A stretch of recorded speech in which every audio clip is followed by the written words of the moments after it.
Jack. Levi.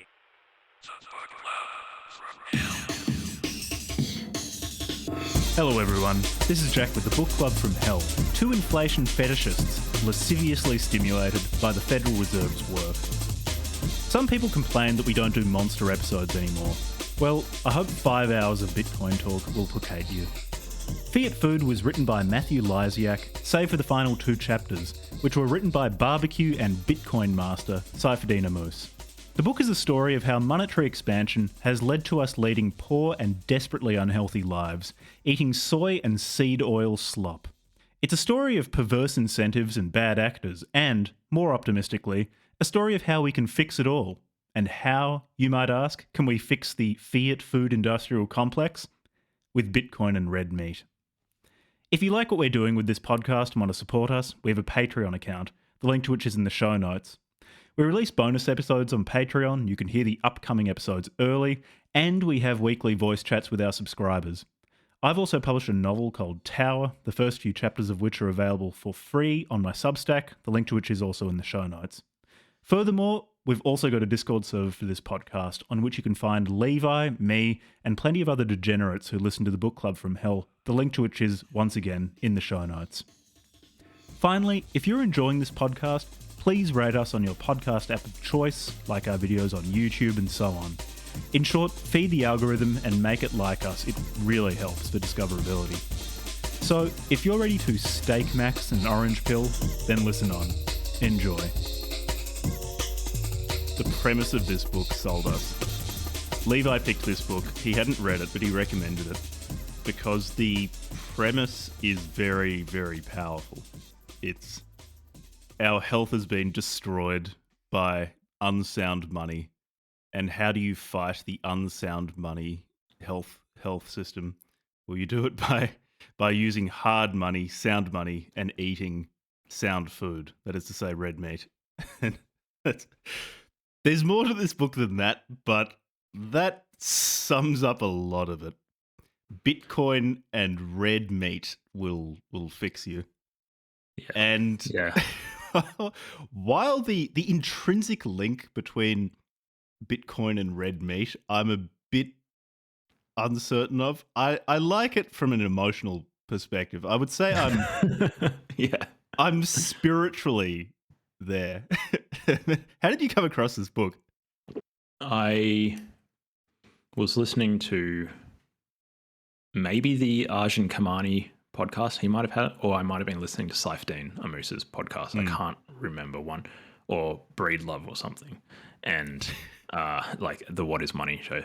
Yeah. And Matthew Lysiak. I assume that's not how you pronounce his name, but that's how it sounds in my head. So that's what I'll go with. Matthew Lysiak was on and broadly spoke about his premise and his experience writing the book. And I was like, that sounds fun. I don't know if I buy the premise, but it sounds like a fun ride. So, and then I bought it before recommending it to you for the show. And my partner read it.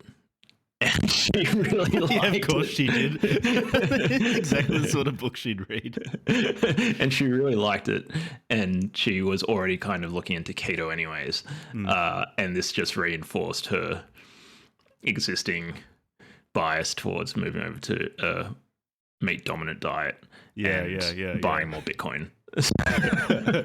Levi's partner's a special sort of person where you'll mention just some weird shit that you're reading and she'll go, I read that a few months ago. She's a really prolific reader. So the combination of reading this book and the current Bitcoin price has me feeling good. Makes me feel like I've made the right decision. Have you been eating red meat for breakfast recently, Jack? Okay, so I will admit I am less dietarily dogmatic than Matthew Lysiak and Saifedean Ammous because I eat vegetables, which they're quite opposed to. So the structure of this book is that all the chapters, save for the final 2, are written by Matthew Lysiak or Lysiak. I say Lysiak because It looks Just Polish or something. making it sound more Australian. I think he's an investigative journalist, particularly a crime journalist, and that background shows in how this book is written. This book's very well written. I particularly admire the structure of it because it's not an academic book. It's written in a very, very gripping way. So Yeah, he is a really good writer. Big shout out to the author for that. It was really good because it's one thing to have an amusing premise. It's another thing to take as odd a premise as there's a fundamental link between the soundness of our money, the presence of a government, and how much red meat we eat. Again, this is being reductive. We'll get into more. We'll get into the details in the episode, but I'm enjoying being a bit glib about the book's premise. Although not too glib. Like that is actually when you boil it down to a stock cube, that's kind of what the book is. But anyway, so what were your he's written all of the book save for the final 2 chapters. Last 2 chapters are Saifedean Ammous writing, author of the Bitcoin Standard, author of the Bitcoin Fiat Standard, the Fiat and Principles of Economics. Yeah.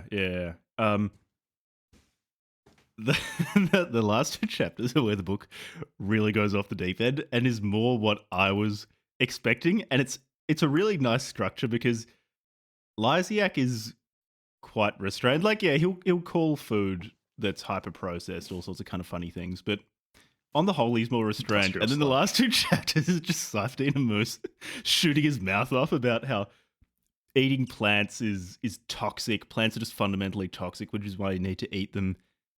Basically, all your health problems will be solved by eating as much red meat as you can, just until you're full, then keep eating fatty red meat.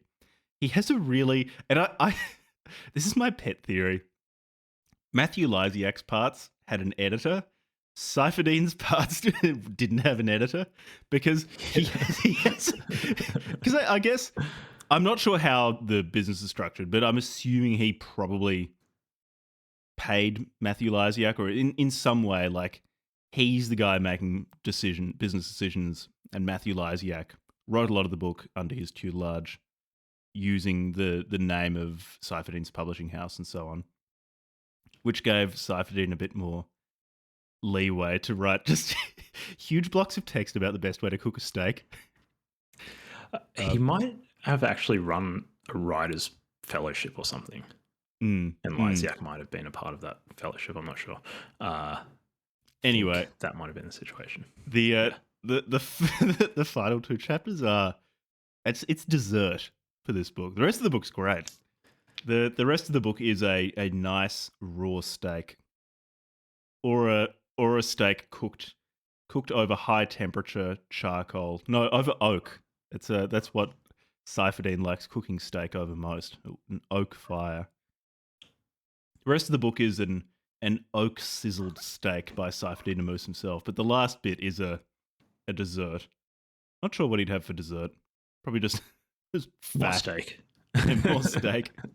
The last 2 chapters are really funny. I also want to say, it's like, as much as I'm going to make fun of this book because it is so, in many ways, ridiculous, I really like it. I actually would recommend it to people. Yeah. It's ridiculous, not in the sense that it's wrong necessarily, or that it's, it's just easily dismissed. It's more ridiculous in it's just 2 guys who love steak and Bitcoin talking about how steak and Bitcoin are going to fix the healthcare crisis in the West and the world more broadly. And again, I'm not exaggerating when I say that. And I think, follow your passion, listeners. These 2 people did and made a very special book. Anyway, I've gone on long enough. What were your expectations going into the book, Jack? I thought it would be way kookier than it was because I don't spend a huge amount of time in Bitcoin spaces, so I exchange cuckbucks for Bitcoin and just hodl Bitcoin. That's my interaction with the Bitcoin community, basically. And then every now and then I'll listen to the What Is Money podcast by Robert Breedlove when I feel like some kookiness. I gotta say, like, I make fun of him. I actually like the podcast. Part of what makes me like it is his kookiness. Yeah. His kookiness and his big square jaw. He's so handsome that he probably couldn't tell a lie even if he wanted to. So I'm operating purely on physiognomy here. He's a big, tall, handsome man, so I find him trustworthy. So that's sort of the extent of my interaction with the Bitcoin community. It's just every now and then you'll see a Bitcoiner in the wild, like calling someone a cuck because they eat vegetables or use fiat currency. There seems to be a real overlap between people who don't just enjoy eating meat, which is fairly common, but people who are abnormally passionate about eating the skeletal muscle of animals. And then that overlaps with bodybuilding and then passion for Bitcoin. I find the Venn diagram overlap of those three things is often very significant. It's really satisfying. Yeah. So that was sort of my expectation of this book. There was no bodybuilding in this book, which I did find a bit surprising because, again, it is a Bitcoin book. And people who like bodybuilding are predisposed to liking sound money. That was my expectation. The book exceeded my expectations. It's very well written. Yeah, nice. I also actually this is a bit discursive, but shout out to Saifedean's website that makes it so easy to buy an ebook, and the ebook is a PDF because just like EPUBs and stuff are fucking annoying, like copy pasting stuff for notes. Like I get it, yeah, sure, piracy concerns and stuff, but if people really want to pirate it, they will. It's just you just pay your 10 cuckbucks, you download the book, and that's it. It's just so easy. So shout out to Saifedean's website for a good customer experience.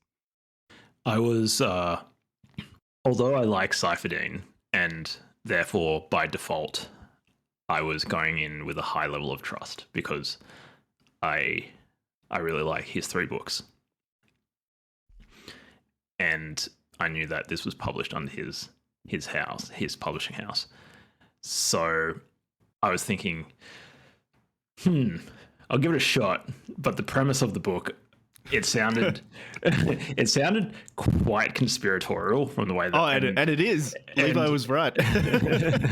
And I'm predisposed to, as people who have listened to the episode that we did with Tookies Mag a month or so ago, a couple of months ago. My default position is to regard conspiracy theories with a high degree of suspicion, and maybe that's a misfiring at times.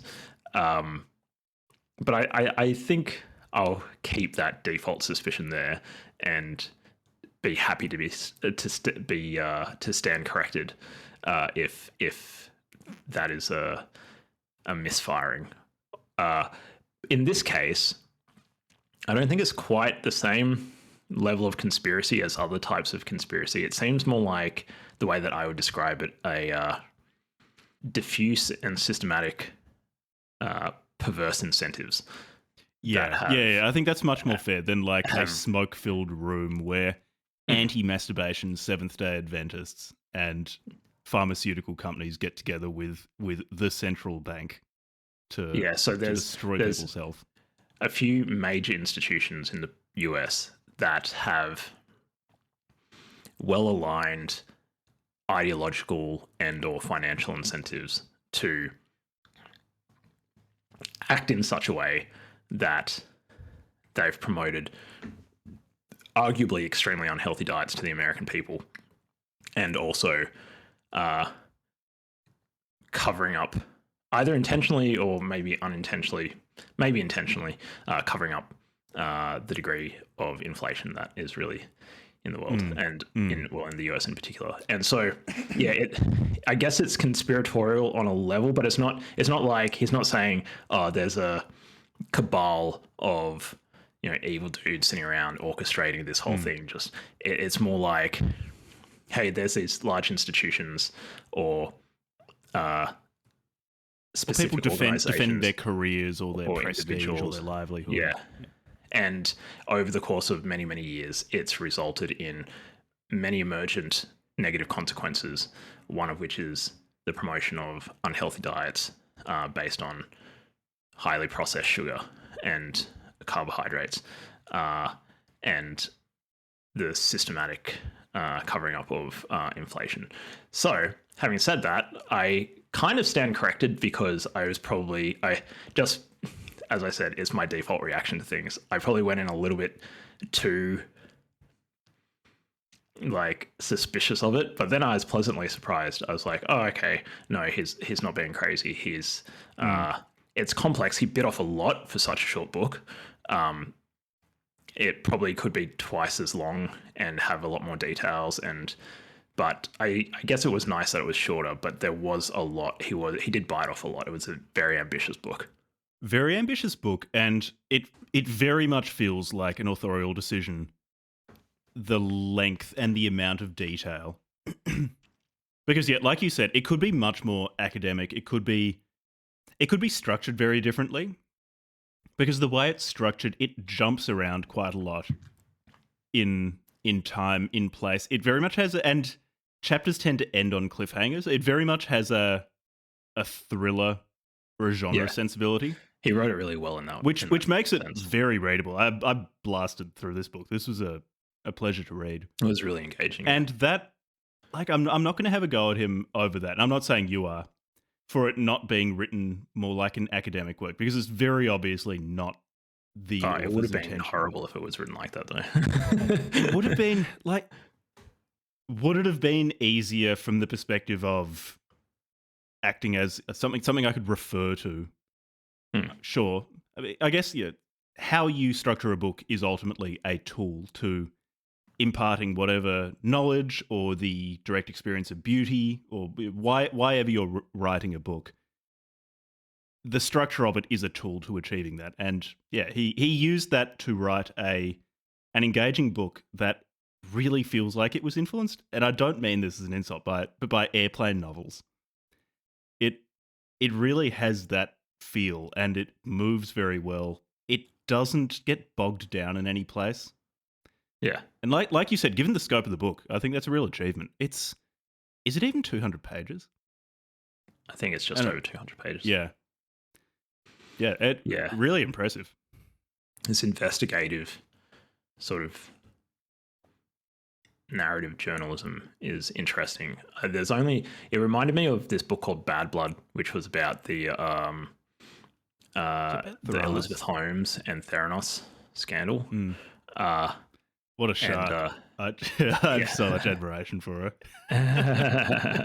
This just cosplaying as Steve Jobs and getting all of these luminaries to investigate. What an absolute shark. So, a little bit of background context. So, how this book arose was basically in the Fiat Standard by Saifedean Ammous. So, Saifedean has written. Who's Saifedean?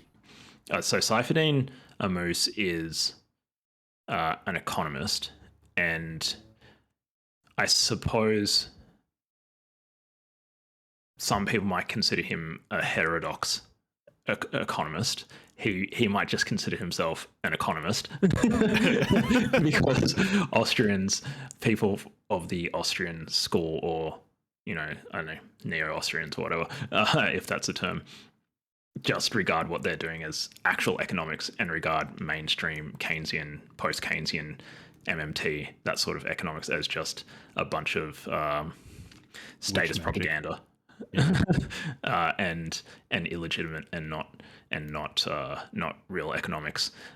So I've heard Austrian economists just refer to themselves. They just go, "We're actually just economists. We're not Austrian economists," which I kind of like. And for listeners, we'll get into what Austrian economics is during this episode. And Saifedean is really big in the Bitcoin sphere. Like, anybody who gets into Bitcoin will very quickly discover Saifedean Ammous.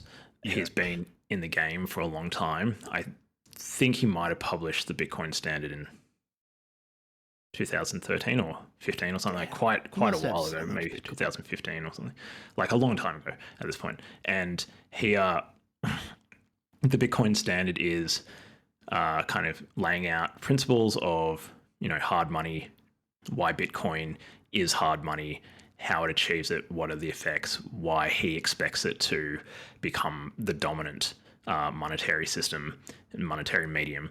And then he wrote his second book, The Fiat Standard, which is really good, which contrasts the way that the Bitcoin monetary system works with the way that the fiat money system works, which is the monetary system that we all have existed under until Bitcoin was created. And we still really live under until, or if Bitcoin ever becomes the dominant monetary system, between now and then, we're living under a fiat system, and primarily like a US dollar sort of hegemonic monetary system that is like very politically complex.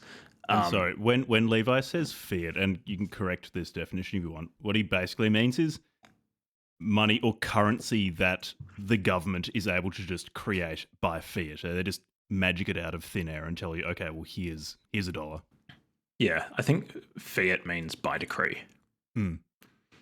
Yeah, so it's the government just says this is money. That's not. Yeah, and the government can say like we've created a few $1 trillion out of the air because we need to spend a few $1 trillion. So here it is. Yeah, and that's fiat. That's fiat money. Yeah, I mean, I'm probably demonstrating my own economic instincts when I say that feels like it can't end well. You just keep creating trillions of dollars and dumping it on people, going, no, this isn't going to affect prices. Yeah, well, they have an entire complex ideology that hand waves away that bad things will happen when you do that. Yeah. Anyway, sorry for interrupting, but I thought some people might benefit from knowing what fiat money is. And then he wrote a third book. Saifedean wrote a third book, Principles of Economics, which is a really, really good book. And I strongly recommend people buy Principles of Economics. That and like Thomas Sowell's Basic Economics and maybe Human Action are like and I suppose The Wealth of Nations for historical reasons. But if I was just going to say three, I'd say like Basic Economics, Principles of Economics by Saifedean, and Human Action by von Mises. It's like easy, medium, hard when you're starting a new game. Yeah, they're all fairly good. Do von Mises if you're really feeling masochistic. Principles of Economics is fantastic. Of all the books that I've read on economics, which isn't that many, but like I guess I've taken a layman's, and I'm an enthusiastic layperson, and he's the only one that really considers energy economics as like fundamentally important to the study of economics and the role that energy plays in civilization and stuff. And I think that chapter alone in Principles of Economics is a really meaningful conversation to the field of economics, or at least economic education. You said to me before recording that he's an electrical engineer, or by training? No, his first degree, or his master's or his undergrad or whatever, I think is in environmental engineering with maybe a focus on energy systems. Who was? So there's another really funny. Is it Sailor who's an electrical engineer? He did aerospace engineering. Yeah. Sailor did aerospace engineering. Okay.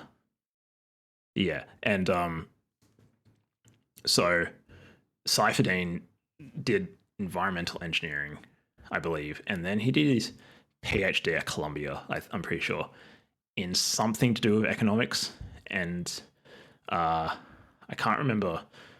I can't remember his like how it all worked out, but then he ended up lecturing at Columbia or another American university, and he basically found that he was teaching, I don't know, say first year macroeconomics or whatever, and he basically thought it was this is a bunch of like complete nonsense. This is just not true, and I'm telling my students basically to learn and then regurgitate this garbage. And I believe he was so disenchanted with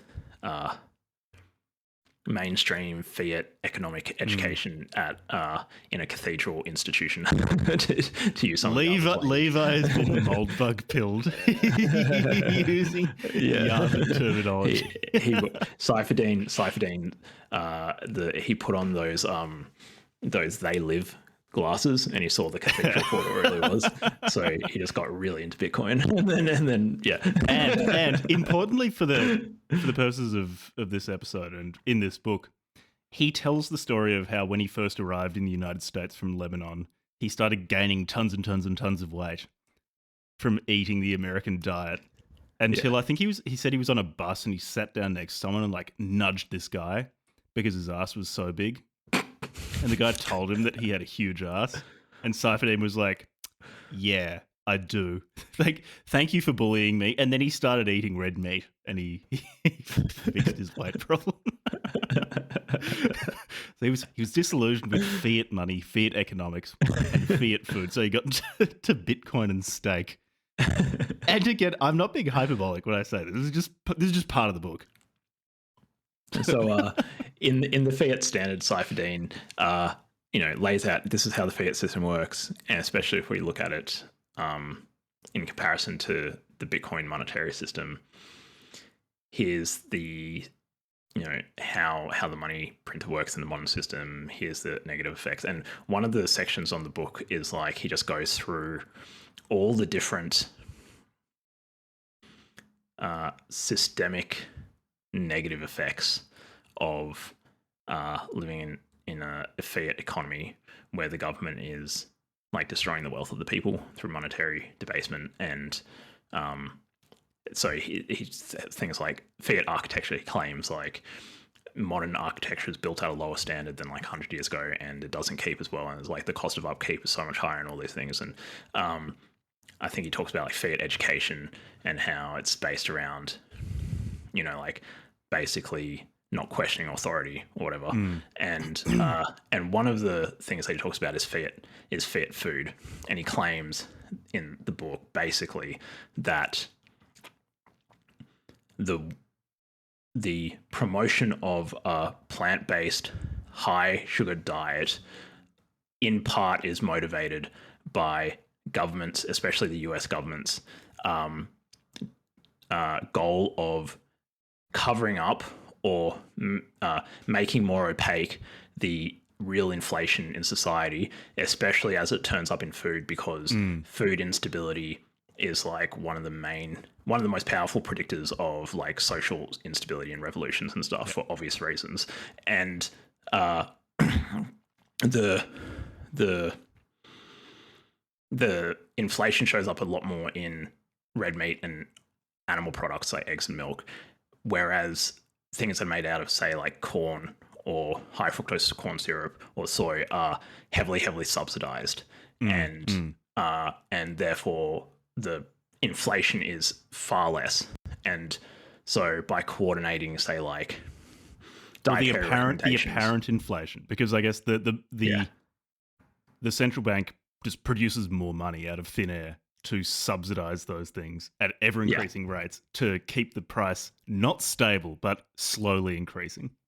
Yeah, at an acceptable rate of inflation, as if at a rate of healthy inflation. Yeah. So he basically called this out, and even things like the food pyramid, which, if you've seen, it's like the base of it is grains or whatever, and the top is like red meat, and so the least you should have. And he calls bullshit basically on it, and also says, well, you guys are actually essentially this is self-motivated. You're promoting the stuff that you're subsidizing. And that basically got the interest of Matthew Lysiak, and he kind of I think it sort of mind wormed him, and he was like, no, there's no way this could be true. And he went down a rabbit hole and realized, to the best of his research abilities, that he thought Saifedean was not full of shit and actually was onto something. And so he went and wrote an entire book, and he was like an investigative journalist before, so he had the skills to do it properly. And that's a good summation, both of the genesis of this book and also the book's central thesis. The central thesis of the book is quite straightforward and quite compelling, in large part because also it's told in a very compelling way. So you do have to separate out a bit how well it's written from what it's actually saying. But I don't think they're... Save some of the dietary advice, which I wouldn't necessarily sign off on. I think the thesis in this book is not outrageous at the very least. At worst, you would say it's compelling and needs more investigation. So I like we sometimes ask, what's the problem situation? What problem are they trying to solve in the context in which that problem existed? So I wrote a bunch of questions, which I think basically sum up his problem situation. He's asking why Americans are so fat and unhealthy, and why is that rate increasing? Why aren't Americans eating as much meat, eggs, and whole milk as, say, 1 or 2 generations ago? Why are they eating so much sugar and highly processed plant-based foods and junk food and so forth? Why are they getting diabetes and heart disease and syndrome X at such alarming rates, even in children? Why is all this happening while the government, nutrition science institutions, and industry are promoting high sugar diets and discouraging meat-based diets? And while they're better and better funded. While they're better and better funded. And why did this trend mysteriously start in the 1970s after Nixon cancelled gold convertibility and implemented a full fiat monetary system? Yeah. Knowing the thesis of this book, I'm sure listeners can basically answer all those questions. But yeah, that's that is the problem situation. Basically, why is it just? Why is it now just regarded as normal that we are getting unhealthier? Why? I'm actually not sure what recent life expectancy data from the United States are. So it went down recently. Yeah. I'll put that to the side. But why, despite the fact that in at least most of the West we're living longer but increasingly unhealthy lives, which again is accepted as sort of normal, but when you think about it, it's kind of perverse. We're getting better at acutely stopping someone from dying. Like, we're reasonably good now at treating heart attacks. It's if you get someone into a cath lab, you treat that pretty well. But the people that we're getting better at performing these acute procedures on are unhealthier. Like, at a certain age, they're just unhealthier than they were in the past, which is unusual, which is taken almost as a given or not really commented upon. And which this author does address, or these two authors, because it's Saifedean and Lysiak, they do address. It's an interesting problem situation, and an extremely relevant one. I mean, up front, I don't think you can completely reduce it to us not using sound money, but they make a good case, and at the very least identify a number of factors that could be, or probably are, causing this or contributing to it. Even if I'm not ultimately convinced that if we went onto a Bitcoin standard, these problems would fix themselves. Because I think one thing they don't address with these really, really unhealthy, hyper-processed foods is they're hyper-palatable. People really like eating them, which is not really mentioned, and I think that's a major contributor. Yeah. They're engineered to be it's like unbelievably these companies delicious. actually have like R&D departments, so research and development departments, where they just look into making foods that light up your dopaminergic system like nothing else. And that's what they're optimizing for. They're not optimizing for nutrition. Like, I think a lot of this shit, like fucking Cheetos, would I call it a food? I acknowledge that it's edible. It's an edible food-like product. I don't know if I would go so far as to call it food, but it is optimized to be palatable and to make you want more. It's the nutrition of it is a complete afterthought. Like, they're optimizing for it not to kill you short term, because regulators don't like that. But besides that, they don't give a shit about what it does to your body. So I think that's a major contributing factor that the authors didn't really consider. Yeah, that how much of this is demand driven. Yeah. Yeah, people really like McDonald's. It's just, it might be gross, but people so fucking does love it. Saifedean, though. Saifedean in his section at the end of the book where he's talking about how good just eating red meat is, because he's slightly suspicious of eating fish and poultry. He just likes red meat. He says you can go to McDonald's and just order like 15 patties and smash those down, and that's a great meal. I'm assuming he wouldn't be ordering a McChicken or a fillet of fish because those are poison. I guess though both of those are fried, which probably in seed oils too. Actually, that's another thing about Bitcoiners. Bitcoiners do not like seed oils. But granted, I don't particularly like them either. But I guess I hold Bitcoin, so it makes sense. 1 + 1 is 2. And I like the gym. There you go.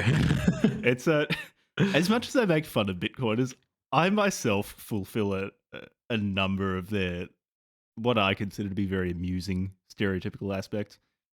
I can't help myself. I guess it's just the sound money mindset. When you get into sound money, you start getting interested in things like avoiding seed oils, microplastics. If you just let sound money enter your heart, if you open your heart to sound money, let it into your life, it will transform. You'll realize all the mistakes you've made in your life, repent of your economic sins, and enter the kingdom of Satoshi. Yeah. And interestingly, works do get you into sound money heaven because you have to buy sound money. This is a Catholicism and orthodoxy of sound. This is not a Protestantism of sound money. It's not just faith. There's no freeloaders here. Yeah. It's got to be work. It's got to be proof of work will get you into heaven. Yeah. So where do we go? Sorry, that's bullshit. Okay, I reckon setting out some of the foundational economic principles that are touched on in this book, but not in as much detail as certainly in other works. But touching on some of those, I think, will set listeners up to really understand intuitively what the authors are doing with this book, especially explaining things like, well, we say, what's money, what's inflation, what does it mean to quote unquote print money, what's time preference, all these sort of things will really help people understand where this book's coming from. Yeah, because I feel like he kind of took quite a lot of those ideas for granted, I think. For an upcoming episode, I've been reading Democracy, the God That Failed by Hans Hermann Hoppe, which actually does cover a lot of this stuff, especially time preference. And so I came into it and was like, oh, I get this. This is fine. But yeah, if you weren't already acquainted with those things, it might be a bit... I don't know if it'd be jarring, but you mightn't quite get why he says these things so categorically. Yeah, I feel as though he's writing for people who are already into Bitcoin. He's not writing for non-Bitcoiners. Yeah, which is probably a weakness. It's not mainstream oriented. Yeah, which I didn't quite notice because, again, like I've already kind of sold on Bitcoin, or convinced enough that I do have exposure to it. I'm leaving open the hard money option in my life. Yeah, I feel like if he wanted to make it mainstream, he would have had to have included, say, an appendix or something at the beginning that just was 20 pages or something, explaining some of the key concepts that he pulls on. That, like a lot of Bitcoiners and anybody who's into Saifedean stuff will know what he's talking about.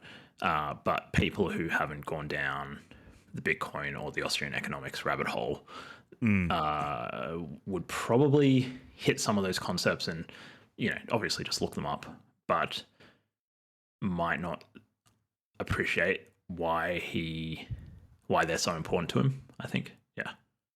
So how about we hit money, currency, inflation, time preference, and anything else you think would be relevant. But those are the things that first come to mind as what would set people up well to really get the reasoning in this book. Mm. Mm. I'll defer to you you. wanna start? You've read more widely than I have in this. Yeah. Yeah, and I will just preference all of this as just like I'm an enthusiastic layperson, and and I went down a bit of a Bitcoin rabbit hole because I studied engineering, like software engineering and distributed systems, and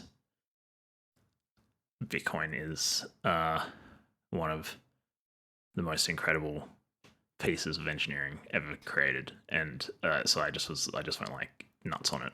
That's actually that reminds me. Sorry for jumping in. It's Yeah. at some point explaining at a high level how Bitcoin works would be good. Like Off the top, probably do of my it. head, yeah, I can try. Do it later Yeah. on. But yeah, it's Yeah.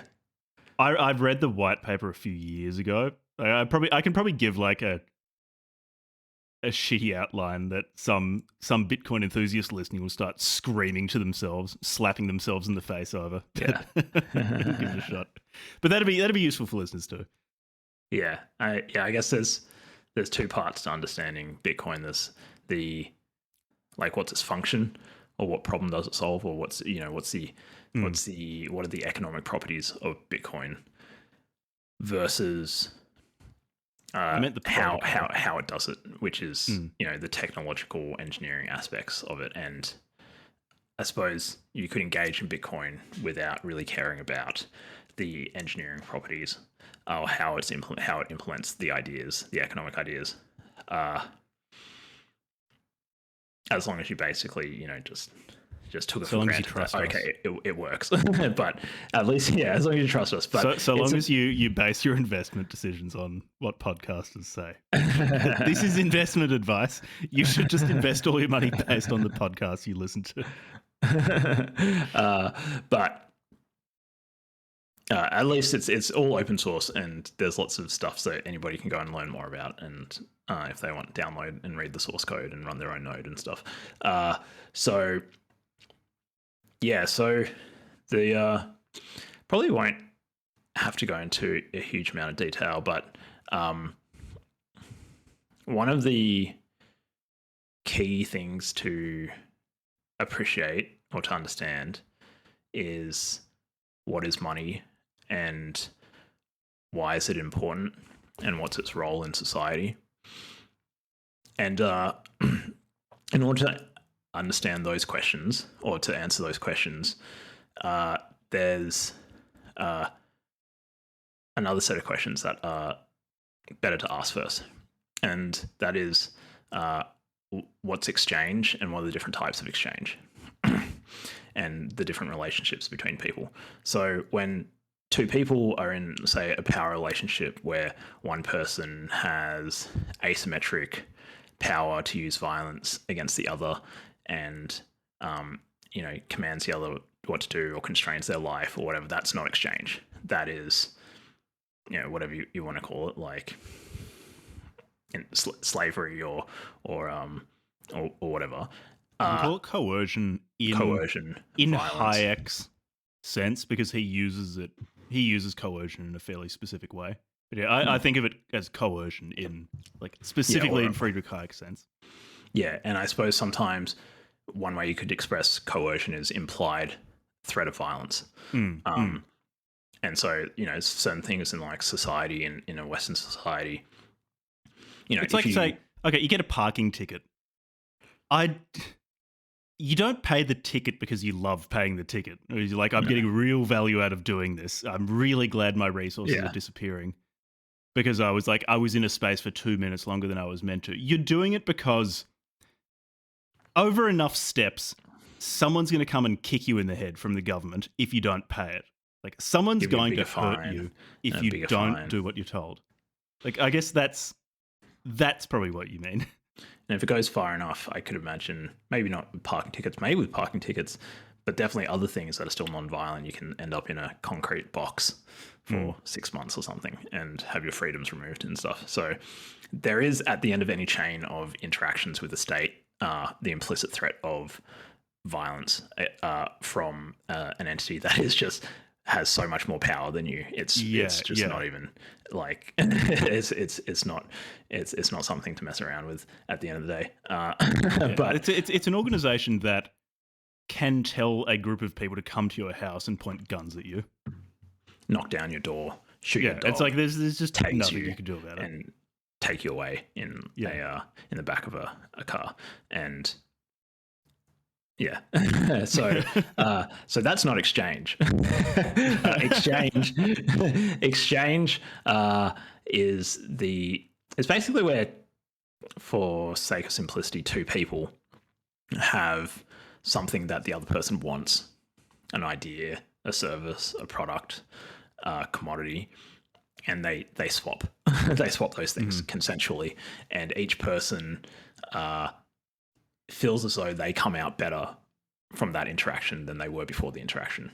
They both profit in the von Mises uses the term profit in a psychological sense. He says like profit should be considered not just in terms of like accounting profit, but profit in a psychological sense. If you engage in exchange, both people profit because they've both experienced a psychological profit. They've experienced an increase in their subjective well-being on the assumption that the exchange was not fraudulent and that sort of stuff. So then there's two types of exchange, broadly speaking. There's direct exchange and indirect exchange. And direct exchange is, say I have apples, Jack has oranges, and at a particular point in time, I happen to want some oranges, and Jack also happens to want some apples, and I've got enough apples to fulfill his desire for the apples, and he's got enough oranges to fulfill my desire for oranges, and we directly exchange those two commodities. And Levi has enough rump steak, and I have enough liver, you mean? Yeah. We're not eating poisonous plant products. And that's called a direct exchange, and that's fine. Sometimes people do that, if it's just like two businesses, whatever, and they're doing things on handshakes or in families and stuff. Or if the money supply is fucked.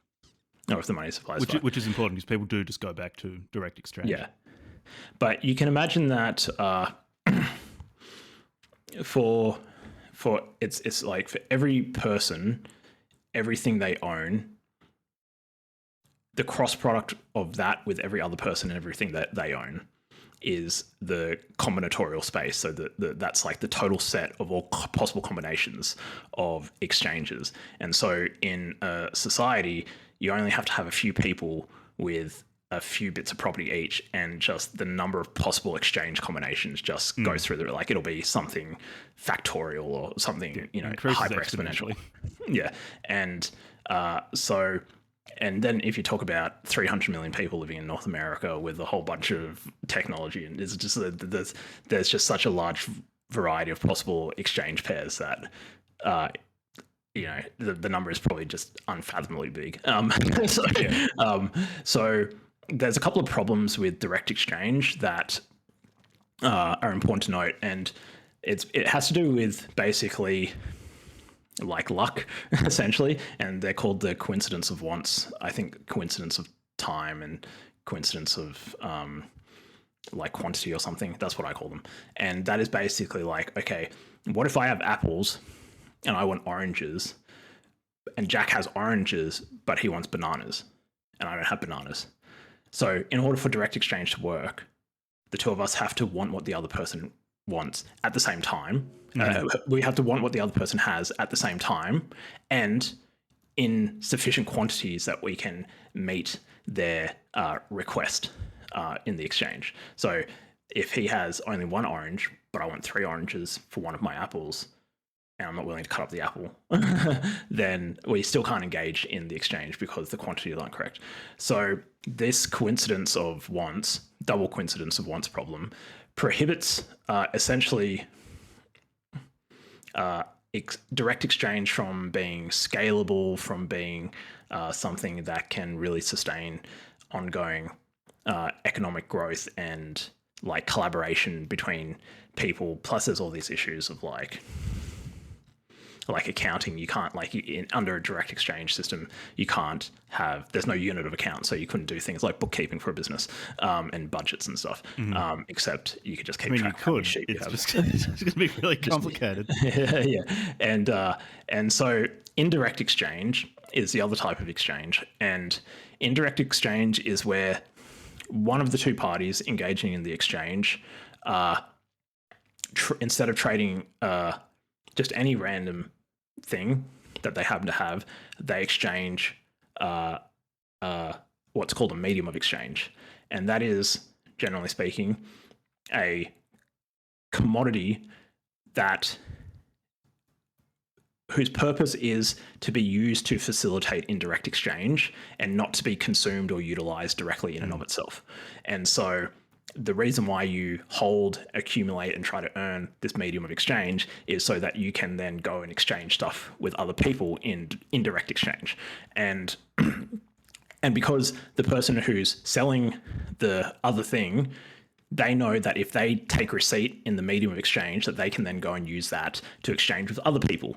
So the technological purpose of a medium of exchange is to facilitate this indirect exchange between an unbounded number of people, pairs of people, and everybody who's using the same medium of exchange can collaborate and coordinate with one another by making one half of every transaction in the medium of exchange instead of a random other commodity.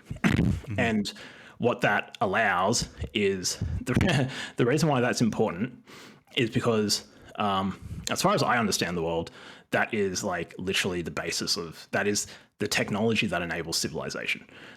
You take away money, like our civilization will collapse. And that is a direct consequence of not being able to engage in exchange from a computational perspective, from a comparison perspective, from a calculation perspective, from like storing value over time, basically. And that's what happened in the Soviet Union. Like, they got rid of money prices and stuff, and for 10 years they impoverished themselves, and then they ended up having to go back to like money prices and whatever, like however long it took. And I would say that my guess is that the fastest way to make civilization collapse would be to outlaw money, essentially, in mediums of exchange. So it's really important. So if you think about all of the interactions that you have outside of your personal relationships, most of them are mediated through a medium of exchange, and you're engaging in peaceful, mutually beneficial collaboration with a stranger because both of you understand implicitly or tacitly that the medium of exchange that you're using enables you to save, to buy other things, to invest, and so forth. And it creates basically a network of collaboration. So every particular monetary system, all the people on that monetary medium form a network, and within that network, they can exchange with one another. And between two different monetary mediums, you might have some friction to like cross that boundary.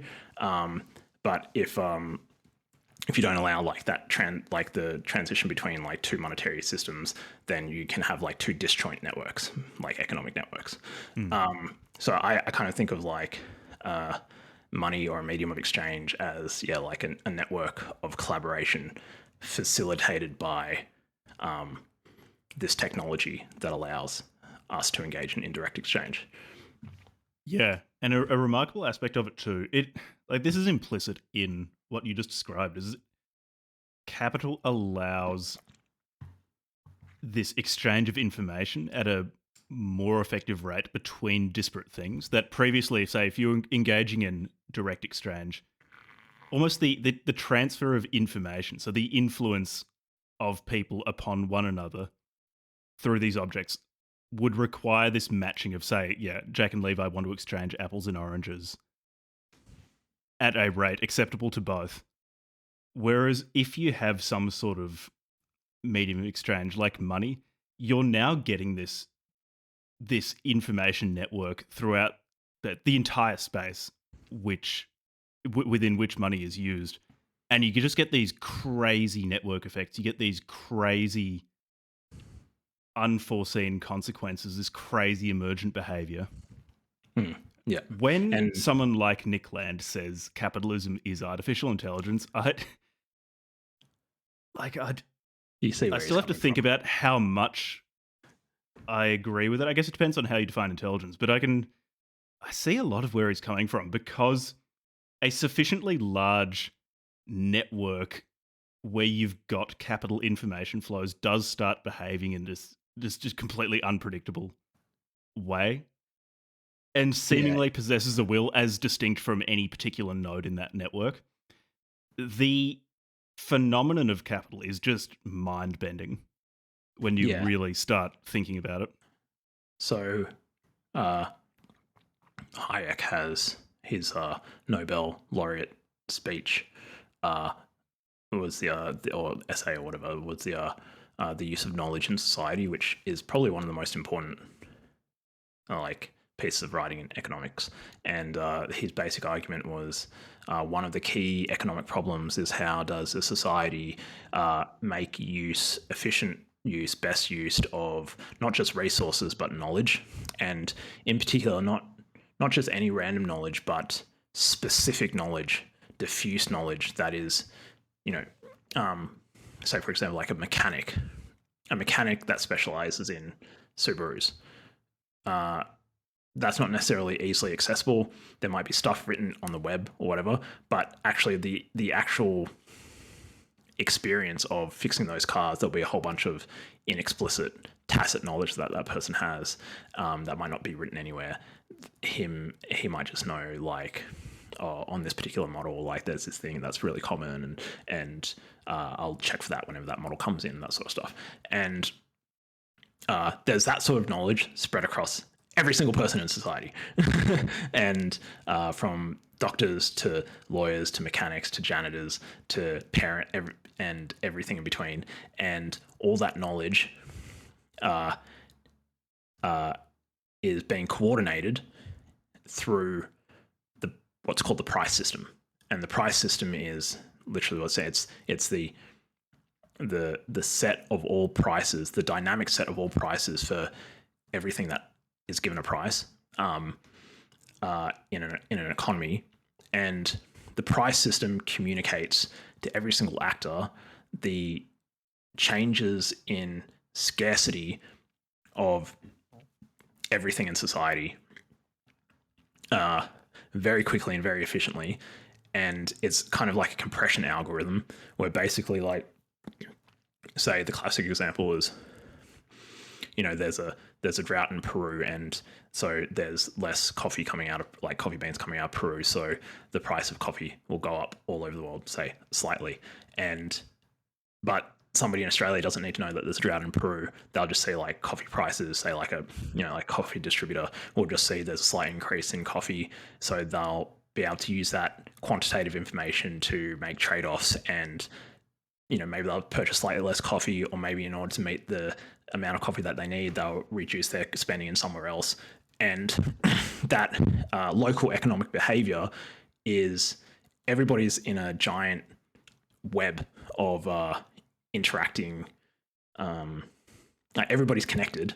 It's kind of like, I think in Hinduism or something, it's called Indra's web. There's this giant web of, like, diamonds where every single part of existence is connected with everything else, and, like, you pull one part of the web and it ripples out into another part of the web. That's what's happening in the economy. And instead of it being like a physical web, it's an informational web that is communicating, that is made out of the price system. And it's not engineered, it's an emergent phenomena, and it's probably one of the most incredible things in all of human civilization, and we use it every day, and very few people understand it or appreciate it, but it's absolutely incredible. It means that every single economic actor that's on a particular, like, monetary network is receiving very quickly relevant information about scarcity of things in their environment that they can use to make economic decisions. And when they make an economic decision, it will ripple out into the rest of the network. It's probably just me getting wildly speculative and febrile, but what I like thinking about is there a point of complexity, interconnectedness, or size that might lie in the future or might have already been crossed, where this system develops its own non-human desires and starts behaving in a way that is just completely divorced from even the desire of perhaps the majority of nodes in that network. In the same way as a cell in your gut has no concept of what you, as an entity that calls itself I, might or might not want. All it really wants is a supply of glucose and oxygen. Yeah, maybe. Maybe. Yeah. Might like the economy be lifting economy. off? Might it lift off in the future, or might it already have lifted off from our own individual cellular desires? That's the aspect of it I like. Anyway, And so, inflation. Well, just before getting on to inflation, I guess the key, I'll quickly go over this idea of, I think, so this is my explanation of money, because I think other people almost get it correct and then they don't quite get it correct. I think there's a nuance that I've not heard elsewhere. So this is my own idea. I don't think I stole it from anybody. I don't remember reading explicitly stolen from anybody. So hold it in suspicion. It might be completely kooky.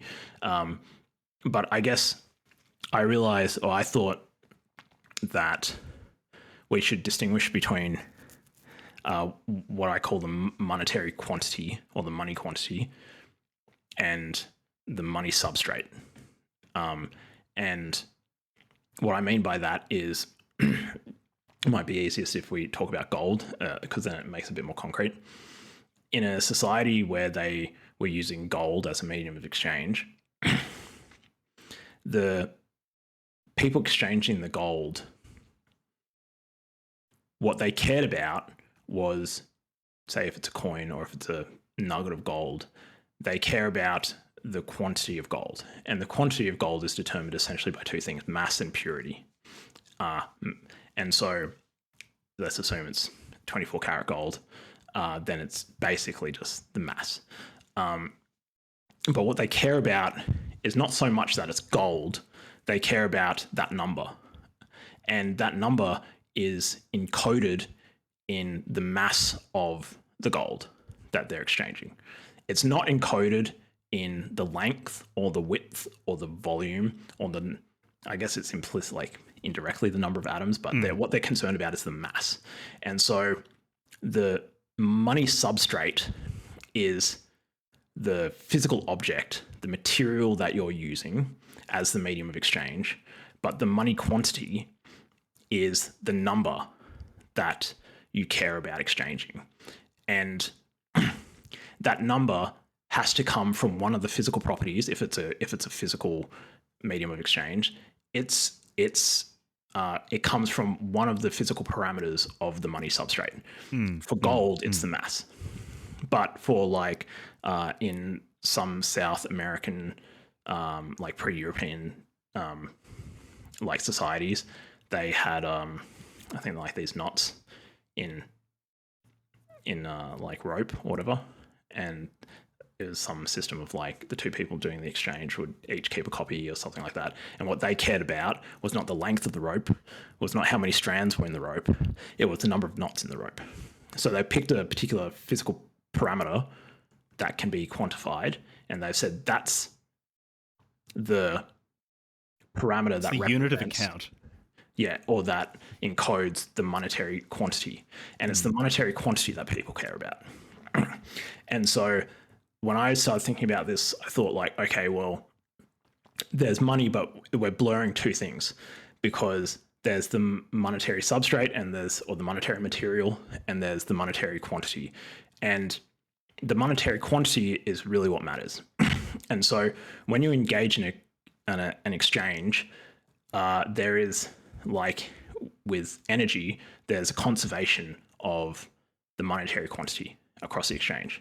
So at the beginning of the exchange between the two people, there's a certain amount of money. Say me and Jack, say Jack's got $100, I've got $100, and I want to buy a book off him for $50. I give him $50. Yeah. He gives me the book. That's The Price of Tower by Jack BC. He gives me the book, right? But at the end of that, in this system of the exchange, there's still $200.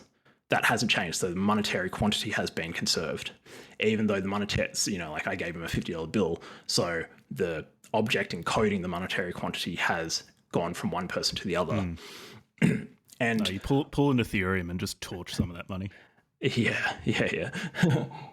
So what's interesting about that is that a currency within a society, say before electronic, just to keep the conversation a little bit simpler, like before electronic banking and stuff, in Australia, it was notes and coins. That was the currency. And the problem that, like, say things like coinage are trying to solve is that they're trying to make it easier to denote what that monetary quantity is. So if you've got a nugget of gold, you've got to literally weigh the fucking gold and make an assessment of its purity in order to, like, say what's the monetary quantity for this exchange. Whereas, like, if you have a coin that's stamped and you trust that the face value actually reflects the underlying quantity of metal in the coin, then you can just, it makes that, like, interaction easier. So what's interesting about old systems is that they had some sort of physical object, a commodity, and the one that became dominant was gold, which we can talk about in a minute, why gold became the dominant commodity for monetary use. But there was a physical thing. And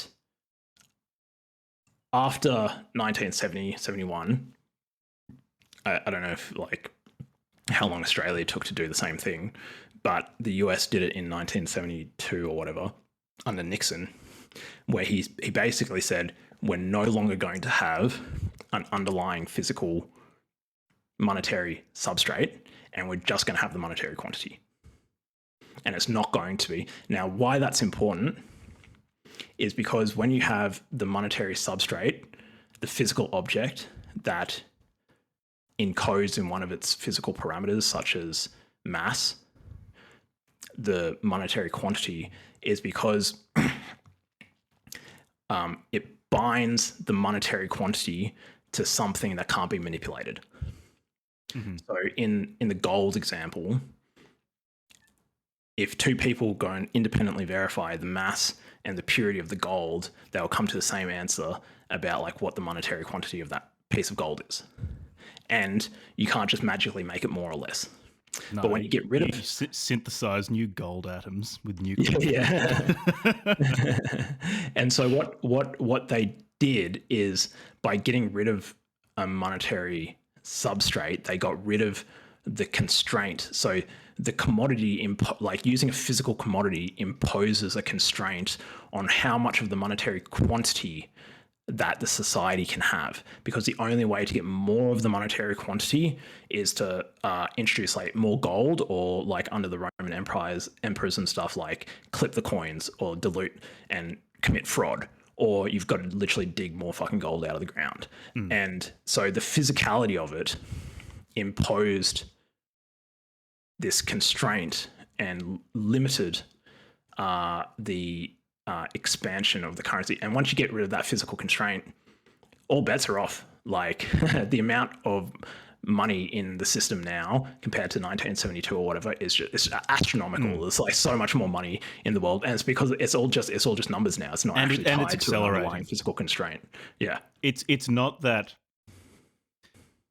governments are increasing the money supply in a measured way. It's accelerating, because basically, like, people are people, and they've seen that, at least in the short term, it feels like they can get something for nothing by just expanding the money supply and buying stuff with an expanded money supply.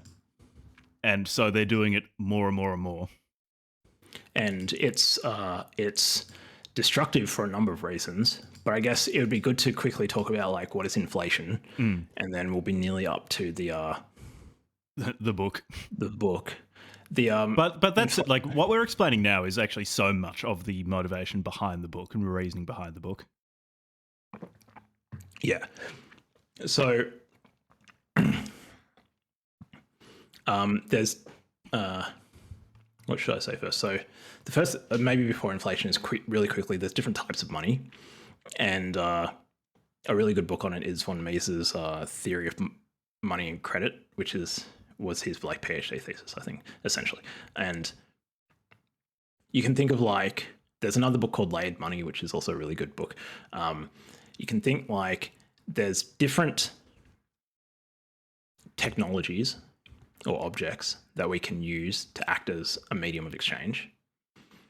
And different societies might have different mixes of these different types of money, and they serve different purposes and solve different problems. Okay, a really simple example is, say you live in a society a couple of hundred years ago, say in the UK or England, where you've got like the base money is gold, and people store their gold in banks.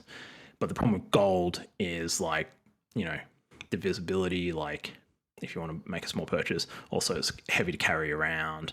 So what banks used to do in England is they issued what was sometimes called like promissory notes or warehousing notes, which were notes that said this is equivalent to £1 of sterling silver or £1 of gold, and it's immediately redeemable for an equivalent amount of gold or silver upon presentation by the bearer of the note. And the bearer of the note will be issued like the gold or silver of equivalent weight and purity. And now the promissory notes served a purpose. They solved issues with like using metallic money.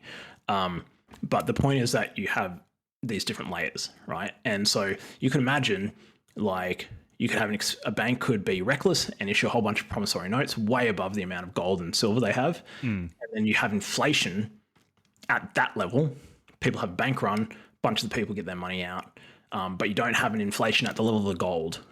You're not inflating the gold supply, you're inflating the claims on the gold, which the bank is incentivized to do because then they like get interest on the money that they're lending out and all this sort of stuff. So these different types of money have different purposes. And one of the important types of money is credit money. And that's money where it's a claim or an obligation on a person or a business or an entity to pay that claim. But the claim gets passed around and used as a medium of exchange. So it's like, I owe Jack $100, I write him an IOU, and instead of like him actually coming back to me one day and claiming redeeming the IOU, he then uses that as to go and buy some stuff from JB Hi-Fi. And now JB Hi-Fi has that credit and they can come to me. So there's these different types of money, right? Put a pause there for a sec. And if we go on to inflation, which is like the big bugbear of the situation, which is there's essentially, if we boil it all down to two competing theories of inflation. One is the Keynesian theory of John Maynard Keynes was an economist and mathematician who had a very significant impact on economics as a field and British monetary policy and stuff. And then the Austrian explanation. And broadly speaking, the Keynesian explanation talks about these things in aggregates. And an aggregate is like when you just like sum up all the economic activity of like a population. And if you think there's demand and supply, demand for goods and services, supply of goods and services by the businesses, you have aggregate demand, which is just like somehow you come up with a number that represents all of the demand from every individual and every business for all goods and services. And then likewise, you have aggregate supply, which is somehow, again, like there's a bit of woo-woo, like hand waving here, but you come up with a number that's like, this number compresses all the information in the economy to say this is a number that represents the aggregate supply of all goods and services into the economy by all businesses.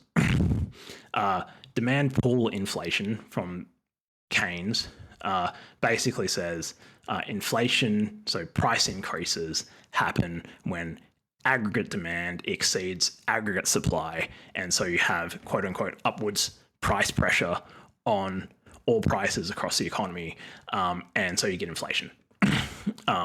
And so inflation is really thought of as a secondary consequence of large scale patterns in demand and supply across the population, and it has nothing to do with how much money there is in and in fact, Keynes also said, and I think the modern monetary theory people take it to like a whole new extreme, but Keynes basically said the government can print new money to spend, which will then stimulate economic activity, and in particular, like that increased aggregate demand will then get businesses to go and employ people, so it will decrease the employment. So you kind of like reduce the entire economy to basically like employment and interest rates and inflation. And it's like, okay, you can play with these knobs and you can control the amount of inflation and the amount of employment in the economy by meddling with the money supply. And that's the Keynesian view. Should I stop there for a tick, or did you want to jump in? Yeah, I was just wanting to jump in when, again, this is fairly revealing of my instincts, but the Austrian economists are often dismissed by Keynesians as being unempirical. The issue is Keynesian economists will look at times like the 1970s in the United States, where you're having rising inflation and rising unemployment, and say, oh, well, this still fits the model. Just like totally dismiss that, which is is a bit hard to swallow. That's the opposite of empirical. It's like, was it? I think I'm probably just going to be something curve. Yeah, completely misquoting Hegel when Hegel said basically, if there's a disagreement between my theory and the facts, then so much for the facts. That's sort of what it feels like. It's like, no, I've got my model. It's not so much that I know the model works, it's more the model allows extremely powerful entities, like, for example, the government, just to do whatever they want, at least for a limited period of time. And so it's embraced as the truth. The Phillips curve. Yeah. Higher inflation is associated with lower unemployment and vice versa. And there was some period of time in the 70s where you had high inflation and high unemployment. And it's just like an empirical, it's just wrong. And That was a period of time when physics stopped applying to the world, and now we're back in reality. Yeah. So the Austrian explanation. So firstly, one of the major criticisms of the Keynesian explanation is how do you calculate aggregate demand and aggregate supply? And people use baskets of goods and statistical analysis and stuff.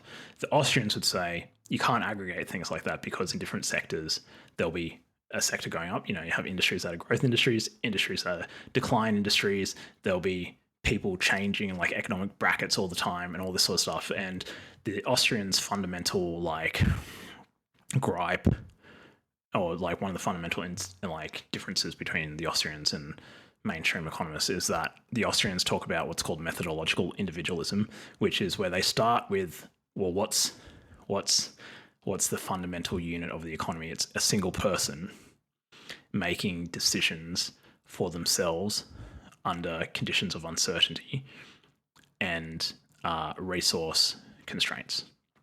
Right, we had some connection problems, but we're back. Levi was talking about the Austrian fundamental unit of the economy. Yeah, which is a single person, right? A single person making decisions under conditions of uncertainty, so they don't know the future, and they have incomplete knowledge, and under resource constraints. So they've got a limited number of resources, and they need to make decisions about what to do with those resources, including time. And this attempt by Keynes and people who came after him to look at the economy through the lens of large-scale and statistics, like aggregating individual behavior, there might be interesting things to find out about it or try to make predictions or stuff like that. But as a starting point for building up your theory of economics, it kind of ignores what the economy is made out of, which is individual people with preferences and limited resources and goals and objectives and desires. And really, like, all the aggregate stuff that happens is second order emergent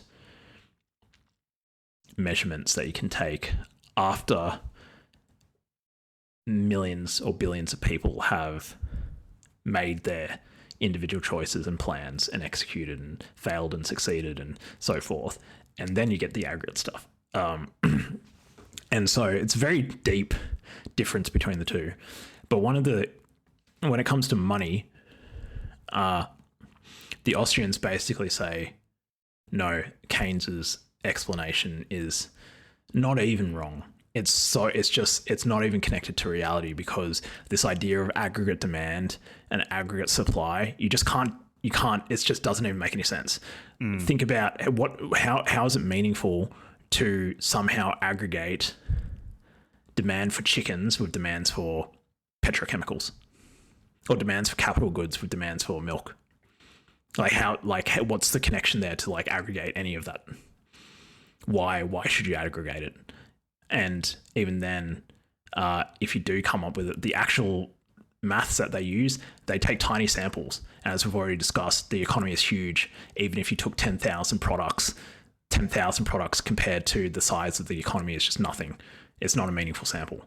So there's so many methodological issues with the Keynesian approach to doing this, that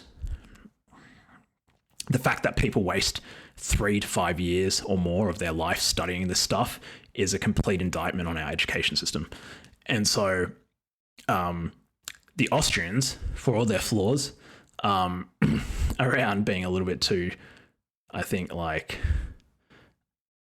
praxeological at times. I mean, it's still interesting. That's the fun bit.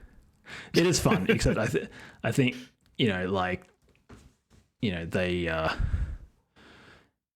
they still make mistakes. I find from my limited experience with them, they can rabbit hole themselves on like focusing on 2 or 3 axioms or axia and just following those and just completely ignoring everything else. He's like, no, we've discovered these elemental truths and we're just going to follow them to the end, and using just a pure rationalist reason. method, zero empirical knowledge. We're just going to arrive at this pure truth.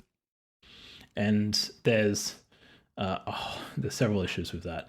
One of which is, as David Deutsch explains, like essentially the equivalent of the mathematician's mistake or error, the mathematician's error, which is that like mathematicians are creating knowledge about necessary truths of abstract entities, but the knowledge that they create is not necessarily true, because it's knowledge, it's prone to error, it can contain errors, and this thing that's creating that knowledge, the human brain, is a physical system that makes mistakes and has errors. And one's conviction that you've discovered a necessary truth, that's just an emotion. It's not necessarily, it doesn't necessarily reflect that you've actually discovered a necessary truth. It's all conjectural, it can all contain mistakes, and basically praxeology, to the degree that they kind of think the same way as mathematicians, they're making that same mistake, which is all of their conjectures, their so-called axioms, are conjectural. They can contain mistakes, and just because they've reasoned out something that seems like a necessary truth doesn't necessarily mean that they've produced a necessary truth, and it's always open to error correction. And anyways, other than that little gripe that I have with them, like they're largely like interesting. Like one of the things that they do really well is that the Austrians put a real emphasis on entrepreneurial creativity.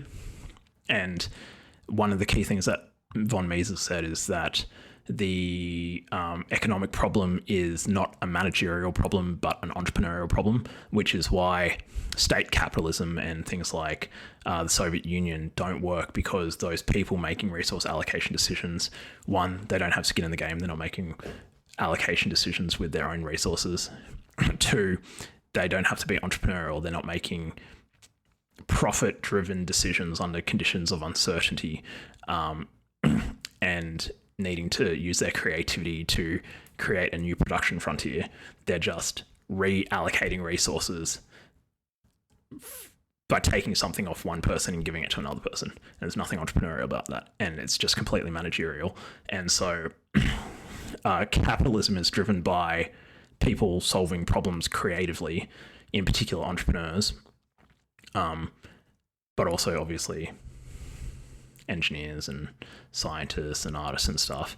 But to the degree that it affects capital allocation, it's entrepreneurs taking money off investors and taking loans off banks on behalf of depositors to make a profit-generating entity that doesn't destroy the capital that they were custodians of, but actually grows that capital.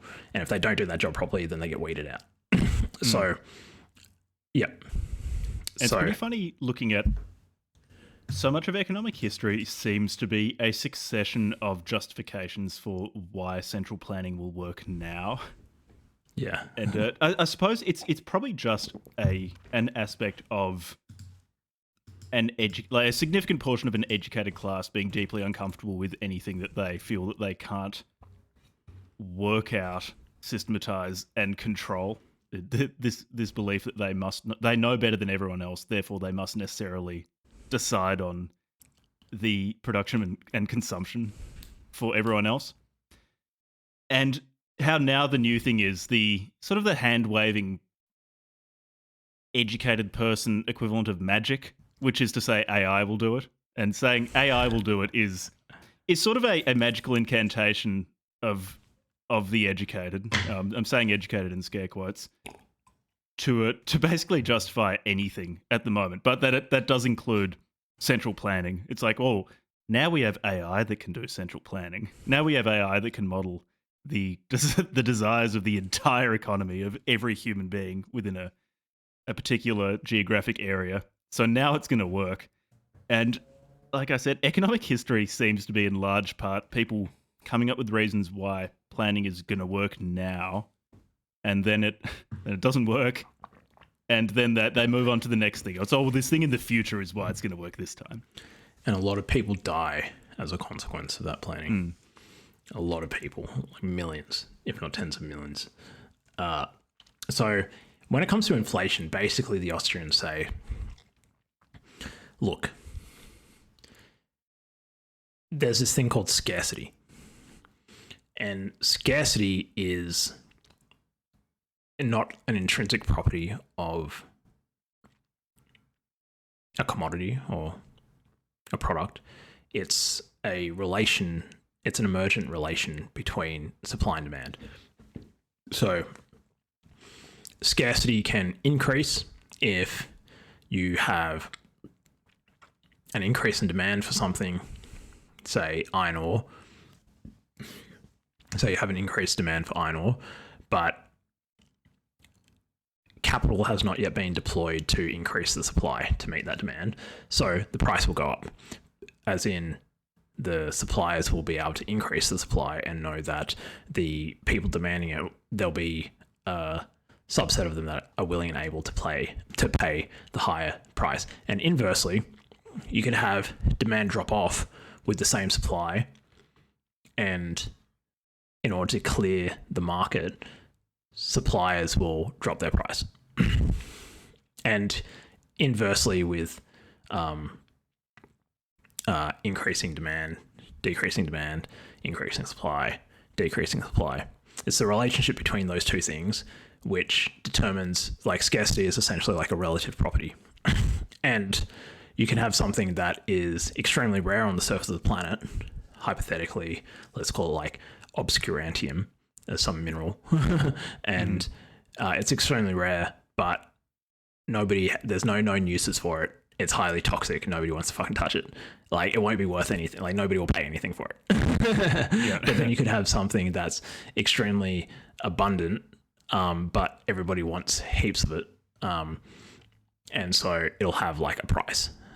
Say, like coal or something, like high quality black coal. So the question is, does the idea of scarcity and supply and demand apply to money, to the medium of exchange? And the Austrians are basically saying, yes, it does apply. There's no, like, money is not exempt. There's a couple of special, like, there's essentially infinite demand for money. But the same ideas essentially apply, which is if you have all of a sudden a whole bunch of money come into an economy, say hypothetically, it's a gold-based economy, and somebody strikes a gold vein and doubles the amount of gold available and just like rushes into town, rushes into the city and just like dumps all their gold. The scarcity of gold will plummet and the price of gold will adjust. But the question is, what's the price of the money? Well, the price of all other things in the economy, in a money-based economy where there's a unit of account in the medium of exchange, is how much money do I need to give in order to get that product or service? Inversely, the price of money is its purchasing power. So given a particular amount of the medium of exchange, say a kilo of gold, how much stuff can I buy with it? And if the value of the money plummets because there's been an influx of gold and it's way less scarce, all of a sudden you're going to be able to buy less stuff in the economy with the same amount of gold. And so the reason why that is because money is still just a commodity.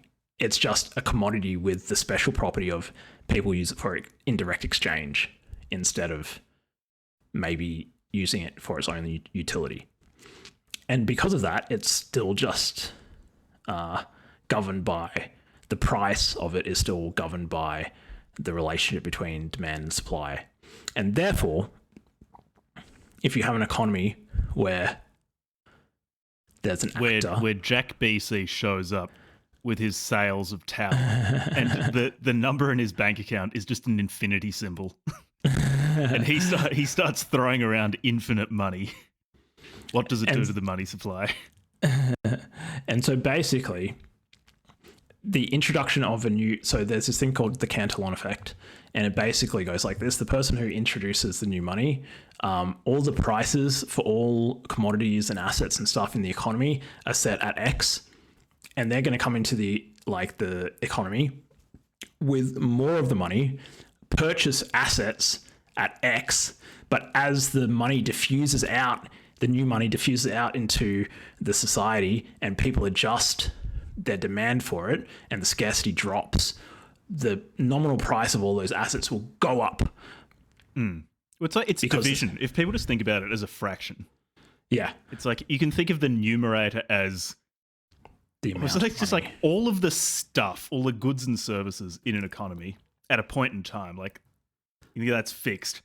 And then the denominator is the amount of money. And so you think, like, if you just jack up the denominator, you're going to get less stuff per unit for the of same whatever you're denominating it in. And so the Austrians are basically like, okay, so if somebody's expanding the money supply, they're essentially stealing off the rest of the population because they're purchasing indirect assets. Tax. It's an indirect tax. They're purchasing assets at the old, in an economy that's adjusted to the old money supply, and then they're diluting the money supply, which destroys the purchasing power of the money. Because people can think about it like almost they're playing arbitrage with the future in that they're buying stuff. Yeah, they're buying stuff when the denominator is, let's say, X. They're buying stuff, and so the money is worth a certain amount, but then everybody else in the economy suddenly gets hit with this denominator of X plus, however new units of money have been created. And so now everything's more expensive because the money's cheaper. And there's lots of examples of in particular governments, but occasionally not governments, increasing the money supply. Kublai Khan basically confiscated people's like gold and stuff when they entered his territory and issued them with. But you can also think of money forgery. Money forgery, or counterfeit money is cheating unless it's the government. And another classic one is like Nero, the Roman emperor, like clipping the coins, took a slight amount off, enabled them to like make new coins that they then spent and funded stuff. Diluting the gold, debasing the coins by like mixing it with base metals like copper. All of these things are ways that people who control the money issuance can degrade the quality of the commodity used as a medium of exchange in order to give themselves more purchasing power at the expense of the rest of the population. And the rest of the population is impoverished. And the reason why that is because there's a transfer of purchasing power to the people who expand the monetary supply, who then buy real assets at an advantage for nothing more than no productive economic activity, but they just debase the monetary supply. Now, the problem with our current system and what Nixon did and why he's such a fucking crook, and Nixon is one of the he is easily one of the most friends.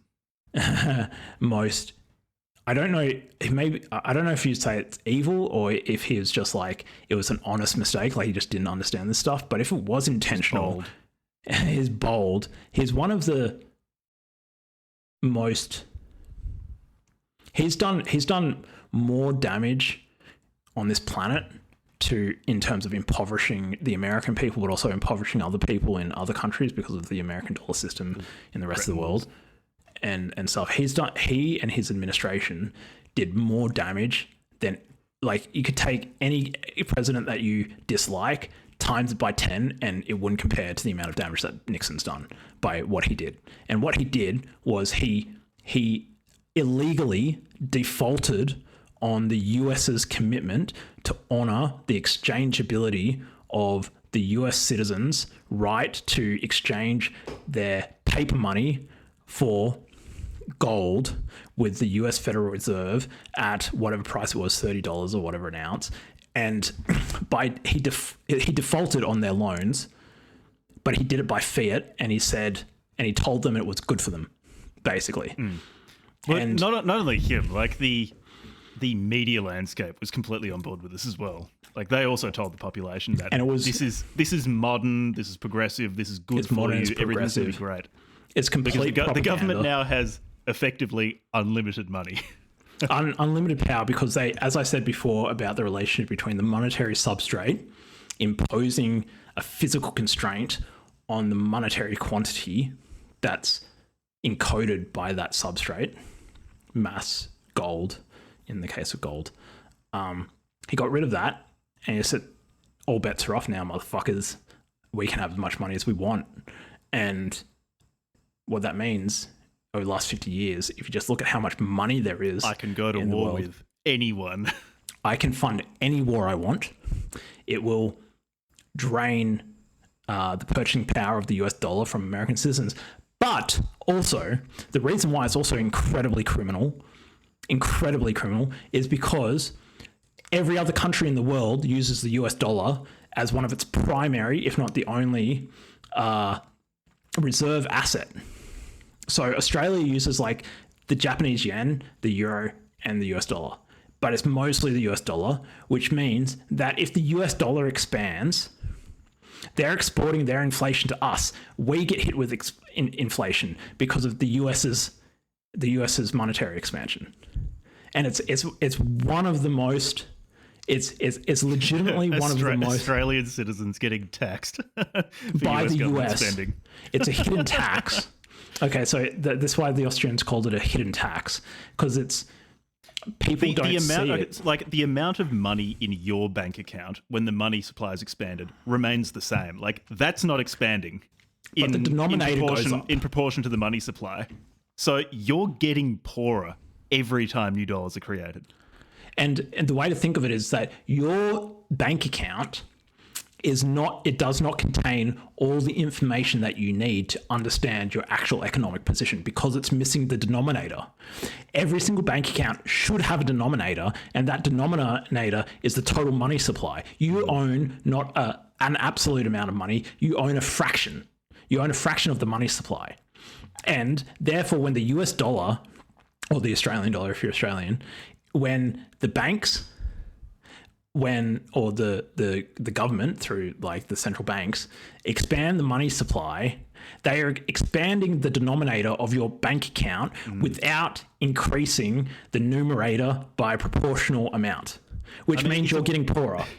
It's a pretty confident thing to do, to just cuckold the entire world so you can go to war more easily. And he used it. There's other historical. Very bold move. I'm getting angry about it because it really is like because it's actually theft.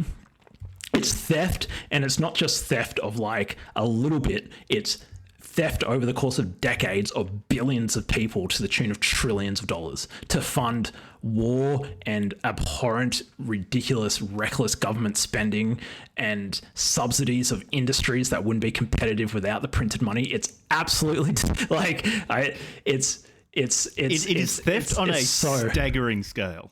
It's theft on a staggering scale, absolutely staggering. And this is why I want for all of the non-American citizens listening, you are paying tax to America. To like in large part fund just retarded wars. By the fact that your governments use the dollar as a reserve currency. Yeah, look up wherever you live in the world. Look up. Normally, most governments will have like 1 to 3 foreign reserve currencies and maybe some gold. And most countries, the majority of their reserve asset will be US dollars. Yeah. So the funny thing is when you get certain people, like who can I make fun of? The French. When they say like, oh, well, the Americans invaded Iraq and all of the other, and then other countries were funding the war, which is terrible. Guess what? Congratulations, French citizens. By virtue of the fact that your government holds the American dollar as reserve currency, you too are funding the war in Iraq. Because you're also paying for it. You're funding it because you're holding up demand. Your government, your central bank, is contributing to the demand of the US dollar. And so much of the US dollar is actually not in the US, it's in foreign central banks who are using it as a reserve currency. And so the US, and I love the US in a lot of ways, but this is one of the most... I'm highly suspicious of the government there. This is global scale theft of the rest of the world's wealth in order to fund the US federal government's indiscriminate, reckless funding of their war machines, their welfare state, their subsidies of all their industries so they can outcompete other countries. It's one of the most unethical, large-scale theft regimes the world has ever seen. In terms as much as I love the US, it's ridiculous. A new approach to empire. It's pretty cool. Monetary hegemony. Your unit of currency that... I mean, okay, so with Bretton Woods, to a large extent, forced on the rest of the world. But now now countries that weren't subject to that are voluntarily buying up US dollars. Basically, by holding enough US dollars, you become tax cattle for the US government. So they've like financialized servitude. They sell it to people, which is it's a wild strategy. Like, it's kind of cool. I get very angry about it, but you got to respect the hustle. You got to respect that game. It's once it clicked for me, because this, obviously most average Americans don't even know that this is what's going on. But once it clicked for me, and it's also not their fault. Like, it's not their fault. They're getting as fucked as everyone else. It's the political class in the US is not only fucking over average Americans, they're fucking over the entire planet. Every single government with their own sovereign currency that holds large amounts of US dollars as a reserve asset is absorbing the US's inflationary monetary regime. And it makes me wish sometimes that there was such thing as a hell, because the people who do this sort of stuff, like there's bad people. That's bad people. But be the change I you want to see in the world, Levi. You could make the world hell if you try. But I think really about it too. hard. This is why I try not to think about it too much, because I can't do anything about it. But it's multi-decade, mass scale, multi-billion people theft. But the thing is, it's like theft is one thing, but for what? To fund wars around the world. Like, even the Soviets didn't figure this out. The Soviets weren't smart enough. The fucking Americans were like, they fucking figured it out. So it's like, so you think about, for example, the Chinese state could be a military competitor with the United States, like potential military competitor in the future. We'll see what happens, but the two could have a military clash, which means shout out to AUKUS. The ANZUS Treaty, which means Australia will be part of that war too. Because they hold large amounts of US currency, they're also funding the US military machine. Uncle Sam is just shirtless, baby oiled up, doing front double biceps in the Forbidden City. He's going, yeah. As they're taxing Chinese citizens to build up the American military. It's a wild system. It's profoundly malicious and intelligent at the same time, and it's one of the main mechanisms that has enabled the US to establish its global military hegemony over the entire planet. And I much prefer it to, like, to be honest, like, if it's like cutting, like splitting hairs between different superpowers, I prefer it to be the US than fucking China or Russia for sure. But man, it's not good. It's not good. Americans, for our American listeners, it's not good. It's not good for our average Americans either, but it's not good for the rest of the world either. So I guess one important topic to talk about is easy money versus hard money. And hard money is basically money that's hard to expand. Mm-hmm. Gold was the classic one. The classic one was gold. You have to mine it, like you said. Like you have to expend a lot of energy to get more of it. And it's durable, so we basically have all of the historical gold that we've ever mined in our stockpile. So any new addition of gold is only adding a tiny fraction. That's called the stock to flow ratio. The stock is your existing stockpile, and the flow is the new, additional mined or discovered supply. And the proportion of the stock to flow is like a metric of its hardness. The lower that is, the harder the currency. Gold, historically, like 2% stock to flow ratio. Silver was money for a while, and then like the Spanish explorers who discovered like South America got a bunch of silver, went back to Europe, crashed the silver, obliterated the market and the Spanish Empire. There's a reason why the Spanish Empire just self-immolated in a few decades. Yeah. Because they annihilated their own money supply. They destroyed their own money supply. They destroyed their own wealth by just expanding the silver supply just horrendously. As copper became historically in Europe, as copper became easier and easier to mine and refine, it became demonetized. And so the harder a commodity is to find, mine, refine, and introduce into new supply and in relation to the existing stockpile, the harder it is. The lower the inflation rate, which means that if you store your wealth in a hard money, it will retain its purchasing power over time, especially if the economy is increasing in productivity at a rate greater than the expansion of the commodity. So in the case of gold, if your economy is increasing in productivity, not that you can really quantify it very well, but if it's say like 5%, but the gold supply is only increasing 2%, then you're always going to be increasing your purchasing power of gold. When you detach from gold and you just have funny money, basically you can expand it 20%, 50%, 90%, 10%, 5%. Who the fuck cares?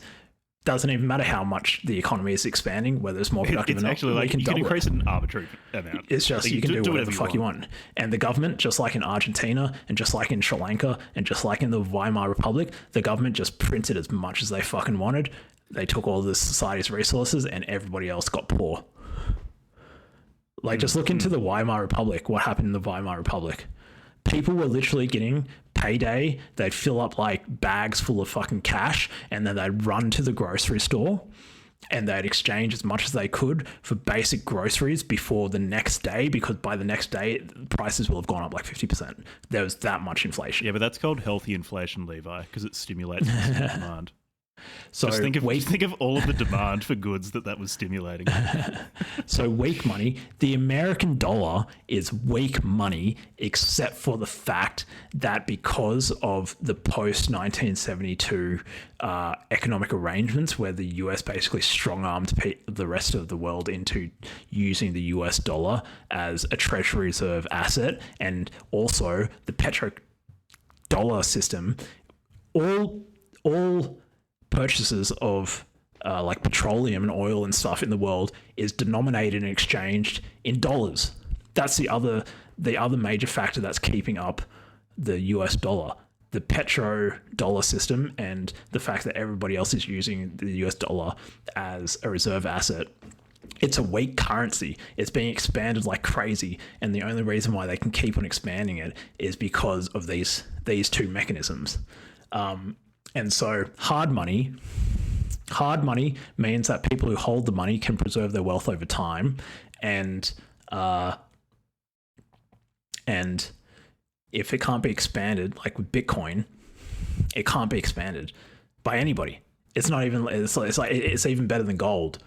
There's only 21 million and most of it's already been released. And the few that's left to be released is being released stochastically. Like, nobody gets any special advantage, like in terms of mining it. And it's also on a deterministic schedule, so like we know how much is going to be released within any 4-year period because of the halving schedule. So we know exactly how much there is in supply, we know exactly how much there will be in 100 years, and we know roughly within like a couple of years, because there's a bit of probability, like how much there will be in 100 years, 150 years. There'll be 21 million coins, and that's it. And there won't be any more, and you can't expand it. And it means nobody can come in and just like expand the Bitcoin supply and get an advantage on everybody else and steal wealth from everybody else. Yeah. So do you want to talk about time preference briefly, and then we can go over some of the main points made in this book? Because now, like, we could blast through the points made in this book with this background knowledge. But do you want to talk about time preference a bit? Because it's pretty important. Should we talk about this and then pause and keep on recording tomorrow? Or because I'm supposed to be getting dinner with Lockie. Oh, okay. Sure. Would that be, or let's see how fast we can go through the points of the book. But it'd be also good not to rush the book. I'm happy to record tomorrow because I'm having a lot of fun with this too. Okay, let's record tomorrow then, in that case. Okay. Let's go through time preference now, and then when we record tomorrow, we don't have to rush. Yeah. This is gonna be a long orange pill episode. Yeah, and maybe like, well, if we've got a little bit more time then, and if we're going to record tomorrow. The thing is, why does this matter for the everyday person? People, you have to understand. You are being made poorer. Every second you're holding currency. The reason why you hear this saying cash is trash is because the currency is being debased. The currency is being debased by the government and by the banking system. Now, if you want the full details of how the banking system is contributing to this mess, you can go and read the Fiat Standard. Saifedean gets into it in a lot of detail. I'll put a link to it in the show notes. But there's many mechanisms, but one of the mechanism is that, say, this thing called quantitative easing, which happened in 2008 after the banking crisis, but it still happened recently in COVID. The central banks will purchase a bunch of financial assets, such as bonds, off of commercial banks. And they purchase those financial assets using new money they've created. Now, they don't even have to fucking print it anymore. Yeah, it's just like numbers on a fucking printing database. is an archaic term. It's not printing. They don't now. print it. They hit some fucking numbers on a database, and they've got a shitload more money. And now they purchase these bonds or whatever off the commercial banks. Now the commercial banks have a fuckload more money that they can lend out. Because they can lend out much more money, the interest rates drop. Because the interest rates drop, people can borrow more money, whether it's consumer debt or business debt. In the short term, that stimulates more investment activity and consumption.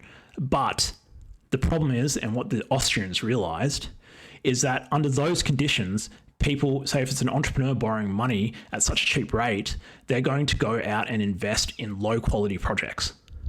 Some people, the way they put it is it pushes people out on the risk curve. They end up taking higher risk, lower quality investments with cheap money that doesn't actually result in a sustainable project outcome, because by the time the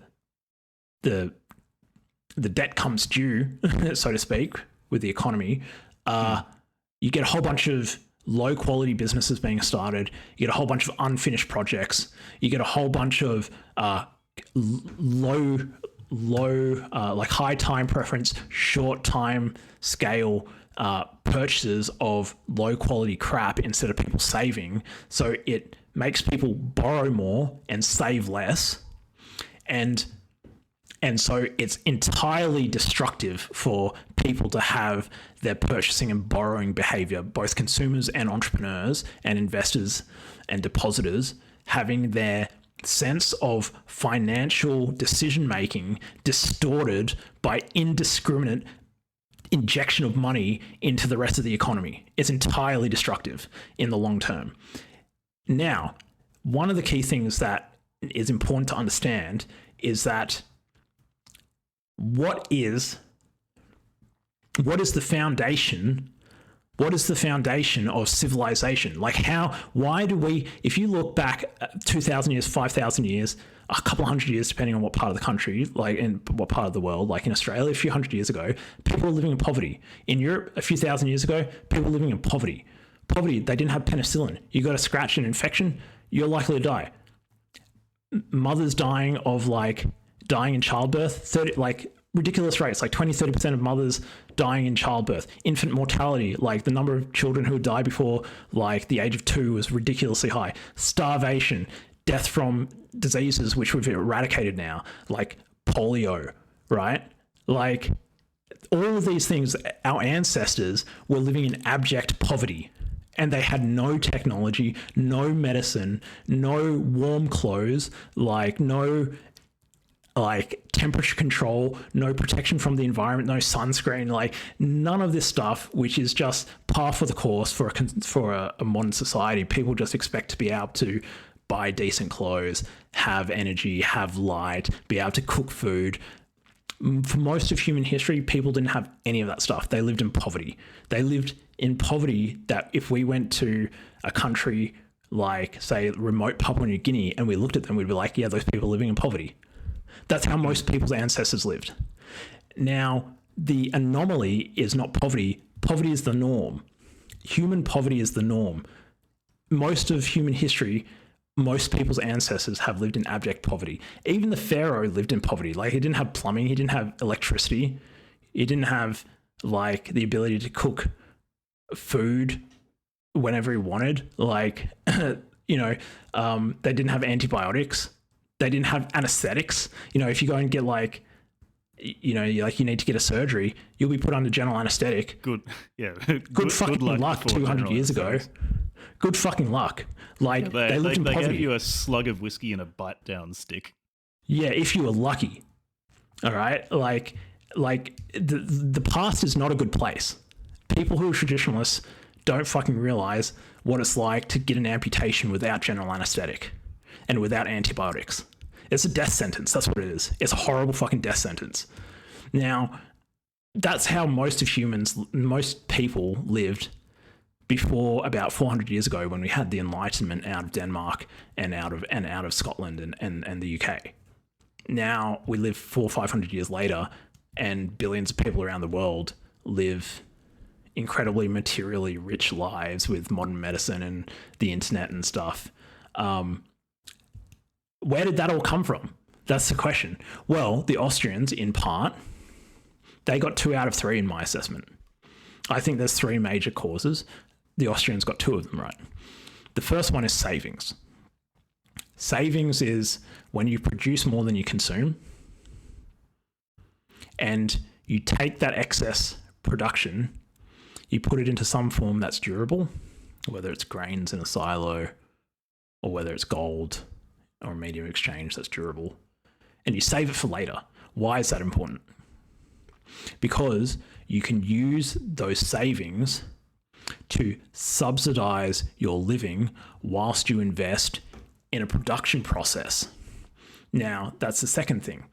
The Austrians say, basically, they realize that to get increased production in a society, the people in the society need to invest in deepening and lengthening and making more sophisticated production processes. So you invest 3 years. So the classic example is like fishing. I'll walk through the example. The classic example, fishing, is I can catch a fish with my bare hand. Maybe I can catch one a day if I spend 6 hours a day catching the fish. But if I spend a day making a spear, make it nice, make it so it's got the right hooks and stuff on the end, takes me a day. Maybe I don't eat it for a day, but the next day I can catch like 5 fish in a day because the spear's so much better. Same thing, fishing rod. Maybe it takes me a few days to make the fishing rod and the yarn and stuff, but then when I go to fish, I can catch 10 fish a day. So you're creating technology or capital goods, these intermediary goods that you don't consume or use for their own purpose, but you use them in the process of creating consumer goods, such as fishing rods or spears. And then you take that to the extreme. Okay, a small boat with fishnets. It takes me a few weeks to build, but when I go out and I fish, I can catch 50 fish in a day. Okay, take it to the next level. I want to create a trawler or a super trawler for all the environmental damage it does. Put that to the side for a sec. It takes me 3 years to build a super trawler. The French companies that build these fucking super trawlers catch tens of thousands of fish a day. But it takes them 3 years and $1 million to build the fucking super trawler. Okay. And you get to 3D printed salmon and print out like five square kilometers of salmon each day. Well, what's the relationship between the amount of time that you have to invest in building this new production process and the productivity of the final outcome? The relationship is, in general, building stuff that increases the productivity of society takes time.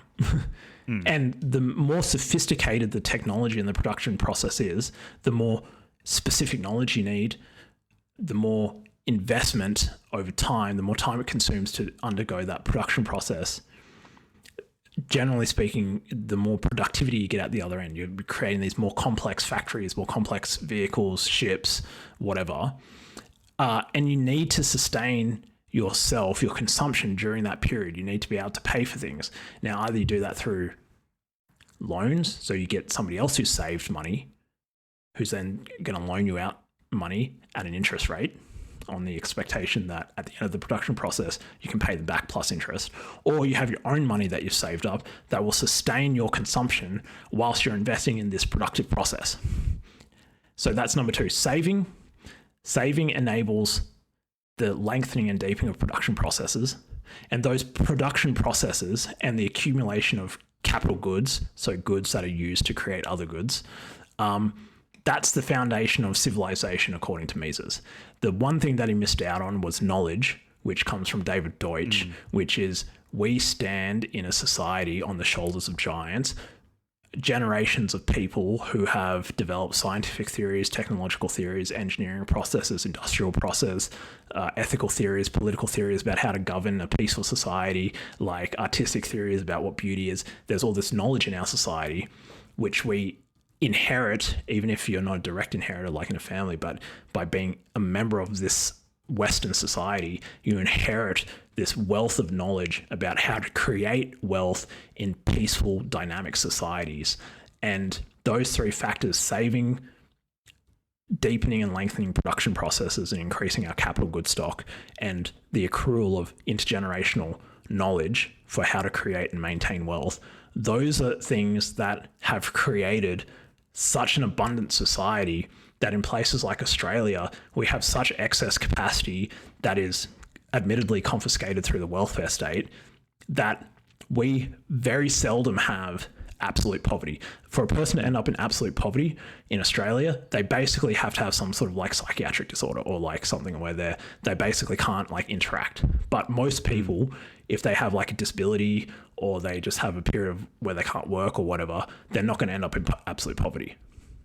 And that's unheard of in historical context. Like 400 years ago, there's no society that could sustain that. And these things are all intimately related to time preference, which is also a major driver of civilization, according to the Austrians. So that is where it all comes together, which is time preference. Time preference is the degree to which you're able to delay gratification. So low time preference, you have a high degree of ability to delay gratification and therefore do things now with the thought that in the future there'll be some payoff that'll make sacrifice now worth it. And higher time preference means that you have less a capacity to delay gratification. Now, there is no fucking way that you can have society with a high time preference, extremely high systemic time preference, building up wealth because they won't have the ability to save and they therefore won't have the resources or the time preference to invest in deepening and lengthening production processes to increase the productive output and the capital goods of the society. You need to have a low price. So fundamentally, the ethic or the psychology that the Austrians figured out is like lowering civilization is a story of lowering time preferences. And the more a society can lower time preferences, can get people to save, invest, and spend time developing more productive processes so that in the future there's higher productive output, the more wealth that society will have. And the more prosperity and the more, because also prosperity tends to encourage peacefulness, peace, also like the less violence and the more peace a society have. The thing is, now if we talk about money and time preference, and this is where it all fucking comes crashing down. Could I just why explain time preference in a slightly different way as well, just to make sure listeners understand it? Because this idea is super, super, super important to this book. It might be one of the most important concepts in Austrian economics. Yeah, and it's not hard to understand, but once you get it, a lot of I feel like it's almost compressed Austrian economics in that if you grok time preference, you intuitively understand a lot of what the Austrians were doing. Yeah. So you can think of it as basically how much is something happening sooner rather than later worth to you. Yeah. So as your time preference goes up, so as your preference for something happening sooner goes up, you basically would pay more money or pay more labor or pay more whatever for a thing to happen sooner. So suppose you're dying of thirst in a desert and you see some water. Your time preference is close to infinite. Like you're going to do basically anything to get that water. Yeah. You're not going to think it's like, oh, what other uses could I put this water towards? It's like, no, you're going to consume you're that surviving. right now. You're in survival mode. Yeah. But as time preference drops, as the value you ascribe to something happening right now goes down, and you're happy with it happening further and further and further and further in the future, you'll start doing things like saving. You'll start doing things like building up capital goods or ways to generate more resources that doesn't involve immediate consumption.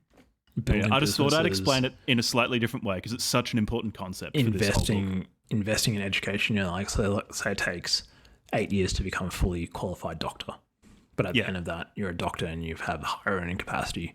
But during that 8-year period, 7 of those years you're a student, you're not earning shit, and in the last year you're an intern and you're not getting paid overtime and stuff. You have to have a low time preference to do that sort of stuff. Yeah, that's very low time preference behavior. Yeah, and if you want to build a business that takes 20 years to build, and maybe at the end of it you're worth $100 million, but for 19 out of 20 of those years you're paying yourself like 80 grand a year. And you think about that in comparison, like as your time preference gets higher, so a super, super, super high time preference thing to do would just be to run to the nearest thing you could steal and immediately consume, and steal and immediately consume. Which is like, you see people like that, like ice addicts and stuff, who are like deep in it. Yeah, like that's what they do. They're literally because they're feeling cravings and their time preference is just going through the roof as they feel worse and worse. And they basically live in the moment. They're like responding to essentially like things that are arising in their consciousness, emotions, cravings, and so forth. And there's no regulation of that against an image of the future that they're weighing up their decisions against. So this is time preference is one of the foundations of civilization, because if you live in America, if you live in Australia, if you live in Europe, if you live in any country, in India, if you live in any country where you've inherited by being a member of that society a stockpile of capital goods that have been built, maintained, and custodianed over decades, that are now producing things like cars, like high amounts of food output, like things complex like concrete or steel to build houses and buildings with. You have inherited a huge amount of wealth that is the consequence of not everybody in society, but enough people in society in the form of savers who are willing to give out loans, investors, entrepreneurs, laborers who have had sufficiently low time preference that they've thought about things in terms of decades, or even like passing on things to their community or their family after they die. And we've inherited those things that they've built in the form of technology, wealth, political institutions, capital goods. And it falls apart if our time preference goes too high. It falls apart. And countries where that has fallen apart, Argentina almost ended up there until recently, with Milei seems to be like fixing some of those issues. But Argentina, Venezuela, Sri Lanka, Zimbabwe, Weimar Republic. Because if people think about North Korea, like they remonetized. Sorry, I was just going to say, because the connection between inflation and time preference is that as inflation increases, people on some level feel it happening, even if they don't know what the inflation rate is and how that's calculated as its own problem. But if they just see prices constantly going up, but the amount of money they're getting for their work remains the same, they're basically going to start trying to spend more money to just offload this money that is dropping in value constantly. There's two things that'll happen. Their time preference is getting higher and higher. It's getting higher. Like they're just trying to get rid of this money. So the extreme example is you see this in hyperinflation events, like in the Weimar Republic example that I cited earlier, where people just get the money and run straight to the bank. Straight to the grocery store. To the shop. Okay, so two things will happen. People will increase their consumption behavior instead of saving. So they're spending now instead of saving, and less capacity to invest in production processes, start businesses, invest in their education, and so forth. The other thing that'll happen, which is what has happened in Australia, That's why there's no real meaning. Like hyperinflation is just really high inflation. Low inflation is still having an effect on people's psychology because people know that they can't leave $100,000 or $10,000 in the bank. They've got to do something with it. They've either got to spend it or they've got to like go and buy something. Put it into property. Buy ASX stocks, buy NASDAQ stocks, put it into property. If they put it into something like property, because most people can't afford to buy the property outright, they have to get a loan. They have to put down a deposit on the loan, so 20% of the loan. What ends up happening is some fraction of that loan is new money, which is how the banks are expanding the money supply, because they're expanding it. They're introducing new money against asset valuations, not against underlying reserves. So the banks, when they issue things like house loans, home loans, are actually contributing to the money supply in the first. So that's one thing. But then two, what the person who's getting the loan is doing is they're monetizing the debt. The reason why they're monetizing the debt is because they're getting the money off the deposit to then go and buy an asset. The asset they're expecting to increase in price at least as high, at least as fast as inflation, hopefully fast enough to make up for the interest, like to offset the interest payments over the course of their entire, like the lifetime of their loan. So what ends up happening is we're creating new money to fund these home loans, and in part, not the entire value of the home loan, but like some fraction of it is. And then the second thing that's happening is indirectly people are monetizing the debt because people are getting the money out of the base currency and they're trying to get it into the house, which is a hard asset that has a fairly low increase in supply, and it's going to hold its value a lot better than the base currency. So this entire rational behavior, like that's not to blame the person taking out the home loan. Like that's a totally reasonable response to it. If you had $100,000 in the bank right now over the last 4 years since COVID in Australia, one, you're an idiot because you've lost tens of thousands of dollars in purchasing power. So nobody's done that. Nobody's kept $100,000 in the bank. They've all bought ASX stocks, so they've monetized ASX stocks, or they've bought art, so they've monetized art, or they've gotten a home loan, so they've monetized the home and the debt to finance the home. And what I mean by monetization is that instead of people holding onto the base currency because it's hard and it's not being destroyed, instead there's capital flight, not in terms of people leaving the jurisdiction to another jurisdiction and taking the capital with them. They're staying in the same jurisdiction, but the capital flight is happening. They're leaving from the currency into other assets.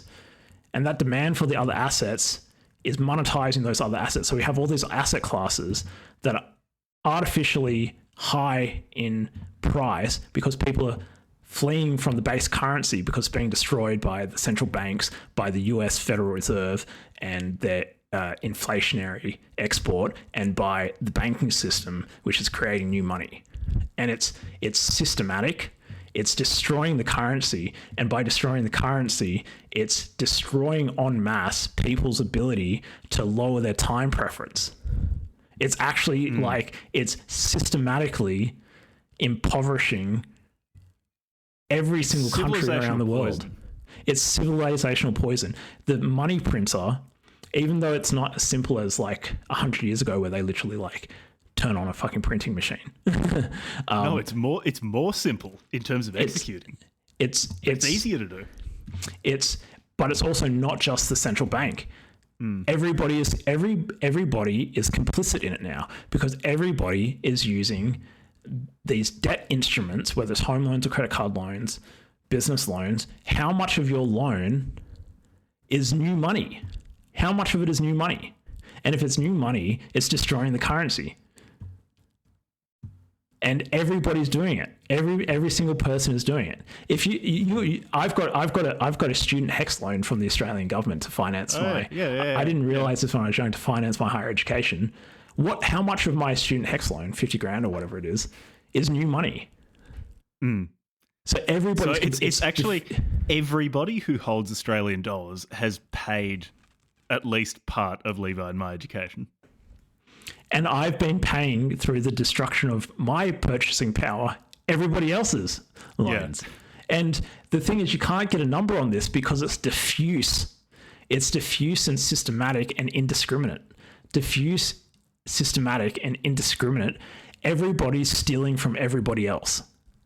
And I personally don't think you can have long-term a civilization built on systematic interpersonal kleptocracy where everybody's stealing everybody else. Theft. Decentralized theft. Decentralized in that it's no one individual robbing another specified individual. It's the bellum omnium contra omnes of economic war of all against all. This strange, fractionated, diffuse, decentralized theft. And it's not. That's why, like, some of the Bitcoin people, I don't agree with them because they point the fingers at the central government and they point the system at the banking system, which is valid. It's okay. I understand why they're pointing the fingers, but point the fingers at everyone because everybody's doing it. Everybody's getting in on the cheap credit. Everybody's getting in on expanding the monetary supply so that they can buy their new fucking loan or buy their new car or buy a new house. And we're all contributing to the destruction of our own property, our own property in terms of the currency that we hold, but also destroying the currency itself. And we're all wondering why the hell is groceries so expensive? Why are groceries so expensive in Australia now? You know, like 3 years ago, you know, I can go down and buy like one bag of groceries. It's like $80. Well, fuck, did it's fucked. Some cereal and steak and some milk cost $80 fucking dollars? Because everybody's destroying the currency. Everybody's destroying the currency. The only people who maybe aren't destroying the currency are so fucking poor that they haven't got the capacity to get loans. And so, but if there's welfare payments to them, then there, like, there, still, there might be like a lot of that's it. just done with created money as well. And so this is.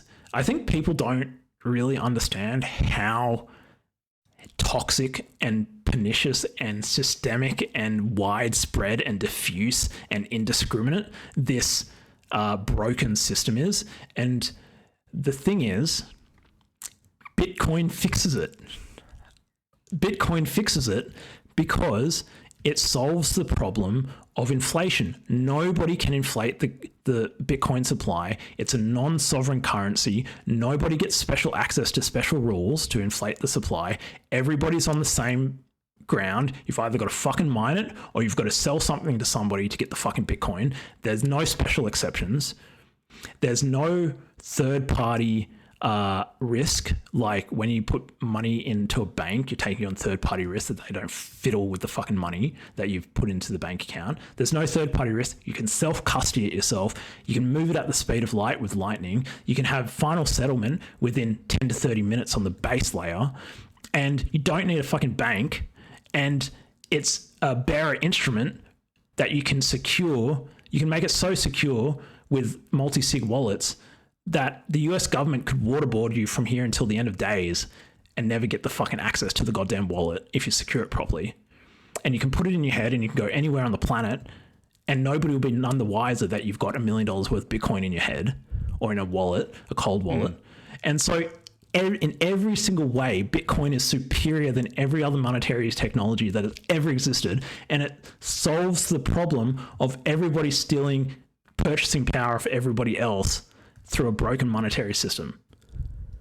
Yeah, because the thing is, even your devaluing fiat currency in a bank is not safe. Like, you don't really have custody counterparty risk. Yeah, of your dollars or your euros or your yuan or whatever you're holding. If something goes wrong at the bank, they are going to fuck depositors first. Did you not see what happened in motherfucking Greece in 2008, 2009? You know what they fucking did? They locked their fucking bank accounts. Austerity measures. Austerity measures. In Greece. Whereas if Sri Lanka. If you have Bitcoin in a wallet that you control, because if you don't have the keys, it's not yours.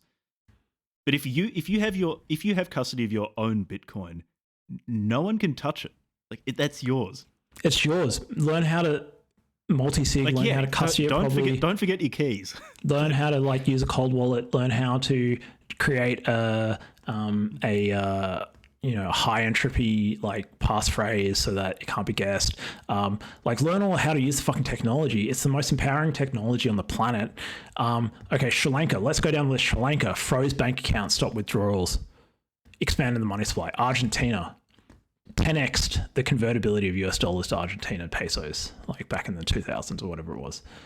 Canada recently froze people who disagreed with the state about issues around COVID vaccines and stuff, froze their fucking bank accounts, violated their property rights, took away their ability to feed their fucking family because they disagreed with whatever policy the Canadian government. Greece, austerity measures. All right, North Korea,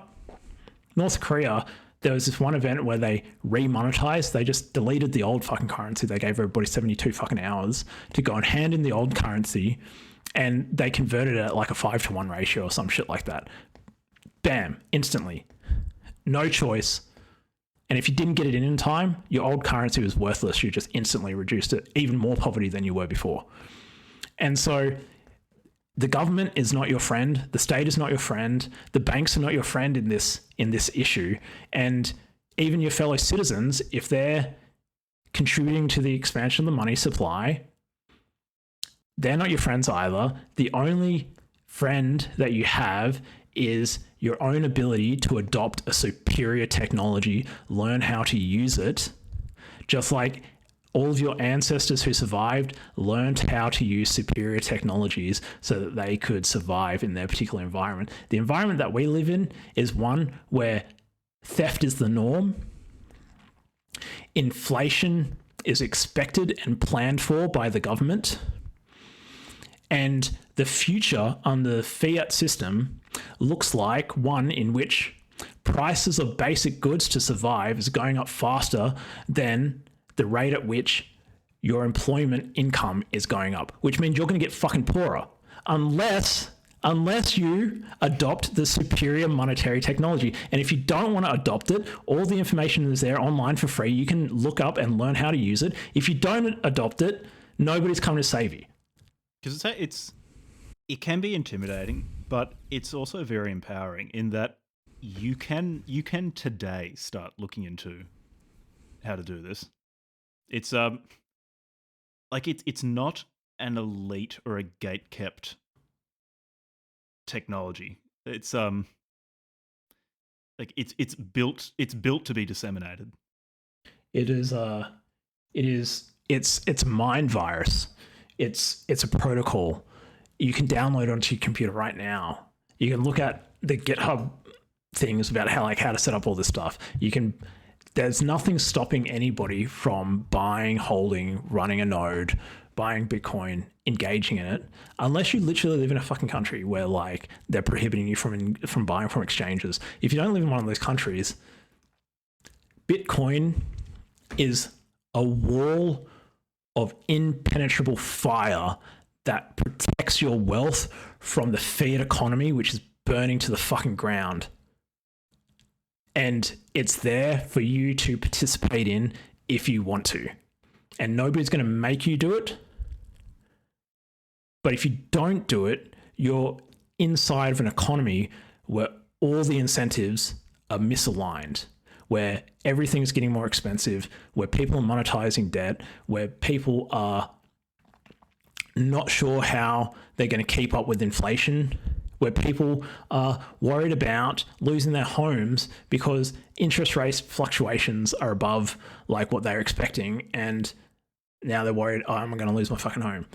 That's a fucked up economy. It's a fucked up economy because it's based on a fundamental flaw in the monetary system, which is not only is it an expansionary money supply, but because it's a credit money system, it's not even a fiat system. It's a credit money fiat system where the kleptocracy is diffuse and indiscriminate and systematic. And there's no way in hell that any normal person, unless you're extremely talented, expect to make a lot of money, or you inherit a bunch of assets or something where you have some way of getting out. Most normal people are not going to be able to beat this system, which is destroying itself. If you want to get out of that system, the only option you have is Bitcoin. All the other cryptocurrencies have all their there's a whole bunch of reasons why the other cryptocurrencies don't meet the criterion for being used as money. But one of the main criterion is that Bitcoin is a commodity. There's no organization that controls or dictates the policies of any of like the rules around Bitcoin. All the other fucking cryptocurrencies have some foundation that is essentially a company that's issued as security. No time at any point in any human civilization has the security been used as a medium of exchange. Do you use fucking Apple as a medium? Apple stocks as a medium of exchange? No, you don't. Why the hell would you use Ethereum, which has been ruled a security? Why would anybody use that as a medium of exchange? It's being controlled by not even a governmental organization, like a non-profit, supposedly, foundation that has a closed organizational structure, is making asymmetric decisions about what policies and what technological changes to introduce into the Ethereum blockchain. That's a fucking death trap if you want to store and use your wealth in the future. The only option is Bitcoin. The only option is Bitcoin. You don't have any other options. I guarantee you, go and look at all the other thousands of cryptocurrencies. There is no other cryptocurrency. There's no other choice. You don't have, this isn't like, you don't get to choose between Cardano and Ethereum and, you know, like Monero and stuff as like, oh, what are the alternatives to Bitcoin? There's no alternatives to Bitcoin. There's no alternatives to Bitcoin. It's non-sovereign. It's completely distributed. It's so secure. There's no organization that can take over Bitcoin. It's finite. It uses energy to secure the network, which means you have to expend real energy and computational resources and deploy real capital in order to engage in the network or to attack the network. It's distributed across the entire planet. There's mining companies that are now that are now NASDAQ listed, that are legitimate businesses that are deploying real capital and have real governance boards and have real oversight, contributing to the security of the network. You have real layer 2 technologies such as Lightning or some of the side chains, which are built by real cryptographers and real computer scientists to extend the functionality of the network. And you have, most importantly, you have the one thing that enables a monetary medium to actually function properly without all this stuff being fucked around with, which is it's independent of any actor. Nobody gets an extra say in Bitcoin. It's a commodity. It's like gold. Nobody owns gold. Nobody owns Bitcoin. It exists independently of any particular actor, which means you're not engaging when you buy Bitcoin or mine Bitcoin. You're not engaging in like a contractual arrangement with a single actor that you have to have trust in. You know, this counterparty risk. You're joining a network of millions of other people who believe that theft is wrong and who back up that belief by buying the only technology in the world that encodes that belief in technology, backs it up with the laws of physics, and makes it irrefutable with the most cutting edge mathematics that the human civilization has created thus far. And if you don't want to adopt that as a technology, I don't know what to say to help you, man. Like, you're just not thinking straight about this issue. You either live in a fiat system, which is toxic and is melting itself to the ground and is inflating to infinity, or you buy a free market, the people's money. You participate in the people's money. I can't. Do you want to be with free people who have consensually secured and bought into a network based on sound economic principles and ethical principles around contributing work and not theft? Or do you want to be a part of an economy that is fundamentally based on theft and power and and reckless destruction of the currency that everybody uses. It's so black and white. It's so black and white, and people need to think about what's in their own self-interest. And luckily, in this case, what's in their own self-interest is also in the interest of everybody else in society. On that note, do you want to finish for today, and tomorrow we can go on to this book's thesis, having just orange pilled everyone. So this will be a big episode, but this is also something that both of us like a lot. I sort of expected this to be a long one. You want to do that? Yeah, I apologize for the outrageous, like, this is the first proper major Bitcoin book we've done. And I know I've ranted a little bit about Bitcoin and stuff in the past, and maybe I ranted too much just now, but I just wish I could shake people out of the haze. You know, like, it's like everybody has been hoodwinked, or like everybody's asleep or something. And it's as simple as, if you hold onto that $100 bill in your pocket, you're going to get poorer. And it's because the money itself is broken. The money is broken. You don't even have to get ethical or moralistic about it. It's an engineering problem. The money is fucking broken, and it will make you poorer. Don't use the fiat money if you can avoid it. Get out of the fiat money.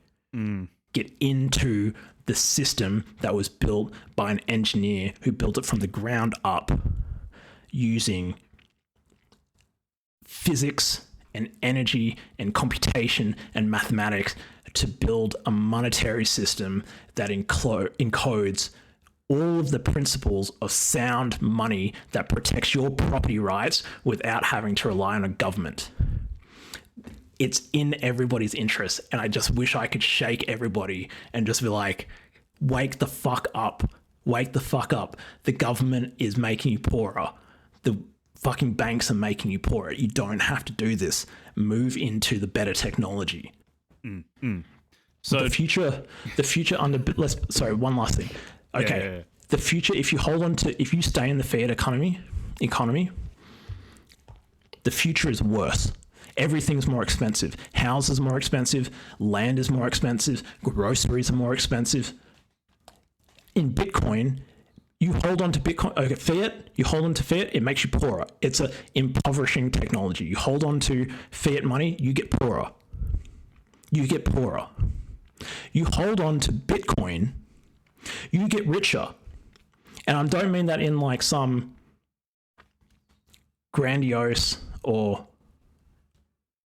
in nonchalant way. I mean, the purchasing power of Bitcoin goes up because the economy is getting bigger and more developed, and we're building more and more technology, and each unit of Bitcoin will purchase more and more and more and more and more in the future. Bitcoin makes you richer. Fiat money makes you poorer. So coming up, we'll record tomorrow, but for listeners, coming up in a few seconds, we'll be talking more about this book. We'll be talking about the Seventh-day Adventists, anti-masturbation cereals, soy food products. We'll be talking about the medical industry. We'll be talking about all sorts of reasons as to why fiat money leads to you not eating enough fatty red meat, as Saifedean Ammous recommends. So you want to end there and pick up tomorrow? Inflation is theft. Inflation is theft. And we'll pick up here tomorrow, but inflation is theft. Yeah. Right. And Bitcoin is property rights and hope and freedom. So Levi, I'll see you tomorrow. Listeners, due to the magic of technology, I'll see you again in a few seconds. In 2 seconds.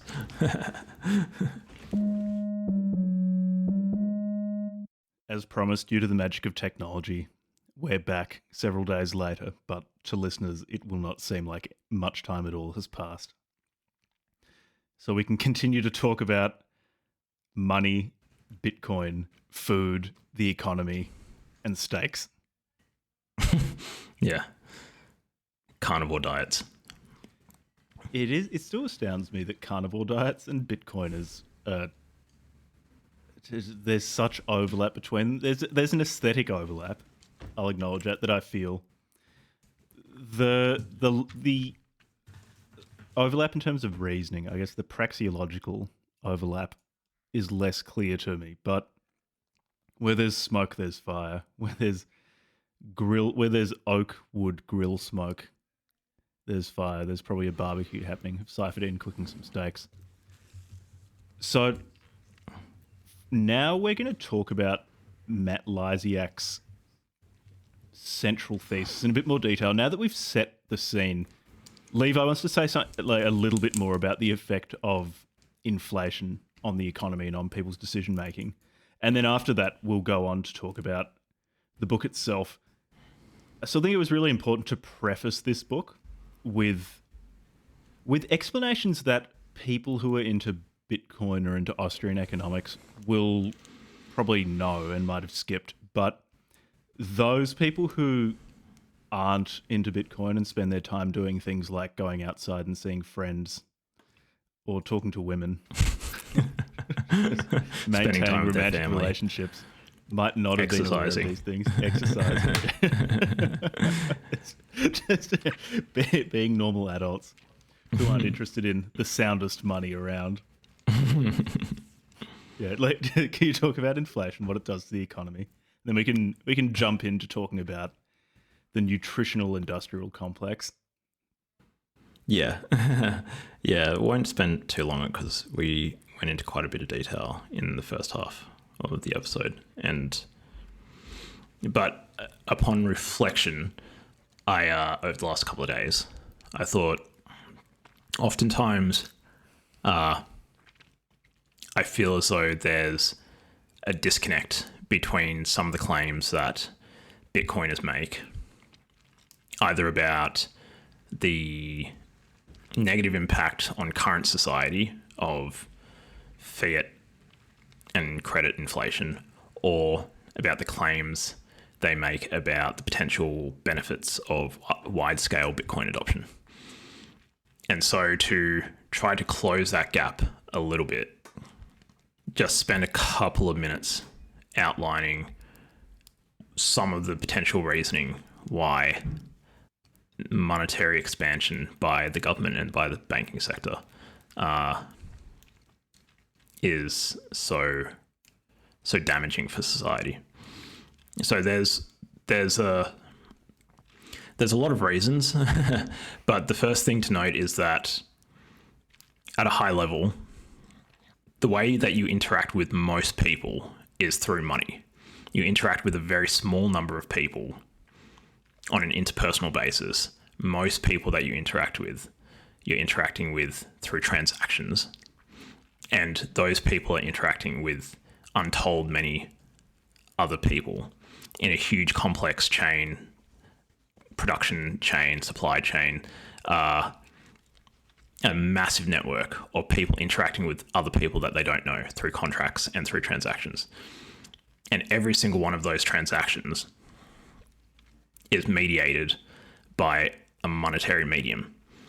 And so if that technology that people are using to facilitate their transactions with other people has an engineering flaw or a fault in it of some kind, it's not like it's just going to affect one or two people. It's going to affect everyone. It's going to affect the entire population, the entire network of people who are using that. So in other words, there's however many billions of transactions occur every single day, except for the ones that are on Bitcoin. Essentially all of them are, to greater or lesser degrees, interfered with and corrupted by the interference in the money markets, in the currencies, by world governments, in particular your local jurisdictional government and the US government. And depending on what country you're in, maybe more or less by other governments, but generally speaking, at the moment, it's the US government. So with that being said, think about how much you need money to be able to like navigate life in like a modern economy. So for example, if you want to save money, if you want to save for the future, you obviously have to do something with that money. If the money's being debased, then it's going to burn in your bank account. You're going to go and buy assets that aren't money. So you're actually going to, we've got a whole bunch of asset classes that have money flowing into them that may not otherwise have as much money flowing into them if people had a hard currency to save in. So I think I referred to that in the first half of the conversation as like currency flight, essentially capital flight out of the currency instead of out of a jurisdiction. Another thing that it can do is it makes it very difficult to assess the real return on any asset that you, any business that you build or asset that you build and sell in the future, because now there's a bifurcation between nominal return, so the price increase, the nominal, like the number that goes up, and what's sometimes called the real return, which is you have to modify the nominal return by some coefficient, your estimate of whatever you think inflation is. And different classes of things have different inflation. Like for example, like house prices, property prices in Australia has had way more price inflation than like even CPI. It's gone like nuts. So over the last few years. So now you have an inability to really make an assessment over the future and whether or not the investment decision that you made was a good investment decision. You don't have accurate information from the price system anymore. Mm-hmm. And especially if since nobody knows really how much money is increasing in supply, you don't really know what the inflation rate, like whatever number you pull out of your ass is just a random guess. And another one is that if you are looking at staying in a job and say inflation, monetary expense is like 10% year on year, not many people are actually getting like 10% salary increases within a single job. You know, people would be likely to have like a 5% increase or something. Oh, speak for yourself. So you can still get a pay increase but get poorer over time because your pay increase is not actually keeping up with inflation, whether it's asset inflation like houses or consumer stuff like groceries. Another one is that it makes it really difficult for entrepreneurs to make investment decisions and resource allocation decisions, in part because there's so much cheap money on the market because interest rates are being artificially suppressed, especially during things like quantitative easing, that all the entrepreneurs are competing over resources that actually have artificially raised competition for those resources. So there's way more competition because interest rates are low. It's easy to get loans. And so it lowers that lower interest rate lowers the quality of businesses that are being started, which are going after the same number of resources, introducing like more competition for those resources for entrepreneurs. And so you just keep on going down the list. Another simple one is just if you think of like the price system as a signal transduction medium, basically, where like it's integrating information, like I discussed in the first half of the episode, from the rest of the economy and then giving you a number that communicates the scarcity and the changes in scarcity of different things in the economy in not necessarily real time, but pretty quickly. The inflation is introducing noise into that signal, into that signal pathway. So if oftentimes the inflation, you can't make, you're having to make an assessment of like, is what's happening to this price? Is it attributable to, is the changes in price attributable to real scarcity changes, or is it due to some inflationary effect, or is it due to, say, a government intervention of some sort, like price controls or whatever? And every time there's a factor like that introduced into it, it makes the price signal less reliable, and you can't use it as effectively to assess what resource purchasing and allocation decisions you should make. And then the really big one, the last two really big effects that I'm aware of is, I've sort of mentioned a number of times, but because there's currency flight, if you just think about it, into other assets like fine art, like housing and land, all of these other asset classes are artificially, their prices are being stimulated, are being pushed up because of this currency flight. And there's even an argument to be made that property under a hard money system, because people wouldn't be saving as much using their property, like their house, to save as much, they'd just be using the hard money. There's an argument to be made that a house will basically just drop to its like the financial, like what's, you can think of like this net present value, which would be like the rental return if you like got a particular rental rate from here until the end of the useful lifetime of the house, minus whatever maintenance and taxes and so forth. Whereas every house can't just be treated as a straightforward financial instrument with like based on the cash flows. It's being used also as a store of value. So the entire property market in places like Australia, the housing prices are going up because people are fleeing from the currency and not just using it as a thing to either live in themselves or to get cash flows off.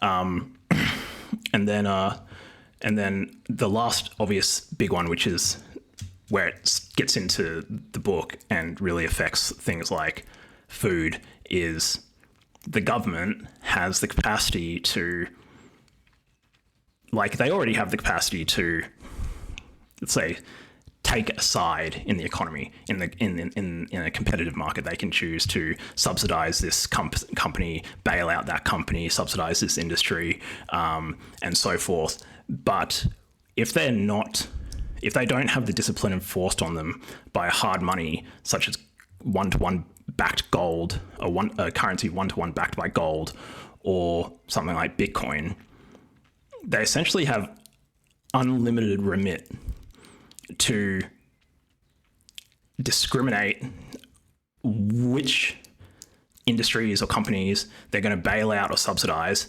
and they don't need to resort to taxation. They can just expand the money supply to do that. And there's been several cases in the US where I believe that's actually happened. Potentially Silicon Valley Bank recently was one of them, but the 2008 financial crisis was like the biggest one, where like a lot of money was created in order to bail out banks. And as it says in the book, what that leads to is a system where profits are privatized. So these companies and stuff can take all this risk on, make a bunch of investments. If it goes well, they're privatizing the profits, but then they can just go to the US Federal Reserve or whatever, however the system works, and get these bailouts, which ultimately can just be bailed out based on expanding the money supply. So what happens is the entire society eats that bailout through inflation, through the destruction of the currency. And so that's just a small assortment of some of the systemic effects that having a weak currency that can be expanded by a government can have. And this particular book is essentially a focus in on one particular really important issue that he claims is being affected by this dynamic. Yeah. I hope that wasn't too long. Sorry, that was me. No, that's good. These are all 10 minutes. These are things that, and this is probably my biggest criticism of the book, and we did touch on it recording the first part of this episode, is that it's sort of written for the faithful. It's preaching to the choir in that, because I don't consider myself hugely knowledgeable about Bitcoin, but I guess just by virtue of the fact that I've been interested in it for a few years, a lot of these sort of arguments seem fairly intuitive to me. I've, through a process of internet osmosis, absorbed many tenets of Austrian economics.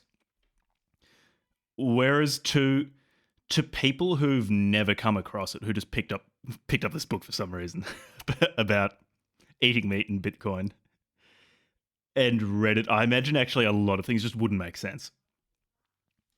And that, I don't, if there's another edition of this book, I think it's print on demand, so it doesn't really matter. But if they do revise the book, adding in some sort of primer, so it can just be 15 pages, 20 pages at the start on some of these principles, I think it'd really, really strengthen the book. So how about we jump into Matt Lysiak's central thesis, having just enjoyed 2.5 hours of throat clearing, where I guess we should introduce timestamps in case people want to skip the throat clearing about Bitcoin. Nah. Because, okay, just imagine, it'll either be people who aren't into Bitcoin who need to hear it, or people who are into Bitcoin who are just some of the most masturbatory people on earth and will want to hear all of it again. It's like, this is why it was a great idea. Yeah, and maybe put correct your me. cuckbucks into Bitcoin. Correct me. Yeah, well, if we've made any mistakes. Yeah, which I'm sure I did make plenty of mistakes. There is something particular about the Bitcoin community, which is it's so disputatious. It's not. I don't know if I'd call it a particularly supportive community. It's supportive in that if you say you're holding Bitcoin, they're like, okay, good. And then basically if you say anything else, you'll have people jump in and tell you that you're wrong and you're stupid. Yeah. It's the sound money immune system. It's the sound money mindset in action, which compels you to scream at people over Twitter. Oh, that was one more like systemic effect of the monetary expansion by the government.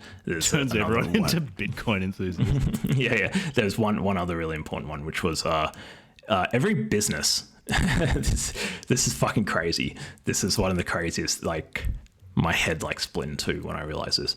Every business is a derivative in the financial sense of the currency it receives, the currency or currencies it receives payments in that it finances itself with and that keeps its books in and that it uses as any treasury reserve. So especially when it comes to making like cash flow growth, like revenue growth, what the monetary expansion and inflation rate does to all businesses, small and big, is it sets a hurdle rate. A hurdle rate is like the minimum amount that you need to make to clear some like threshold. In this case, it's just to make a real return on the business. So if say inflation, like actual monetary inflation, not like fiat propaganda, if actual monetary inflation over the course of a year is 10%, you need to grow your revenues presumably by at least 10%, just to actually be in the same position you were at the beginning of the year. It's kind of like savings.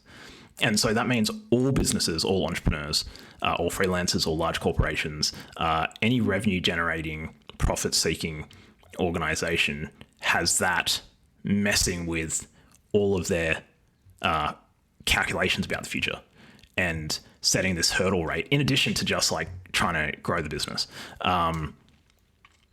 So that's just another thing. Like there's 200 million businesses in the world, something like that, companies in the world, and every single one of them is having their financial decision making and future considerations being distorted by this.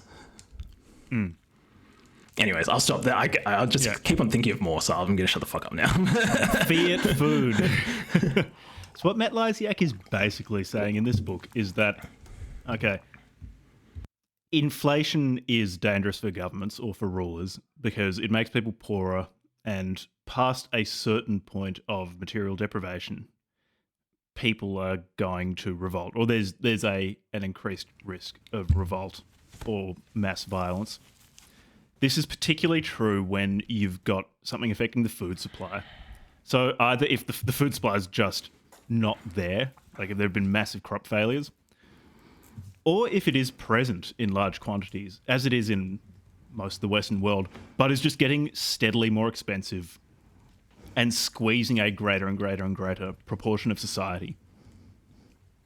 And so what Lysiak says is that, particularly since going off the gold standard in the United States, he talks about this in the context of the US, but this is generalizable to certainly to Australia, I'd say Canada as well, basically to at the very least the Western world, with purely fiat money what the government does is, like Levi was saying, it creates a bunch of money to pay for things without having to resort to taxes or to overt taxes that voters won't like.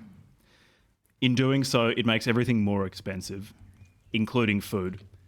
The government is particularly concerned about increasing food prices, so to cover up the effect of inflation on food, it resorts to basically subsidizing, what would you call them, like food-like edible products.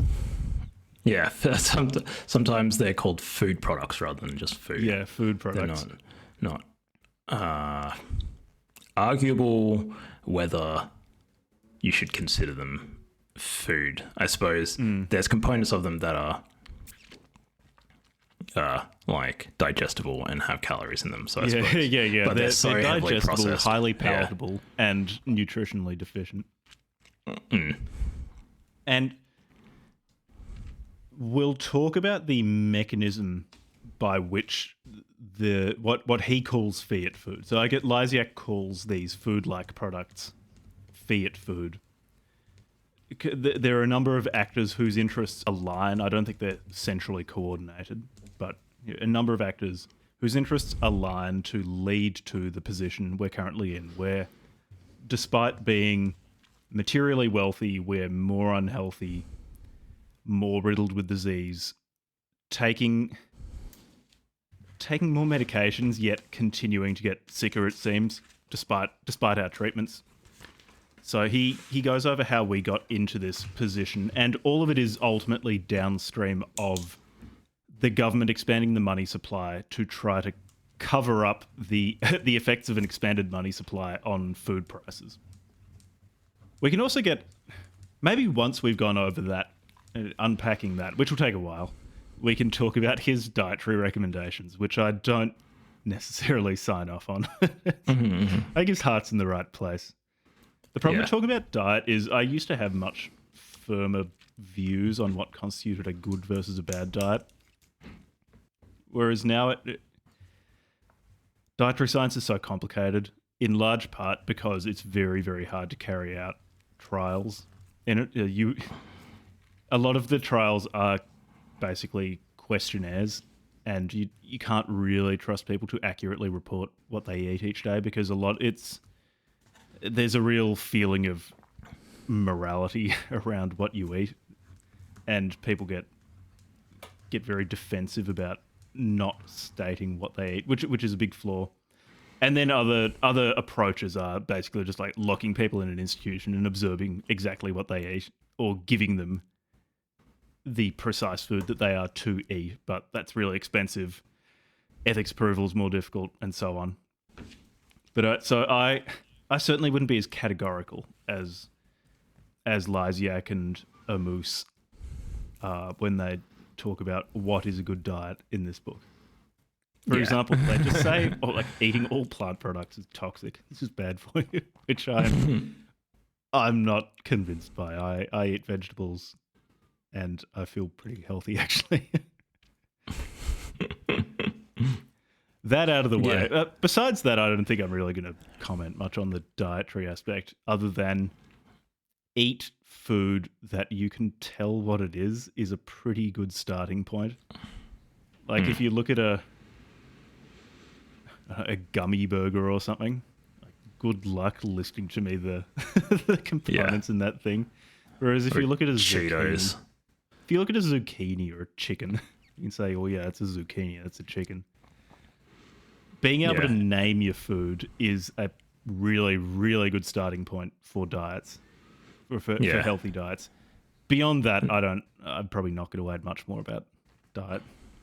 Yeah, I don't have particularly strong opinions. My partner and I have been increasingly reducing our carbohydrates, especially processed carbohydrates. I still have no self-control when it comes to French fries. So if I'm at a pub, I'll have French fries. You've always had such a sweet tooth for as long as I've known you. You just love sweet foods. Yeah. But that's going away. Like, I am getting better at that. Like, we have ice cream in the house at the moment. I haven't eaten any of it, and I don't really feel like eating it. Yeah, like eating less bread. Still have some cereal every now and then, like if it's before like intense exercise, especially. But Stop increasingly. masturbating. Just eat calories. Just eat the nutrient. reasoning behind that comment will become evident when we talk about John yeah. Kellogg. I suppose we might talk about this a little bit later when we get up to it, but my main thing is probably the more processed it is, that's probably a reasonable indicator that it's becoming more and more full of things that are not necessarily good for you, and in particular also becoming more and more refined. And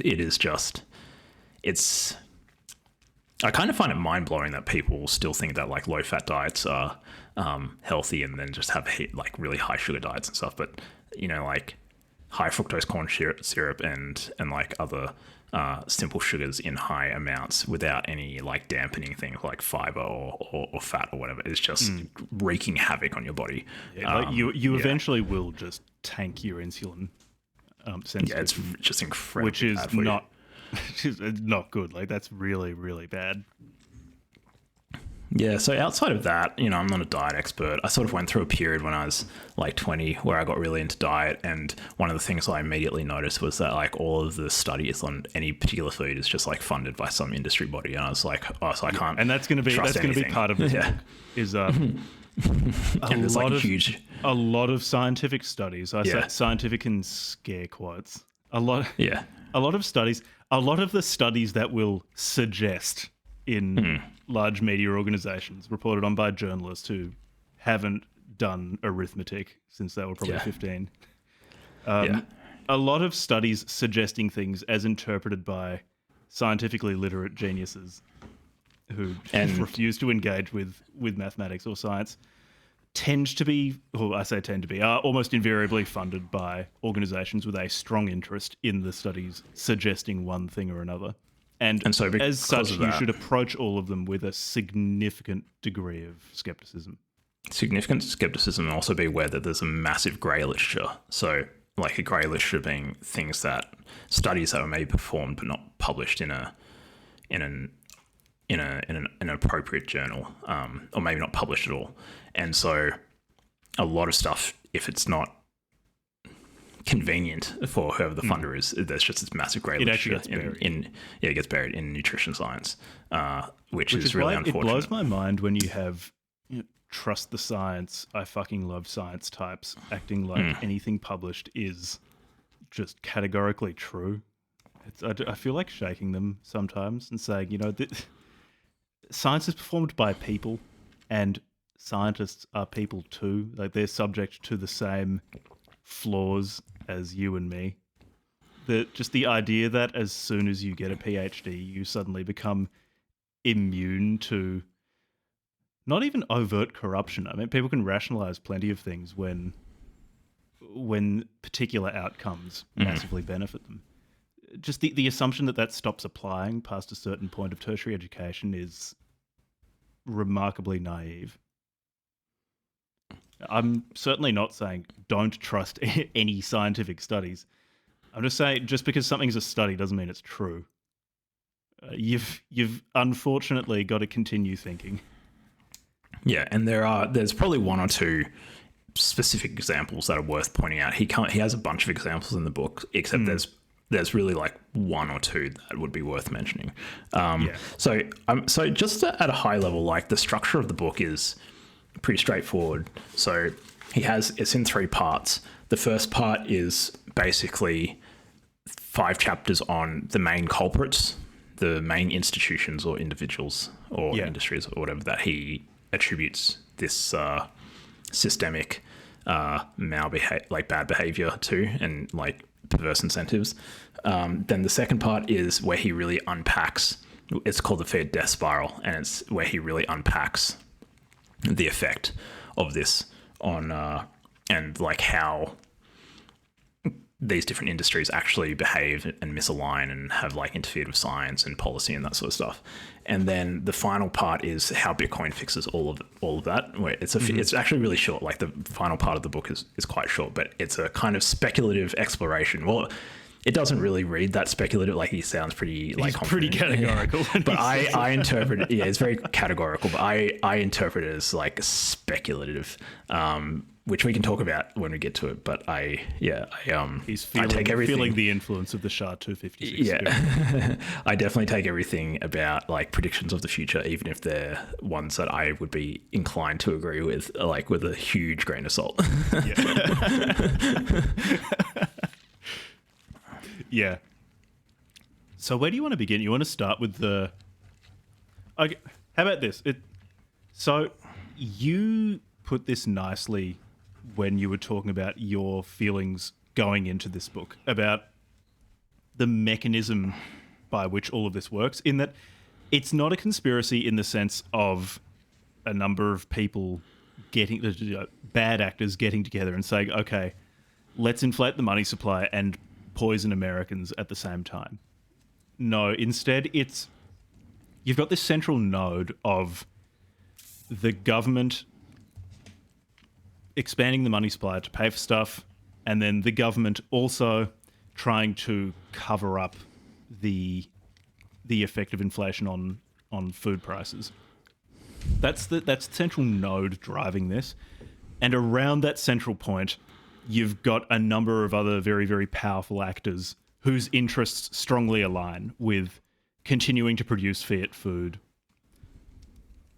or continuing to treat people, for example, who are made sick by consuming Fiat food.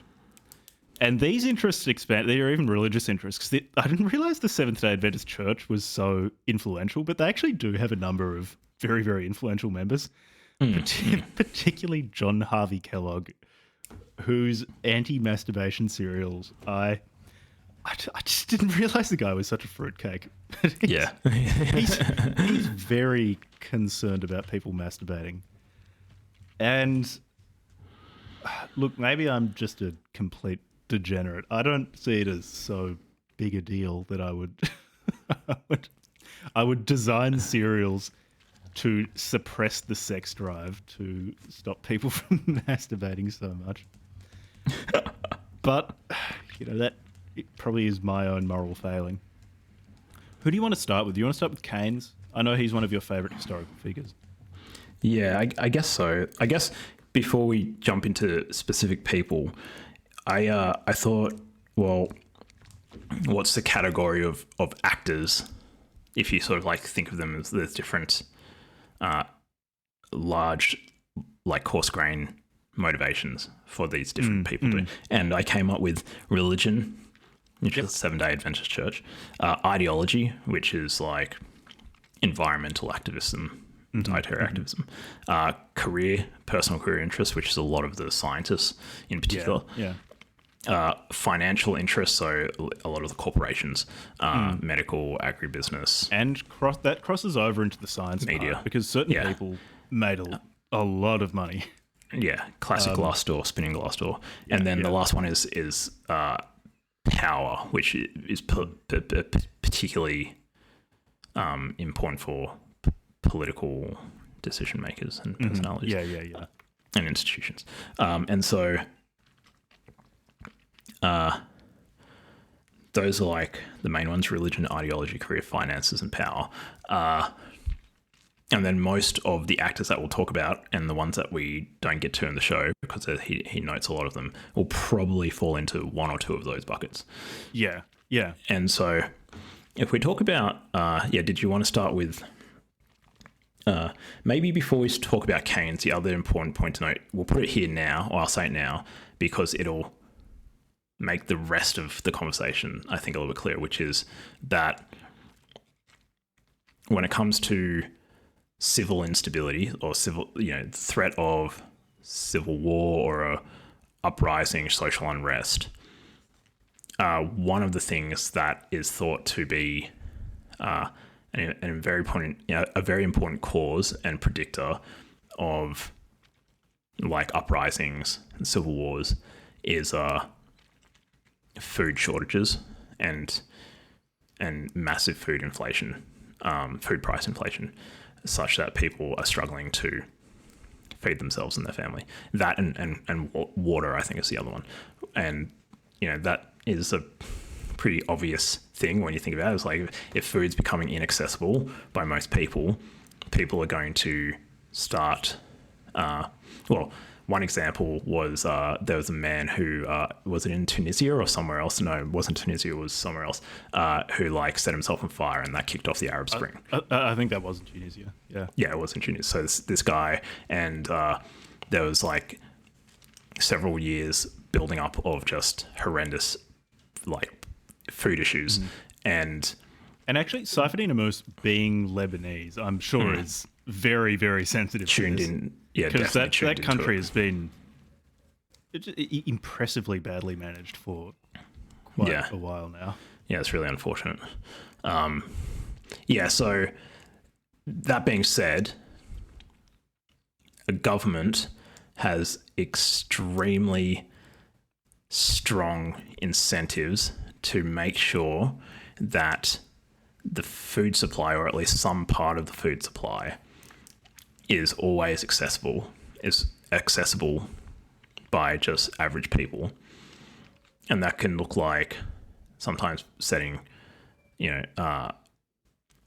price ceilings, the maximum price that people can charge for food, or buying food and guaranteeing a minimum price that they'll buy and release food on. That happened in India recently, and it caused a bunch of issues. Which is that happens in the United States as well, I think. I'm not sure exactly how farm subsidy or Nixon era farm subsidies work in the United States, but I think actually there is a minimum price for buying soy and corn. And the government will guarantee that they'll buy anything that doesn't include that or whatever. It's there's different ways to do it. Or they'll just subsidize an industry, food, and it seems as though there's, and obviously then they can also tax or introduce tariffs against industries or sectors that they don't like, that they want to inhibit. And the Bitcoin and steak sector. So in this particular case, the real key driver of the entire book is essentially, if it weren't for government subsidies and interference in the agricultural industries, and in particular subsidies and expanding the monetary supply, and then putting out this propaganda for advising the American public to eat more plant-based food and that sort of stuff, then the American people in particular would be aware of how much more price inflation there is in food. And so by subsidizing those cheaper foods, plant-based foods like corn and stuff, and then getting people to change their preferences through media and that sort of stuff, then the government is hoping to suppress the awareness of just how bad food inflation is. Whereas all that inflation is actually showing up in things like meat and eggs and whole milk and so forth. And in animal products. In animal products, yeah. He doesn't like eating anything that doesn't come from an animal. He'll tolerate water. And that's largely basically because soy and corn and so forth, these large scale industrial crops are much more amenable to industrial technologization than, I mean, you can still do that with cows and stuff. It's just not, I just think it's probably not to the same degree that you can do it with corn. The margins are much lower because it's much harder. Farming at a mass scale is, it's possible. It's just harder to deal with animals than it is with corn. Yeah. And so that's essentially the crux of the book. And then the rest of it is essentially him saying, okay, well, here's my evidence to support this claim.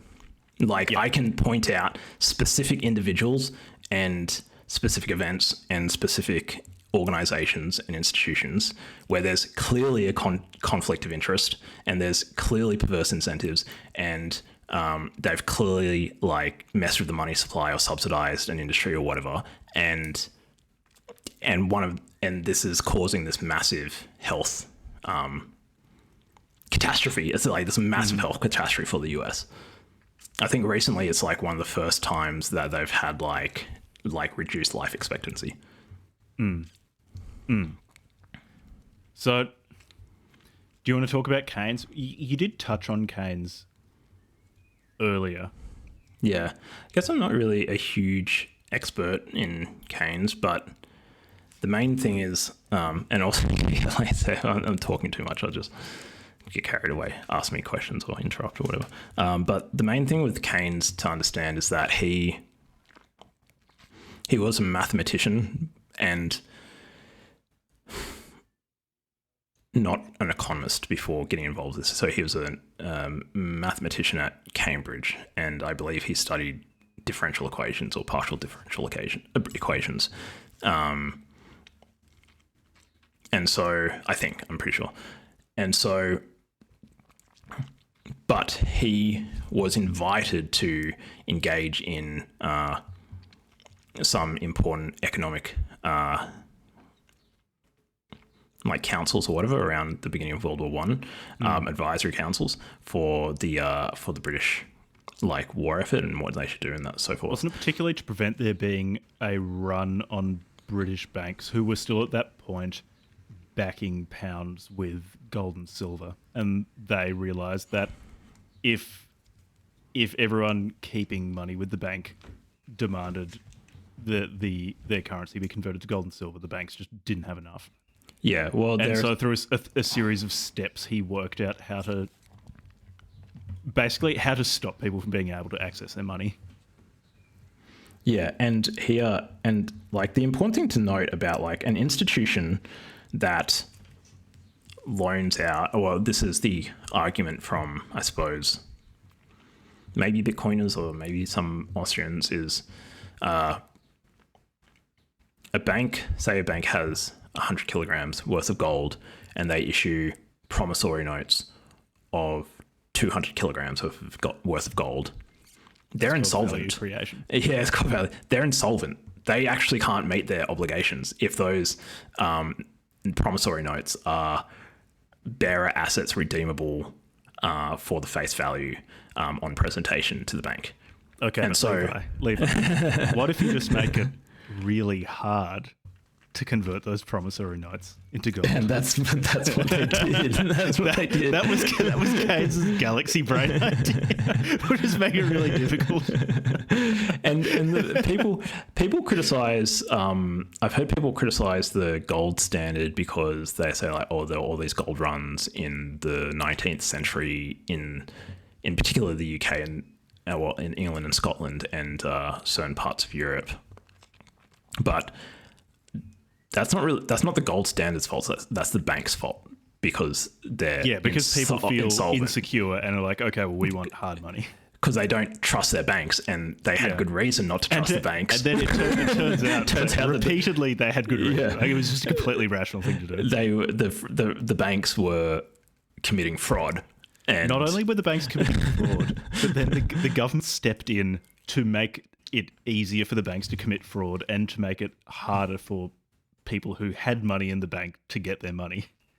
Yeah, so essentially the history of the gold standard is just repeated evidence for basically the rationality of bank runs. Yeah, like, they're totally rational thing to do, and it's I don't know how people can justify this away, but it is, as far as I can tell, it's just theft. If I've, got some theft. They told people don't think they would take care of your money and then just stole it. I'm sorry, it's not there anymore.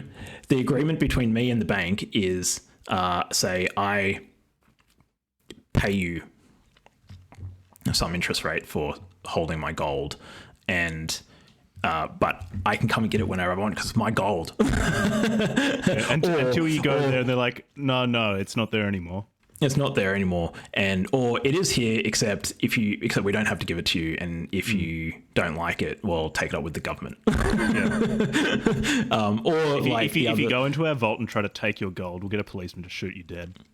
Yeah, and so the seizing the prohibition of gold convertibility, which means taking in your banknotes and redeeming them for actual solid gold by forcibly, unilaterally, and without consent of the people whose property that gold is, if you stop convertibility, that's theft. Like that, I don't see how anybody can think that's just not theft. Taking your stuff by force. And then giving you... Like and they fraudulently got you to give them your stuff, and then with the threat of violence refused to give it back. Yeah, and then misappropriated the fund, like misappropriated the use of that gold by trading whilst insolvent. Yeah, and sorry, then we bought a bunch of macadamia farms in Papua New Guinea, and now the money's not there. And then because they were insolvent, they couldn't meet their obligations. They said, well, we're just not going to give it back to you now. It's so brazen as well. It's like, no, we're not giving it back. It's not there anymore.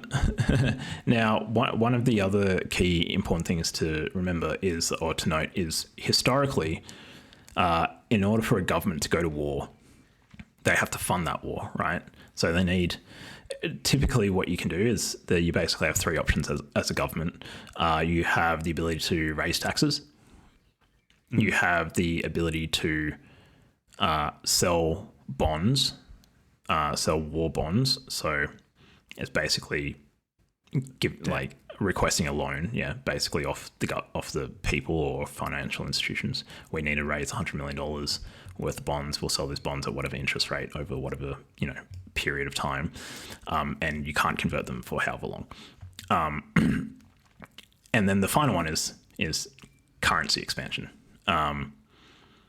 So they just increase the money supply so they can pay for their war machine. There are other things you can do. So you can do what I think FDR did in the United States, where you basically just nationalize gold. Just tell everyone in the country, sorry, your gold belongs to us now. And if we find you carrying more than $100 of gold coins, we're going to arrest you. So there is a third option. I guess that's tax as well. That's just a more honest tax. You can steal the money off your citizens. Like taxation, theft, inflation, or selling bonds. And arguably, like, I don't necessarily have that much of a problem with selling bonds to your own population. Like, if you manage to sell enough bonds to fund the war, I suppose that's some indication that your country agrees that the war is worthwhile. But if in this particular case, the problem with selling bonds, though, is this will sound really stupid to say, but wars are really expensive. The bond sales often make clear to a population quite how expensive it is. Like, if people buy an astonishing number of bonds, and the government comes back and says, "Yeah, this is going to fund us like 15% of the way, pay up." Yeah, and especially people tend to lose their warlike fervor when the bill becomes evident.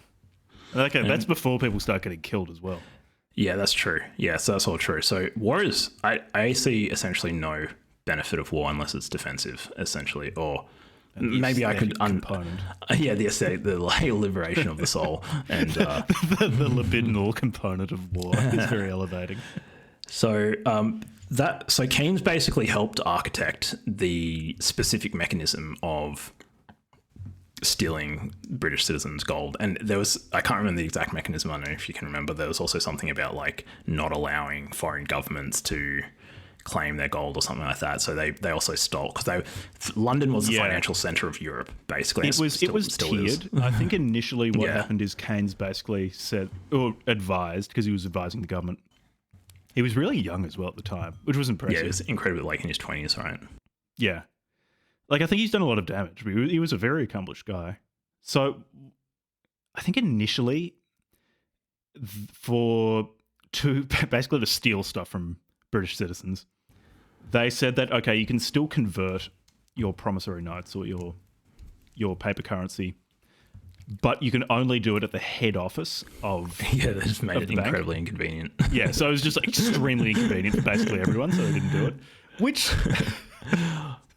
it's like if you live in Lancashire, it's a very Weasley way to say you could still convert it. You just if you live in, I don't know, Edinburgh, you have to make a pretty big trip.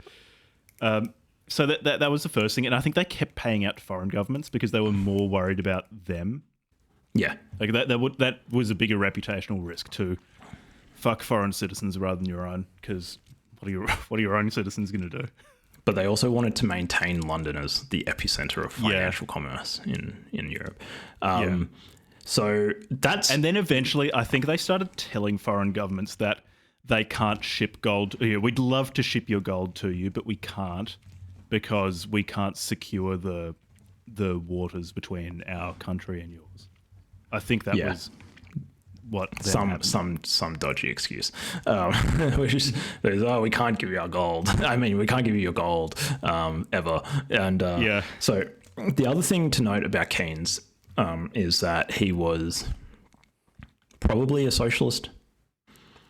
Was he a member of the Fabian Society? He was a member of the Fabian Society, which is a British socialist, early socialist organisation that were quite radical, I think. Radical, and also acknowledged the corrosive effects of destroying a currency. So, do I think Keynes was a deep cover agent actually throughout his entire career operating on behalf of the Fabian Society to destroy currencies in capitalist countries? I don't know. I don't know enough about the guy, but that seems like a bit too much 4D chess. But look, maybe he was. I don't know. I just remain agnostic, leaning towards probably wasn't trying to do that.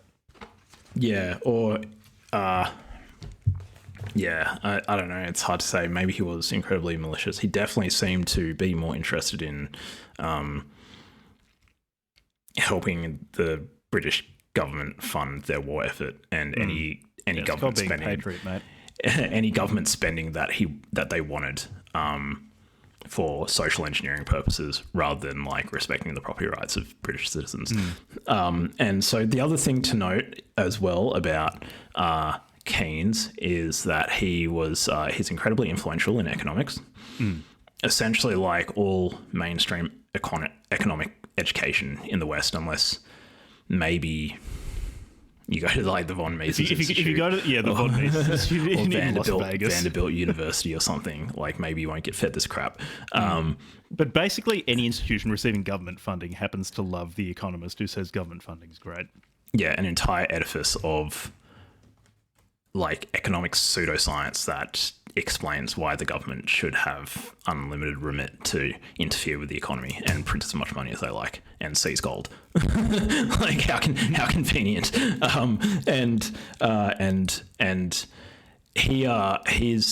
there's been a couple of, there's like, sometimes it's called like neo-Keynesians, the more modern version of it, which is just more dressed up pseudoscience and macroeconomic, what would you call it? Like something positive, given the tone of your voice.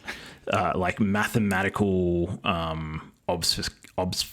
obfuscation. Sorry, I'm going to fuck that up. Just making everything opaque with mathematics. It's like completely impenetrable unless you are incredibly specialized in like a particular type of like obscure part of statistics that they're using to justify whatever circular economy crap.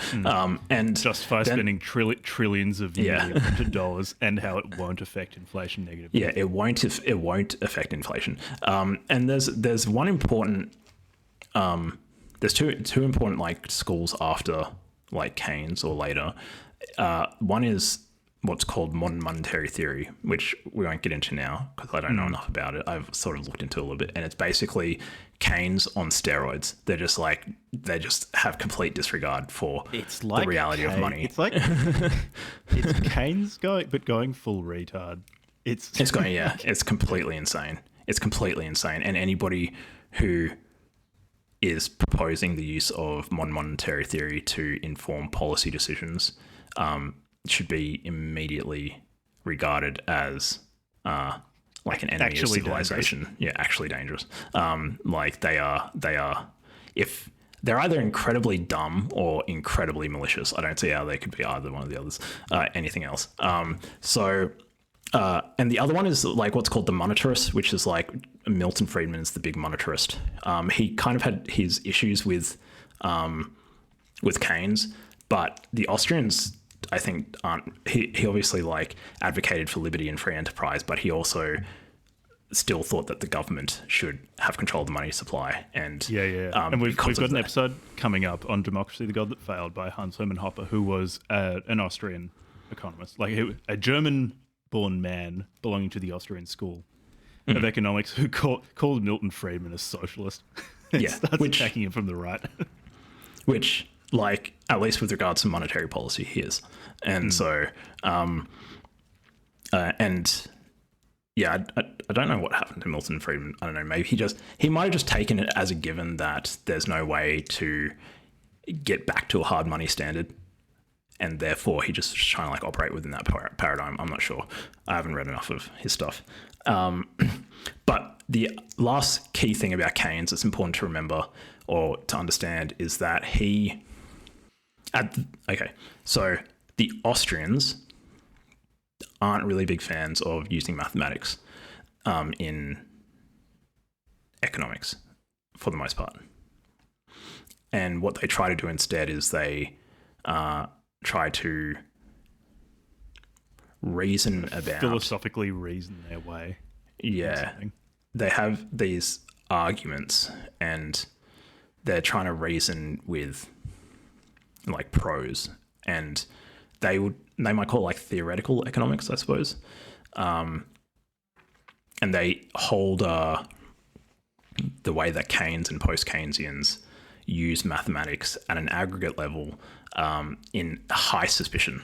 They hold an incredibly high suspicion.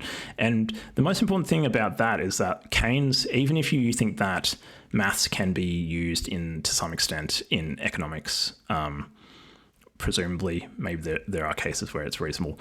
But Keynes, even if you think that, he was using very bad mathematics. So he basically reduced all of the economy into sometimes what's seen as this like circle where you have like business paying like labor spending money, which goes into like, you know, like purchasing goods, which then business profits out of, and you also have government spending and consumer saving. And so it's this very simple, like almost circular model of like the flow of money through the economy.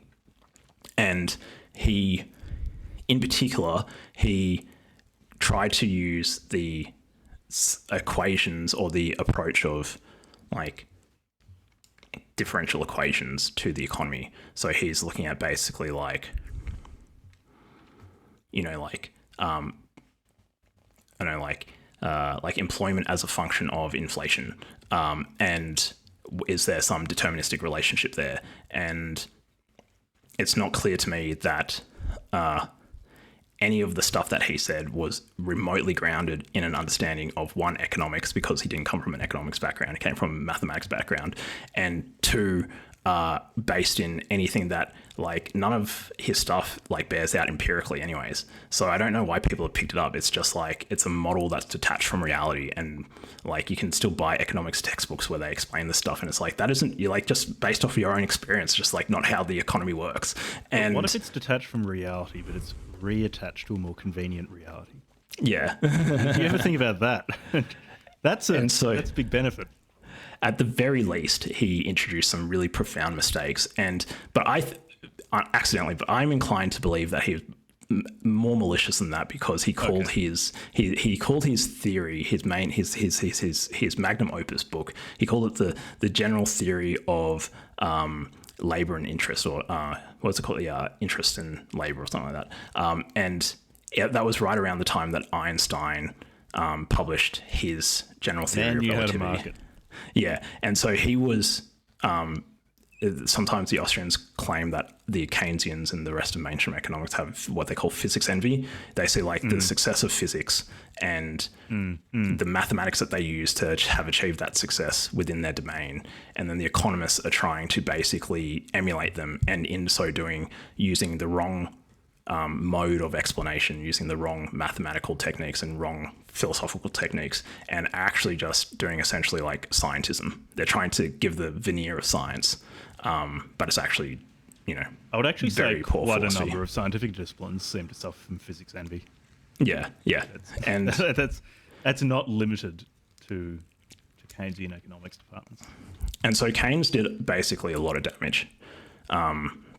He did a lot of damage. He did an insane amount of damage. And his ideas have done an insane amount of damage, in particular because, like, the government can use that philosophy and ideology to justify any interventions that they want and monetary manipulations in the economy. Bataille-based economic theory. Yeah. Energy. Yeah. He advocated for a sound money mindset. Because after all, what could be more sacred than destroying sound money? So think about the expenditure of destroying fiat money versus sound money. I just feel like there'd be much greater intimacy with the self and disregard for the future if it's truly sound money being wastefully expended. Which was actually the fourth chapter of this book that was cut. Full-throated defense of the accursed share from a Bitcoin perspective. Okay, I'll stop talking bullshit. Do you want to go on to talk about the nutrition industrial complex, or do you have more to say about just Keynes? before, there was the one last, he's got a quote from Keynes, which is probably worth just like finishing off with for the Keynes section. Sorry I took so long talking about Keynes. I feel like it's worth it. I think Keynes is worth talking about. Maybe the other ones don't need as Someone much. on Discord recently complained that we don't have any more monster episodes. So whoever said that, shout out to you, because this is going to be a monster episode. This will end up being like 4-hour episodes, I suppose. Yeah, but it's like Levi's first book that's specifically about Bitcoin. That's what you expect. Our first episode. Yeah. So this is at the beginning of part 2, and this is a quote from John Maynard Keynes in The Economic Consequences of the Peace. Quote, Lenin is said to have declared that the best way to destroy the capitalist system was to debauch the currency. By a continuing process of inflation, governments can confiscate secretly and unobserved an important part of the wealth of their citizens. By this method, they not only confiscate, but they confiscate arbitrarily. And while the process impoverishes, sorry, my mouth's not working, many, it actually enriches some. The sight of this arbitrary rearrangement of riches strikes not only at security, but at confidence in the equity of the existing distribution of wealth. As the inflation proceeds and the real value of the currency fluctuates wildly from month to month, all permanent relationships between debtors and creditors, which form the ultimate foundation of capitalism, become so utterly disordered as to be almost meaningless, and the process of wealth getting degenerates into a gamble and a lottery. Lenin was certainly right. There is no subtler, no surer means of overturning the existing basis of society than to debauch the currency. The process engages all the hidden forces of economic law on the side of the destruction, and it does it in a manner which not one man in a million is able to diagnose. And then he quotes Vladimir Lenin as saying, the way to crush the bourgeois is to grind them between the milestones of taxation and inflation. So I would say that Keynes, Fabian Society agent confirmed. Keynes, I would be surprised if Keynes didn't have some comprehension of the effect of his advice. We should resurrect him using black magic and ask him on the podcast. We can have the first podcast appearance by John Maynard Keynes. Do you want to talk about we can talk about. I'm just going to grab a glass of water and you can jump onto the next one. The nutrition industrial complex. Yeah.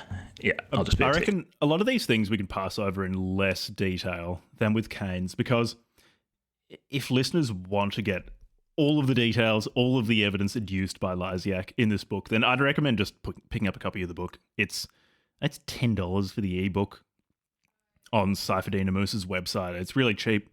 It's not very long. It's really easy to read. It's a good book. I recommend it. So if you find what we're saying here interesting and you want more detail, I'll preface everything with just go buy the book and read it. So talking about the nutrition, he calls it the nutrition industrial complex, it's a combination of pursuing personal prestige in a career sense and corporate profits are the main drivers of the nutrition industrial complex creating and supporting Fiat Food.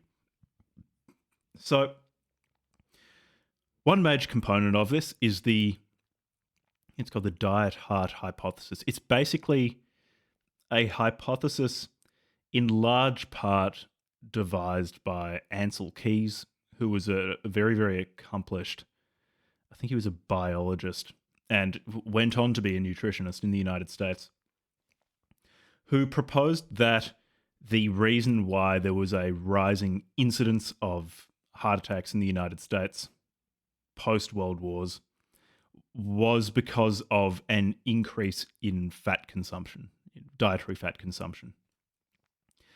He seemed to base this more on intuition rather than evidence, because even once this theory had gained traction, which it didn't for quite a while, there was a lot of resistance to it. Even once it had gained traction, it actually wasn't really supported by any sort of large-scale evidence. To the point where large-scale studies examining the link between high fat consumption and cardiovascular disease, which failed to bear out the hypothesis that high levels of dietary fats lead to heart disease. When those didn't corroborate, the evidence was just buried. The results of those studies were just withheld. I don't think there's...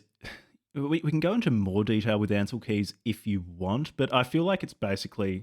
What listeners should take away is that the evidence linking eating, and particularly animal fats, with cardiovascular disease, it's not that it's not there, and I feel like in this book it's slightly overstated, the lack of evidence for it. There is some evidence that suggests there is a link. The problem is it's really messy because, as I said earlier, as to why I don't really want to offer people too much dietary advice, is that diet is so complex and there are so many factors that can lead to cardiovascular disease. One thing that this idea that animal fats lead to heart disease did lead to, or at least the interpretation of it led to, was an emphasis on extremely low-fat diets, which completely ignored increasing levels of refined carbohydrates in the diet, so eating lots and lots and lots of sugars, which also correlates very, very well with the rise in incidence of cardiovascular disease in the United States. I guess the difference is, and this is where I don't think it's necessarily a conspiracy, but an alignment of interests. Refined carbs are really cheap, whereas animal fats, because you need an animal, are just more expensive. And so from the perspective of a company wanting to create food products with very, very high margins to sell to people in an environment where the government and the scientific establishment, and I say scientific establishment advisedly because there is a difference between, I guess, what evidence says and what scientific groupthink says. As I mentioned earlier, scientists are people, they're just as susceptible to groupthink as any other group of people. Within this environment of aligning interests, creating highly processed carbohydrate heavy products makes a lot of sense because you can sell them into government programs, for example, like school breakfasts and lunches in the United States, as being healthy according to the hypothesis that says just reduce fat as much as possible and people will be healthy. They're cheap to produce. You can produce them using highly subsidized crops such as soy and corn. That's basically what's going on. And I think in terms of the nutrition industrial complex, the like pulling out Ancel Keys in particular, I kind of saw that as, well, he's an exemplar of a broader pattern of nutrition scientists in particular. Though I'm sure I guess he's a guy who got a lot of money as well from food manufacturers, and he Well, if what Lysiak is claiming did happen with regards to the major study, which is basically looked at a bunch of countries, claimed that the ones that had the highest rates of consumption of animal products, red meat in particular, had the highest rates of heart disease. There were a bunch of countries that he did the analysis on that went against the trend. That I think he Sweden just and France. excluded from. Yeah, he just excluded from the publication. To me, that's just scientific fraud. Like, that's just fraud. Yeah, it's just making things up. That's just straight up fraud. That's on the same level as the MMR vaccine causes autism. The paper published where he actually just fabricated data. This is on the same level as that to me. Yeah, so he systematically distorted and didn't disclose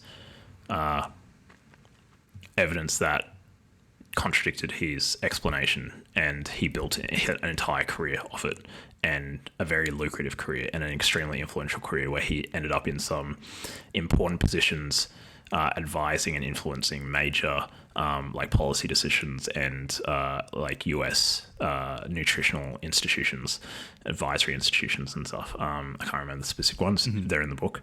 And because of this, and him and his colleagues, who also had financial interests in propping up this diet heart hypothesis and downstream dietary recommendations, if it's true the way that Lysiak reports it, the guy and his peers built their careers on top of fraudulent practice. Yeah. So this is one node contributing to it. So you've got a group of, I guess you call them dietary scientists, who are, so in a prestige sense, professional prestige sense, very, very attached to the diet heart hypothesis of reducing animal fats in the diet. In a financial sense, also very attached to such a hypothesis because they're being funded. Like, oftentimes their labs will be just directly funded by, say, Coca-Cola, Amatil. Or Kellogg's or... Yeah, Kellogg's. A number of big research organizations like Harvard, for its research into diet, receives huge amounts of money from food manufacturers. I say food manufacturers and not food producers intentionally. And Harvard's not special in that. It's just one example. So you've got this whole edifice that is part of the push towards Fiat Food.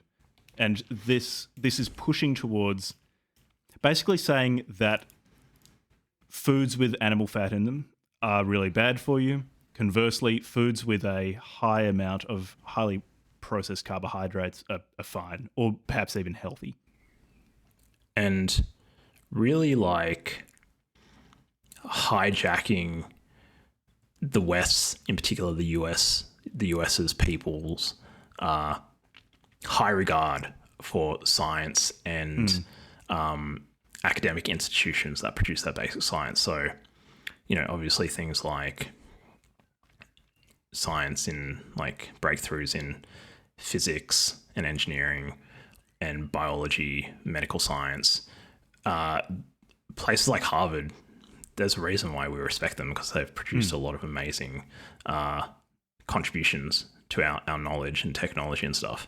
But that can be perverted when people who are not doing good work, and in this case, committing essentially fraud, are using that association to further their own careers at the expense of the pursuit of truth and people's health in this case. And it's also that it also comes about when you have a lot of people who don't really understand what science is and regard scientists as sort of this priestly caste and don't think about it in any more detail than that. So even just using your example of Harvard and saying, some wonderful research has come out of Harvard. There's just no question of that. But I feel like to a lot of people, because good research has come out of Harvard, they basically just go on to think that, that means any research going on at Harvard must be good. It must be true because it's at Harvard and Harvard produces good science. The thing is, you can have like labs are separate, departments are separate at universities. You can have one lab that is run by a lab head who's honest, who has really good people working underneath him or her, and they can produce great research. However, you can also you can have actual frauds at worst, or you can also just have people who are mediocre, who aren't very good. It's like not everyone at Harvard is a genius. Just remember, Harvard is also the place where you had fucking psychologists at Harvard torturing dogs with electricity and then publishing results going, oh my God, dogs don't like being tortured with electricity. It's like, yeah, nice one. I'm glad you put money towards that. Glad we sorted that one out. Yeah. Who would have thunk it? Unclear up till now, until it was scientifically validated. Yeah. So I think it's also that public perception. And I do, the journalists do share some of the blame in this. Like, as I said earlier, you've got a lot of them who have absolutely no scientific background, who, as a matter of probably prestige amongst their peers, they compete to say who believes in the science the most strongly. Again, from a position of complete ignorance as to how scientific research is carried out. And from that position, you just get this profusion of articles talking about things that studies suggest. And then when you look at the study, something that is being said to be, categorically, oh, this is going to cure cancer in a newspaper article, you go and have a look at the study and they're like, yeah, in cell cultures, it restricted tumor growth by like 18%. Yeah. The journalists, quote unquote journalists, draw an extremely long bow. What's that? They're journalists. I just kind of think they should stay in their lane a bit because they obviously just have no clue what they're talking about when it comes to anything scientific. In the same way that, like, if I were going to be writing about anything scientific, sure. If I talked about human biology, I feel like I'm able to assess things. If I'm talking about physics, I have no fucking clue what I'm talking about. If I'm reading Don Paris, PhD, and Ilona Selka talking about physics, I can say, okay, well, this is so clearly wrong that sure, I could say that this is wrong. But beyond that, like, I don't know. If someone asked me to explain quantum field theory, I don't fucking know.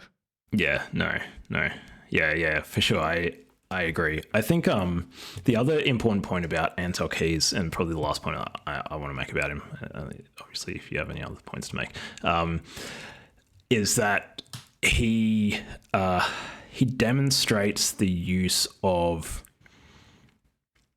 the academic institutions, but also this network of non-profit like think tanks and policy advisory organizations that are used by the government or industry to advise on their dietary guidelines. And I think even to the extent there's like, well, the American Association of Cardiologists or something. Yeah, it was started with funding from the food industry. And it's like, okay, so it was kind of unrelenting, this book, just how many instances of malpractice, fraud, conflicts of interest that weren't declared, like perverse incentives that he highlighted. It felt, like maybe another book could come along and say like, oh, it's, there's all these other things that are not as bad or that are good, or like he got this wrong, But if just taking his book at face value, it felt like, okay, there's legitimately like probably not being coordinated on some very deep level cabal of people trying to like just destroy the American people through diet, but like very systemic conflicts of interest, or even just like straight up corruption. And I just feel like I just came away from it kind of feeling like, geez, as an American, like how little institutional trust would you have? Like, well, at least if polls are anything to go by, very like little, incredibly and justifiably little. And if this book is just highlighting a few industries with regards to food, how many other industries with regards to other parts of the community or the economy are systemically conflicted in similar ways. Because it's a very, very good advertising strategy. Suppose you're trying to sell Cocoa Pops. Sure, you can run TV ads talking about how great Cocoa Pops are, and that works. But another really good strategy is to provide the funding to set up a think tank or an industry body of doctors who are then going to say, "Gee, aren't Cocoa Pops great? They, for all of these reasons, they're really, really good for your health." You get some people wearing white coats to stand in front of cameras with a box of Cocoa Pops and say it's wonderful. That's also a very effective marketing strategy, long-term strategy, which is what a number of food manufacturers have done because they want to make money, and this is a way to make money. It's a cost-effective marketing strategy. And they understand that if they publish the research themselves directly out of their own labs, I think nobody would take it seriously. Yeah, but if they pay some impoverished postdoc to say Fruit Loops are fucking fantastic, then they will. Yeah, and so it's one layer, a sufficient indirection that most people aren't going to look into it and realize the conflict of interest.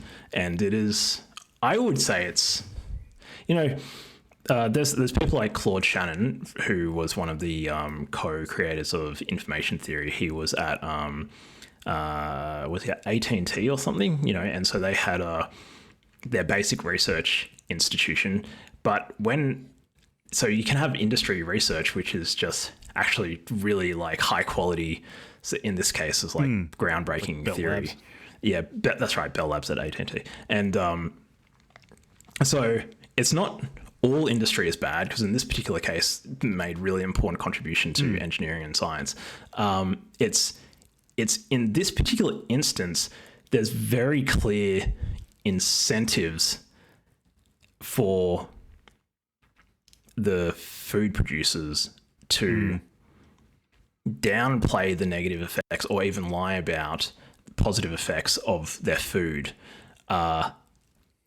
even though there's no strong evidence to support their claims. And so there's also a feedback loop component that I think is important to acknowledge, in that with certain engineering solutions, for example, oftentimes the feedback loop of something not working is short enough that even with industry-sponsored research, say if you're developing, I'm not sure, walkie-talkies, just to use a frivolous example. Yeah. If they don't work, you actually can't advertise to the public enough to convince them that they work. Like, there's going to be a point you hit at which people are like, well, this product doesn't work. Like, I don't care how many experts you have telling me that it works. It doesn't work.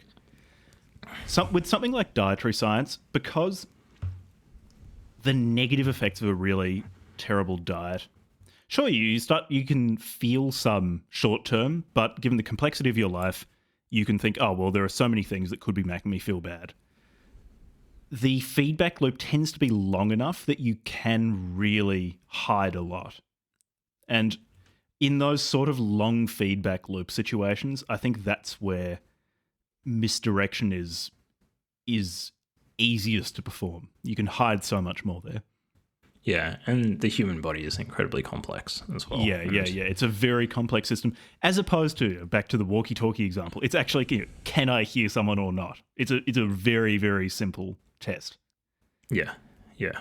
Whereas, am I healthy? It's even defining what healthy is difficult. Yeah.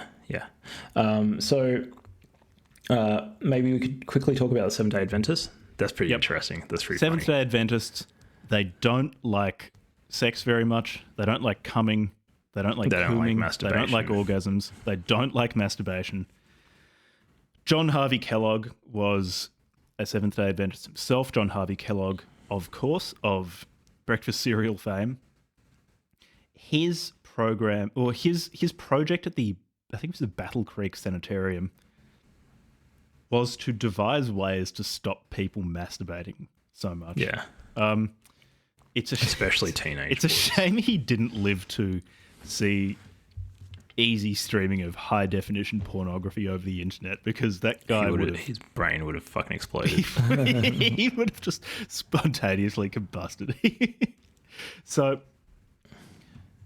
one of the things that I think this is I'm not sure if this is all Seventh-day Adventist or just Kellogg, but meat eating's bad because it stimulates the animal spirits, to use a Keynesianism, to completely misuse Keynesianism. It makes you want to have sex. And so he said, well, you can't eat meat, otherwise you're just going to be an ardent masturbator. You're just going to be doing it all the time. So you have to cut out meat. You have to cut out all foods that stimulate you in such a way. And so no oysters. No oysters. No bull testicles. No bull testicles. No rhinoceros horn. No test suspension. No Diana bowl. No breakfast Diana. Breakfast Diana bowl was the big problem. That was the culprit. So maybe you just do Deca, because apparently that really, really interferes with your ability to get it up. Maybe that's what he should have done, just advise people to be running Deca all the time. Impotence.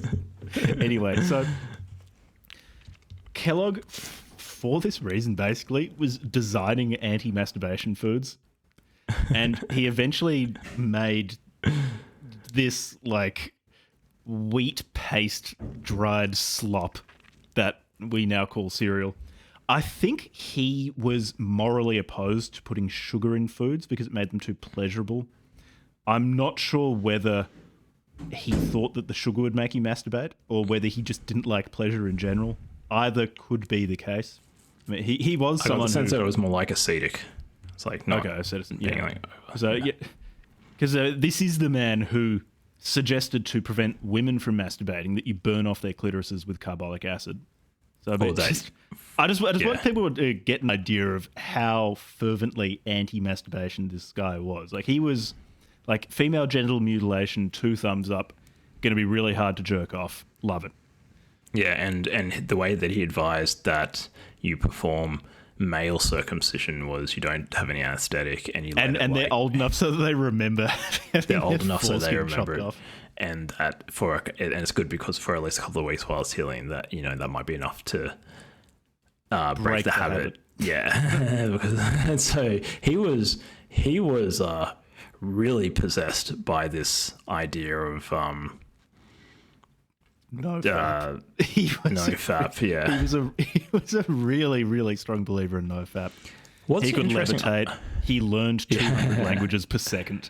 Yeah, he was very optimized. What's interesting about the Seventh-day Adventists, I didn't know this before reading this book, but I didn't realize that it really is one of those all-American religions, like Mormonism or something. So it was started by a guy who had like an apocalyptic date that there would be some return of Jesus or something like that. Didn't happen. The guy went into hiding, and then there was some woman appeared. Some woman who clearly had like a psychotic disorder of some sort, who is like communing with angels or whatever, and having these like full-blown like episodes, these full-blown episodes, and whose name I forget. Let's have having these religious, quote-unquote religious experiences, and then rebuilt. She came up with some like justification why Jesus didn't return then, but Ellen White. Going to return. That's it. Ellen White. Ellen White. And she is also very puritanical, and But apparently she lost a bunch of followers because towards the end of her life she just kept eating meat and just she comes to Australia smashing down chicken wings in private. In her trips to Australia, she was like smashed chicken. That's right. She went to Australia so she could surreptitiously eat meat. Yeah, that's so funny. So Convict Island is the perfect place for meat eating activities. I didn't realize this because one of my family members, I went to boarding school, and sometimes I would go and stay with my aunt, great aunt basically, and if I was just like homesick or whatever on the weekend, and she was a 7-day Adventist. I never realized. I was like, oh, a 7-day Adventist. Like, what's the deal with them? I was like, oh, they just do the Sabbath on Saturday instead of Sunday. No, it's not. I mean, I love my aunt. She wasn't crazy or anything. She was a lovely person. But I didn't realize that there's this whole backstory of like, actually, of all the Christian denominations or like the new world Christian denominations, it's got a pretty storied history. And they're surprisingly influential in dietary science. A number of significant dietary associations in the United States were started by Seventh-day Adventists. And like it's fine if they want to start advisory bodies to tell people how to eat according to their religious tenets. The thing is that they're doing it, again, using the sort of an ignorant public's misperception of science as this infallible font of truth, where they'll call them scientific bodies or professional associations of dietitians, where in fact they're promoting crypto anti-masturbation dietary theories. What they're focused on is less your physical health and more your spiritual health, because you're not masturbating anymore. Like they're really into not masturbating. Yeah. And their dietary advice is ultimately to stop you jerking off. And conveniently, whenever they fund a study, it happens to confirm their ideological beliefs. That meat is really bad for you. Yeah. So they're pretty interesting, but I guess there's not a huge amount to say about them except that Seventh-day Adventists keep popping up in quite influential positions in the United States government, and advising on dietary habits. Really the government then disseminates. And they're intimately involved with either through funding or they actually are the organization is a 7-day Adventist organization that doesn't really disclose transparently that it's a 7-day Adventist organization and it is a dietary advisory body or something like that. Funded to tunes of like millions of dollars. And so, there's not a huge amount to say other than that they're very religiously motivated, and their dietary advice, which has found its way into government dietary advice repeatedly, is ultimately to stop you masturbating. It's not to make you healthier. Suppress your sexual urges. Stop you masturbating. Yeah, and so the next one, the last it just blows my mind that Kellogg's cereal came about as anti-masturbation breakfast products. Yeah, it means I can't eat Nutrigrain anymore. I really like Nutrigrain. It's full of sugar. It gives you tons of energy for your next wank. Rub one out to answer to John Harvey Kellogg over your bowl of Nutrigrain. I've got to find some alternative. I think it was the guy's brother though. Was the guy who just added tons and tons of sugar to John Kellogg's brand. Was it his brother or his son? One of those two. And he just realized how much money they could make if they just pumped it full of sugar. Pumping it full of sugar, extremely cheap to produce. I think they lost some of the anti-masturbation spirit in adding sugar, but they reached more people. They built a massive food empire. It's effective altruism, so they're doing less good per person because of the sugar. Do you reckon they get more people? Do you reckon they get tax benefits? Do you reckon they're registered as religious organizations? It surprised me if Kellogg's was registered as a religious organization. I'm pretty sure that would be a very clever way to avoid tax. I'm pretty sure Sanitarium is the company that makes Wheat Bix in Australia. I'm pretty sure they're registered as a... No, doesn't Sanitarium make Vita Brits or the shit Wheat Bix? Or is it someone else? Yeah. It doesn't matter. They're just but it's a big company. Bricks of wheat flakes. Yeah. So the next main culprit is corporate interests, and food companies want to sell products. They want to sell them with as much of a margin as possible. They do not give a shit about your health. They would sell you poison. They would sell you rat poison if they thought they could get away with it and make money. Don't trust them. That's something, actually, that's one of the few pieces of dietary advice I'm willing to more categorically say in this episode. You cannot trust food manufacturers. No. You straight up can't. The big one that he highlighted was the story of margarine as an alternative to butter, and the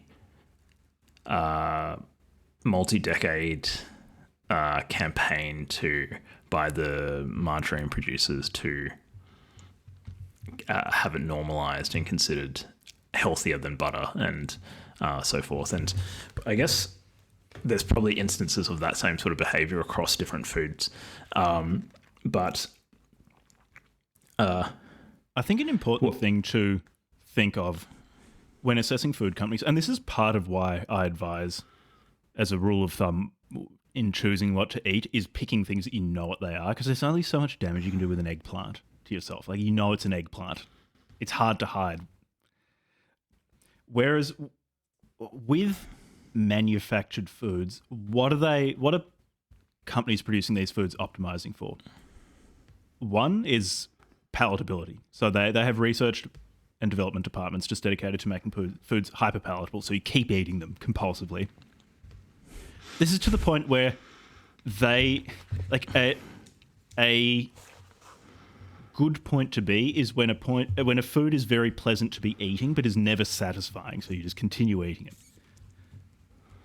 The nutritional content of the food is just not something they particularly care about, beyond being able to game the, let's say, 5-star health rating systems in a supermarket, or the traffic light rating systems, or whatever a particular government or whatever particular organisation uses to tell you that Fruit Loops are really good for you because they've got iron in them, or some stupid shit like that. Yeah, Fruit Loops has a 4-star health rating or something. Something like 70% sugar. It's just toxic. What else are they optimizing for? Durability, basically. So can this food be shipped and transported long distance without breaking or being rendered unsaleable? Can it be left on store shelves for a long time without going off? Those are, and then cost. They just want to drive costs down. Mm-hmm. That's basically what's being optimized for. Notice nowhere in there is nutrition being optimized for. Nowhere in there is health being optimized for, because it's just not important. Like, it doesn't affect their bottom line. If they had two products that were theoretically identical in every way, except one was, this is a pretty arbitrary example, one was dramatically healthier than the other, but one was much cheaper than the other to produce, 10 times out of 10, the cheaper to produce one is going to be sold. Yeah. Yeah, so there's two things to note from my end. On the one hand, there's also an instance of, like, again, one of these wholesome sounding organizations that might be a non-for-profit or a some sort of research body or whatever. NGO. In this case, the American Heart Foundation. An NGO, they must be your friend, which really seems to be how it's presented. These organizations are being used as a vehicle. I could set up an NGO designed just to siphon taxpayer money to my Steam purchases. It's like an NGO doesn't have to be good. Sorry, go on. And the big one here was the American Heart Foundation, Heart Association. It says basically, like, the AHA is just completely, like, paid and bought by these large-scale food manufacturers that have no interest in people's heart health. And I'll just read a little quote here. It says, the American Heart Foundation, or Heart Association, which had been lifted out of obscurity by cottonseed heavyweight Procter & Gamble to become a major player in the field of nutrition, began promoting Crisco, which I think was margarine, if I remember correctly, Crisco and other hydrogenated oils as, quote, healthier than butter. Following their model, Procter was soon joined by other food corporations in flooding the American Heart Association with funds. By 1956, the American Heart Association had begun issuing unproven statements to the media promoting the products of their sponsors and industry, while warning of the harms of their competitors, mainly the meat and dairy industry. For example, an article appearing in the April 17, 1956 edition of the New York Times headlined, "Animal fats tied to fatal disease," carried the more hopeful subheadline, "Higher intake of vegetable fats may offset injurious effects." And so again, it's the purchasing of these organizations and research scientists by industry to they're essentially propaganda arms. What's advertising? It just call it what it is. It's advertising, and it's effective. And it's smart advertising. It's cost effective because scientists just don't get paid very much unless they're tied to industry. So they're pretty easy to buy. Again, scientists, like everyone else, they like prestige. If you promise to elevate someone's career, a lot of people respond very positively to that. It's very effective advertising. The thing is, as soon as you call something an industry body or a professional association, a large portion of the population's critical thinking skills switch off. Well, people trust doctors. Yeah. And the thing is, again, for the most part, I think it's pretty reasonable. Too. Like, it's as a default position, the doctors I know, I trust them. And it's probably slightly different in Australia because I think we have a different culture, and we also have a lot more like restraints on the sort of business practices that doctors can participate in. I assume there's still issues in Australia, but in the US, man, it sounds like. But it's also, the question is, in what capacity are you interacting with the doctor? So suppose if you receive a patient in a hospital or in a private practice, that interaction is extremely regulated. There are a large number of things you are flat out not allowed to do in that doctor-patient relationship. If you have a doctor, say, offering to a journalist, I guess, faux off-the-cuff remarks about something, that's less regular. There are still regulations, say, if they could just keep saying, "Oh, this is not medical advice, this is not medical advice." There are way fewer regulations in that. And also, I think just psychologically, if you're not in a hospital, if you're not acting as a doctor with a patient, the psychology is a bit different too. People need, when they see basically anyone in a prestigious profession talking about something, they need to ask themselves, okay, what capacity is this prestigious person acting in right now? Are they acting within their field? Say, is the surgeon in theatre performing surgery? In which case I'd say, yep, great. I trust that person. They're a domain expert operating within their domain. If they start acting, say, in a public advocacy role, I tend to be very, very suspicious of. Because then you're not acting as a doctor anymore. You're advocating for something. You're advertising, or you're propagandizing, or you're advising, depending on the Russell conjugation you want to use. People do need to be more aware of the context in which these people are operating, because it's not the same everywhere. And it's very convenient to pretend that it can be the same. I think that's fair, yeah. So a little bit of critical thinking can go a long way. So the next, maybe one last point is about the nutrition and the corporate interest is selling addictions is extremely profitable, whether it's tobacco or alcohol or amphetamines or gambling or porn or whatever. And that sugar is absolutely, I think at this point, it's pretty uncontroversial to at least have a suspicion that sugar is, at least habit forming, if not, I don't know, maybe at a certain level of intake, like borderline addictive. And yeah, this is a substance that, like historically, our culture changes very quickly because we're creating culture and explanatory knowledge with our mind. And so that can go extremely fast. So our technology, for example, has advanced way faster than our physical biology. the knowledge in our mind and the technology in our culture, and but our bodies are largely essentially the same as a few hundred or a few thousand years ago. The evolution at the level of the human body is like quite slow, and I haven't done a deep dive into some of the thinking that, like, some of the suggested readings that Saifedean mentioned about like the evolutionary diet, and I just haven't looked into that. But my default thinking is, when it comes to stimulants, drugs, light, high sugar diets, noise, the amount of noise you can have, like 20 years ago there wasn't as much stimulation, let alone like 100 years ago, and physiologically our bodies are not suited for that. And I'd say that, like, my first guess would be, as just a heuristic, I don't know if this bears out in science or what will happen, like, but my first guess and heuristic would be,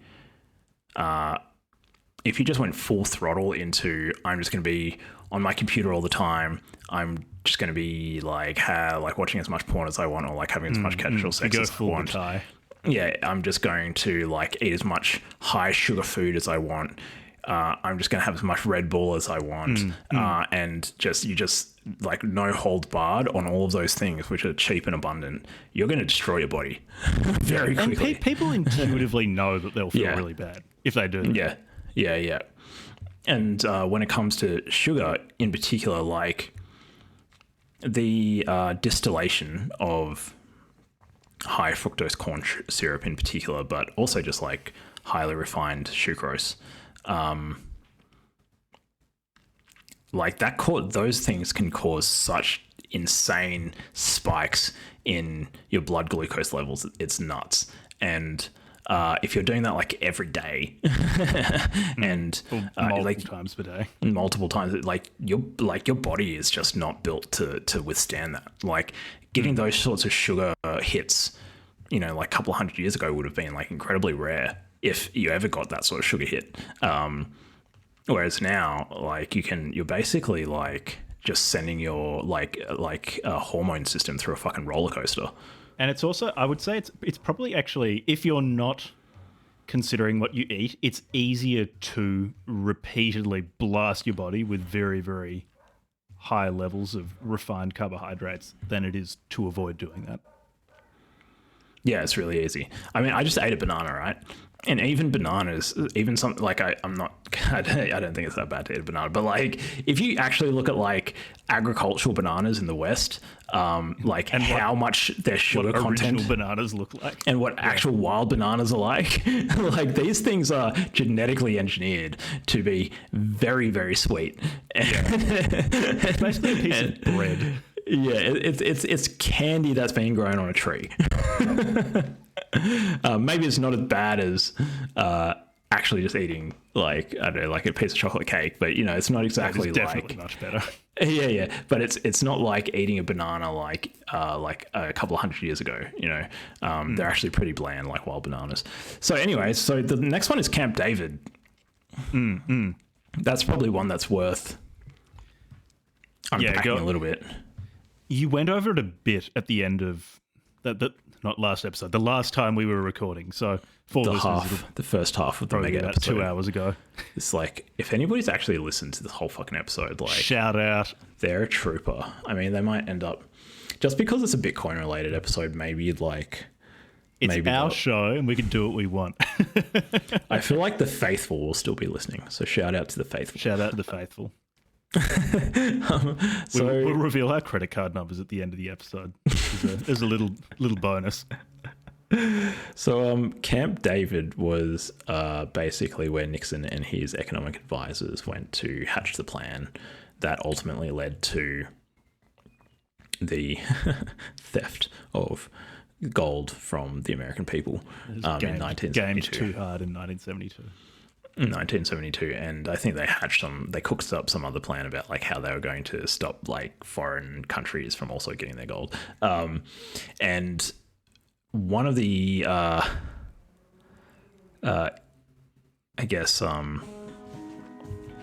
interesting things about Camp David is that so at the time, and I think this is still the case, politicians are being fed this pseudoscience from Fiat academic economists. I'm so drunk the Kool-Aid, but like, I just love being able to describe use Fiat as a highly negative adjective to describe anything. Yeah, well, just look at how many you couldn't get you couldn't get like a tenured position at a university in Australia as an Austrian economist. So like, and the Austrian economy, So, or as like any sort of, but you can as, if you're into the circular economy, which is a bunch of bullshit. If you're into MMT, if you're into anything that's going to justify like government intervention in society, price controls or whatever, like you can find, like you'll get so much fucking funding to do that sort of research, and you'll get like positions at think tanks and shit, and published in like newspapers in Australia, and so it's completely corrupt. If not intentionally, it's just the incentives are all fucked up. And so, anyways, there's this idea that they were operating with in like 1970, 71, which is like, I think we mentioned it before, it's the the Phillips curve or something. And it's this idea that you can't have both high inflation and high unemployment. And what you can do is you can like pick between one or the other. And if you want to, I think the reasoning goes something along the lines, correct me if I'm wrong, something along the lines of, like, if employment is going up, you can increase government spending, push more money into the economy, stimulates demand, which then will bring employment back down. So it's a two-factor model, not taking into account that, again, going back to interest rates, like pumping out all that money, especially through lowering interest rates, means a bunch of people will take on loans that they wouldn't have otherwise taken on to fund either consumption or low-quality businesses, with a flood of money, which then increases competition for the factors of production, which then drives up the price of the factors of the production, which then eventually leads to a bunch of projects not being finished. And so it creates a whole bunch of like second, third, fourth order consequences that are actually destroying the economy. But in the short term... But what if you don't include those in your model? Yeah, well, then that doesn't exist. That fixes them. And so one of the things that they're basically saying is like, we can basically simplify control of the economy down to like, there's two dials. And if you like turn the monetary injection up, you can reduce unemployment. And the Phillips curve is just empirically wrong. Like at the time, around the 70s, and I think in the late 70s as well, there was like instances where you had both high inflation and high unemployment. So it's empirically wrong, but they seem to continue using the idea. And Nixon was concerned about this. He didn't want to choose between one or the other. And so they concocted a plan to basically like cease convertibility of gold. I can't remember the exact like reasoning, but he got on the telly, you know, like they do these presidential addresses to the United States. I think basically he just said it's going to be more modern and it's progress. And most of the public just went, oh, yeah, right. Yeah, I like modernity and progress. I've heard that said before about like, oh, yeah, this is like a modern economy, like a fully fiat, not pegged to a commodity. It's like this is not modern. People keep trying this. There are just several historical precedents for this. Yeah, Kubla Khan did it, but also just because modern is just a modern form of theft. It's not a modern form of like creating prosperity. So, yeah, it's really interesting.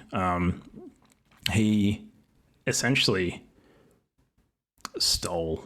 I think FDR did something similar, right? Like, like seizing convertibility of gold, or saying, like, putting out an edict that you have to. These wars aren't going to fund themselves. Yeah, that you have to sell the government your gold, and if you get caught with the gold, you're going to be like fined. Or no, I think FDR was like a 10-year prison sentence. Yeah, it was like a 10-year prison sentence if you didn't like bring in the gold by a certain date or whatever. And Nixon essentially cut the US federal government free from the chains of mathematical reality, which is that if you just flood the market with money, you'll collapse your currency. Now, one of the many ways that they like tried to reduce the impact of that is like making like the US dollar a major reserve currency of other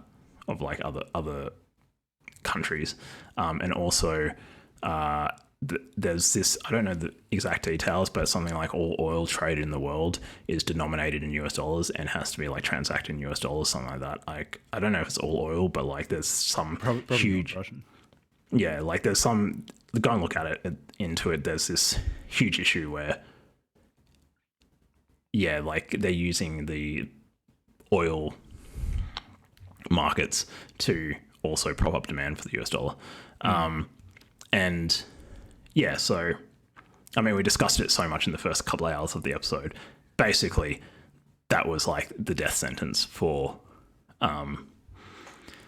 large-scale theft of the wealth of billions of people, hundreds of millions of US citizens, and then billions of people around the rest of the world, that the US has basically then used to fund its wars and its unsustainable social spending. One thing that Nixon also did was agricultural subsidies. So in the context of Fiat Food, agricultural subsidies that we mentioned earlier, where basically I think he put a floor price that the US government will buy soy and corn and perhaps other crops for, which means you just have this massive expansion of those crops. So at far, far, far below market prices, which means that companies looking to produce very, very low cost food items will be inclined to use corn and soy whose price has been artificially suppressed by US government subsidies, which is another one of the inputs into the Fiat Food explosion. So I think those are the main actors at play in the Fiat Food. There's probably one thing to note about, just for people who haven't like looked too much into economics, not to go over it in too much detail, but like essentially the price system, one of the important roles that it does, why it's so important, it's like it's if you fuck with the price system, like you can very quickly impoverish people. It signals to businesses and entrepreneurs and to labor what is in demand, what people want or need. And entrepreneurs, investors, labor, businesses respond to the price system by deploying resources or like repurposing factors of production like factories or whatever, and moving resources, labor and so forth, capital into highly profitable areas as indicated by the price system and profit-making ventures. So it helps coordinate that distributed behavior. The issue is when a government comes in and does price controls, there's basically like two main types of price controls. There's like setting a ceiling and there's setting a floor price. And setting a ceiling is like saying to a business, you can't sell whatever you want to sell for more than this amount. And the reason why prices go up is because there's increasing demand for not necessarily increasing supply, or at least demand is like way outstripping supply. In some cases, you have supply drops. And what happens is when you introduce a price ceiling and you say to businesses, you can't charge an amount that will what's called clear the market, which means they'll actually be able to like sell their stock into the market at a profitable rate. Suppliers and producers just stop selling the fucking thing, like, because they can't clear the market. They can't make a profit. If they did, they would lose money and they'd go out of business. And so they just stop. And so putting a price ceiling often can cause, and recently over the last like century, there's less and less, there's essentially no famine or starvation because of lack of food supply. There's famine and starvation in places because of political interference. And one of the main things that causes that is shortages caused by government imposed price ceilings. And those shortages mean that, yeah, like whatever it is, like food, basic goods, or quality housing, it's not being supplied to the market. And the inverse happens if you put a floor on the price where the government says, we're going to guarantee that you're going to be able to get at least this minimum price. So then you just get an overproduction where people are like, oh, well, okay, well, if it were the market price, I would only be able to sell it for $1, but the government is guaranteeing that be able to sell it for $2. So I'm just going to like produce as much of that as I can. And then you have these like massive oversupplies of things that don't need to be made. There's not enough market demand to absorb like the new supply. And then it's caused issues like in India and stuff where they'll just have like huge amounts of grain being produced and then stored up and just rotting. Like it's complete. So like the interference with the price system is interfering with like consumers ultimately at the end of the day, like average people being able to tell producers and investors and labor what they need and want at the amounts that they need and want. And when that gets fucked with, you get shortages and oversupplies. And that's basically what's been the American history of like their food system for like the last 50 years. Do you want to talk about Lysiak's proposed solution to Fiat Food? So it's Bitcoin and meat, basically. So Lysiak and Saifedean both advocate for a carnivore diet. We've talked about Saifedean's chapters before. Really funny. Him basically just saying, okay, he's got this chart of how to do the Saifedean diet, which is basically, are you thirsty? Drink water. And then, are you hungry? Eat as much red meat as you can. And then just keep eating. He says, like, you can't overeat with red meat. Just keep eating red meat. That's the Saifedean diet. It's pretty straightforward. I wouldn't do it myself. I don't. I keep saying I'm quite happy to eat vegetables. Saifedean's not. So that's part of the solution. What's the rest of the solution? Bitcoin. So how does Bitcoin fix it? So the perverse incentives creating the system of Fiat Food, ultimately from the US government, causing inflation through expanding the money supply and then trying to hide the effects of inflation by expanding the money supply more to subsidize certain crops, and then you get a bunch of other organizations like, say, food companies jumping in and trying to sell very, very low cost foods to people. This is all ultimately being driven by the ability to expand the money supply, to print money.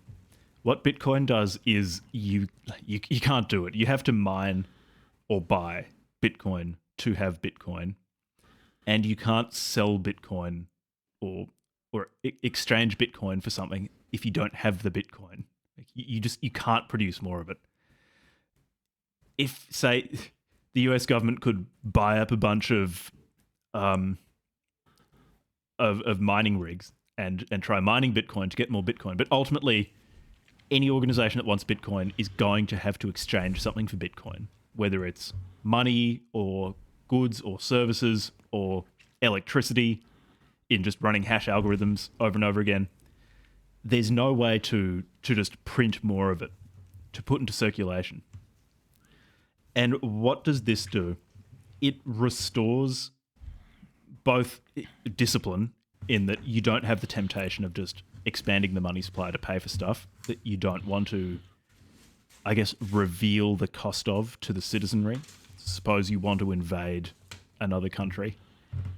You're going to need to pay for that by selling state assets, which hurts, by going to the population and raising taxes, which hurts. So those sort of things become much more difficult. And then in terms of food, so if food prices are going up in Bitcoin, it's really hard to hide that by trying to subsidize other products and make them seem artificially cheap. How else, which other ways does Bitcoin restore our financial, spiritual, and somatic health? Are there other ways you can think of? Other than restoring discipline, restoring price signals, or making price signals less noisy?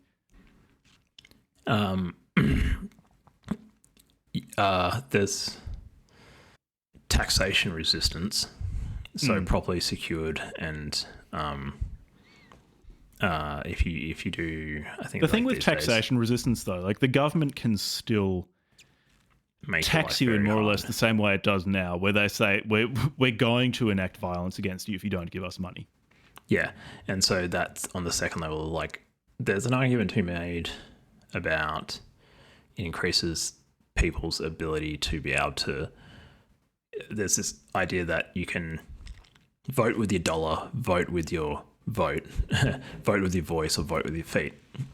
And at the end of the day, if you're able to secure your wealth, and then leave the jurisdiction, that's your final ability to say, no, I'm rejecting this regime. If you try to do that with cash, as soon as you land in the other country, they're just going to seize it. Why do you have $100,000 in cash? If you do it with gold, they'll just seize it. Or actually, they might not accept it. Yeah. You can't pay for stuff with it. It might just be useless. Yeah. And if you take it in a bank, at the end of the day, the bank is still an institution that is beholden to the government, that is can and will freeze your bank accounts like they did to the truck drivers in Canada. Whereas if you're crossing borders and you take your hardware wallet, wrap it in a condom and shove it up your ass, you'll be all right. Every night I practice that anyway. When the time comes, I'll be ready.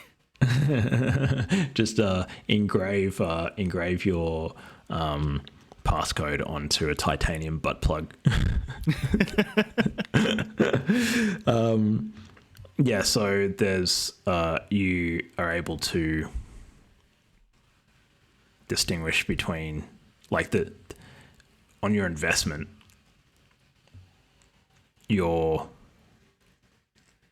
have to think through this. I'm pretty sure something to this effect is correct, but it simplifies accounting, so economic decision making, because if you a nominal gain in Bitcoin from business activity or from labor activity is the real gain. It's just the number is actually just the truth. If you made more Bitcoin, you know that you've made more Bitcoin as a fraction of the total of fucking Bitcoin. And so it returns it helps improve everybody's ability to actually assess whether or not they're engaging in economically productive activities. So I think if theoretically, ignoring all of the disruption that it would cause, if, say, tomorrow the world were on a Bitcoin standard, I think probably at least part of the Fiat Food system would be weakened. There'd probably be less of it. One thing that Lysiak doesn't really address in this is how palatable the food is. And we've already mentioned this, but I think a major driver of people's terrible diets is actually just consumer preference. Like people like the taste of Mars bars, people like twisties, and they're going to keep eating them. I think there's something to do with Lysiak was saying something to the effect of it decreases the fiat epicenter of corporate profiteering because it reduces like the government's ability to sort of print money and all that sort of stuff. So he was arguing that, you know, there'd be less incentive for corporations to do that and more incentive just to engage in free enterprise on the open market rather than this sort of crony capitalism, state capitalism that the US has at the moment, which is enabled, at least in part, by the money printer. So I guess I'd say it's not going to totally resolve the problem using Bitcoin, but it probably would improve things. Yeah. I think there was also fixes the government, fixes economics, corporate manipulation, the American diet, preserves human autonomy. Human autonomy is essentially just actually protecting your property rights. I guess, like, the thing about money, the reason why it's different to other types of property is, like, say you own a house. That is not what's called a commons. A commons is like a shared asset in a community. The classic example being like a piece of pastoral land that is anybody can graze on. The tragedy of the commons is like, well, why doesn't just like somebody take their cow, just graze the shit out of it and then leave? Like, fatten up their cows, destroy that parcel of land. You've destroyed the commons in order to profit on a private level, but it's destroyed like something that's like supposed to benefit the community. Well, most forms of property are not commons, but money is a commons. The medium of exchange in a society is a commons. So I own a little bit of money. Jack owns a little bit. You own a little bit of money. Everybody owns a little bit of money, but the destruction of that money affects everybody. It's something that we all have an interest in preserving the integrity and the quality of. And so the expansion of the monetary supply, especially by, you know, actors, and, you know, not for everybody, just like for particular actors, is destroying the commons. It's destroying the commons. And in other words, like two things. The expansion of the monetary supply, because it's weakening the currency, is directly, how would you say it? Undermining and destroying your property rights. Like, you have property rights. The money that you own is your property. And when the government and the banking system expands the monetary supply and differentially introduces money into the economy that they can use to buy these assets, and then it diffuses into the rest of the economy and prices rise, they're actually violating your rights as a person, your property rights. The second thing is then like, how do I put this? Bitcoin restores your property rights. Like, it's money that can't be fucked with. Nobody gets any special privilege. It's completely transparent. It has a finite supply. Nobody can like mess with it. It's being secured by ungodly amounts of energy and cryptographic computation on a network of distributed miners across the world with all sorts of different infrastructure for powering this network. And they're all sacrificing capital and hardware and energy to secure the network on your behalf, and nobody can change the protocol, nobody can introduce more money, and nobody gets any special privileges for expanding the monetary supply. And what you have to do in order to like get that property right is just learn how to use the technology, and all of a sudden you will have money that isn't being destroyed. by people that you don't know behind closed doors. So it's a technology that empowers you as an individual. It returns your personal autonomy. So, wrapping up this episode, got our standard questions. Would we recommend this book? I think I've said a few times, yeah, I'd recommend it. I think it is a good book. If someone is totally new to Bitcoin or this way of thinking, not a good place to start. It's probably worth reading something like the Bitcoin Standard, or just reading online about Bitcoin or a general overview of Austrian economics, because that's not really explained too much in this book. But yeah, otherwise, I'd recommend this book. What about you? Yeah. My only criticism of it is the last section.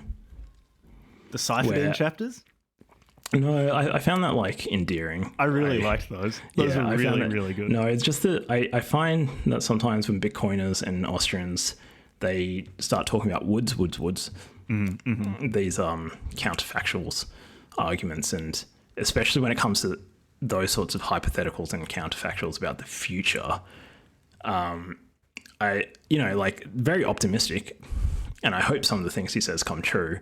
But to me, it's like that should all just be prefaced as like this is extremely tentative and speculative, because there's so many other factors that might affect the way that this all plays out, and making such concrete predictions or whatever, I think it doesn't resonate with me, and I just think, okay, like here's some potentially good effects that it could have. Yes.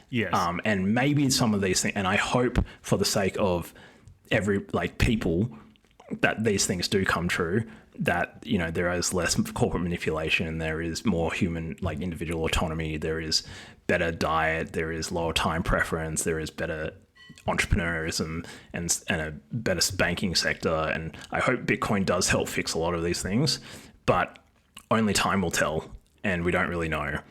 And it's probably the Austrians in general. Yeah, and they claim that way of argumentation is valid.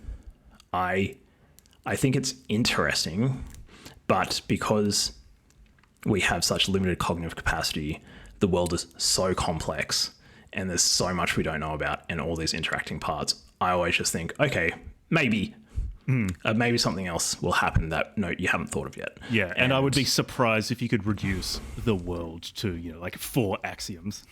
Yeah, and so it's interesting. Like, I enjoy reading it, but that's where I kind of don't buy into the degree of, I guess, certitude, certainty that some of the Austrians and Bitcoiners speak with about this stuff, because they have the assumption that the praxeological method or whatever leads to this, like, enables them to have this like level of certainty. But I guess that's just an epistemic disagreement, but it's not that bad. A lot of it's very hopeful, so that's good. But outside of that criticism, I'd say like it's a good book. Even with that criticism, I still like reading it because it was like very hopeful. But like I think it's a good book. I would say that like as a first Bitcoin book, probably not advise a good one to start with. Unless you've just listened to enough of me and Jack that like you can't get the idea. I guess it's a question of, so if you want something to get you interested and motivated, it could work well for that, because it's very engaging. It presents very concrete effects of currency manipulation. So it could be a first good book in terms of that. Yeah. But then at the same time, like I said, a lot of it kind of assumes some knowledge of this manner of thinking. So I'm in two minds as to whether it'd be a good first book or not. It's well written and engaging, so it could work. Yeah, it is really well written, and maybe if it's not going to be your first book, you probably want to read the Principles of Economics, maybe by Saifedean, or any of Saifedean's books, or all three of them, all three of Saifedean's books, because they're much more accessible in terms of like their modern language, versus like von Mises or something. And then if you read one or more of Saifedean's books and you're interested to see like a practical application of the real world consequences of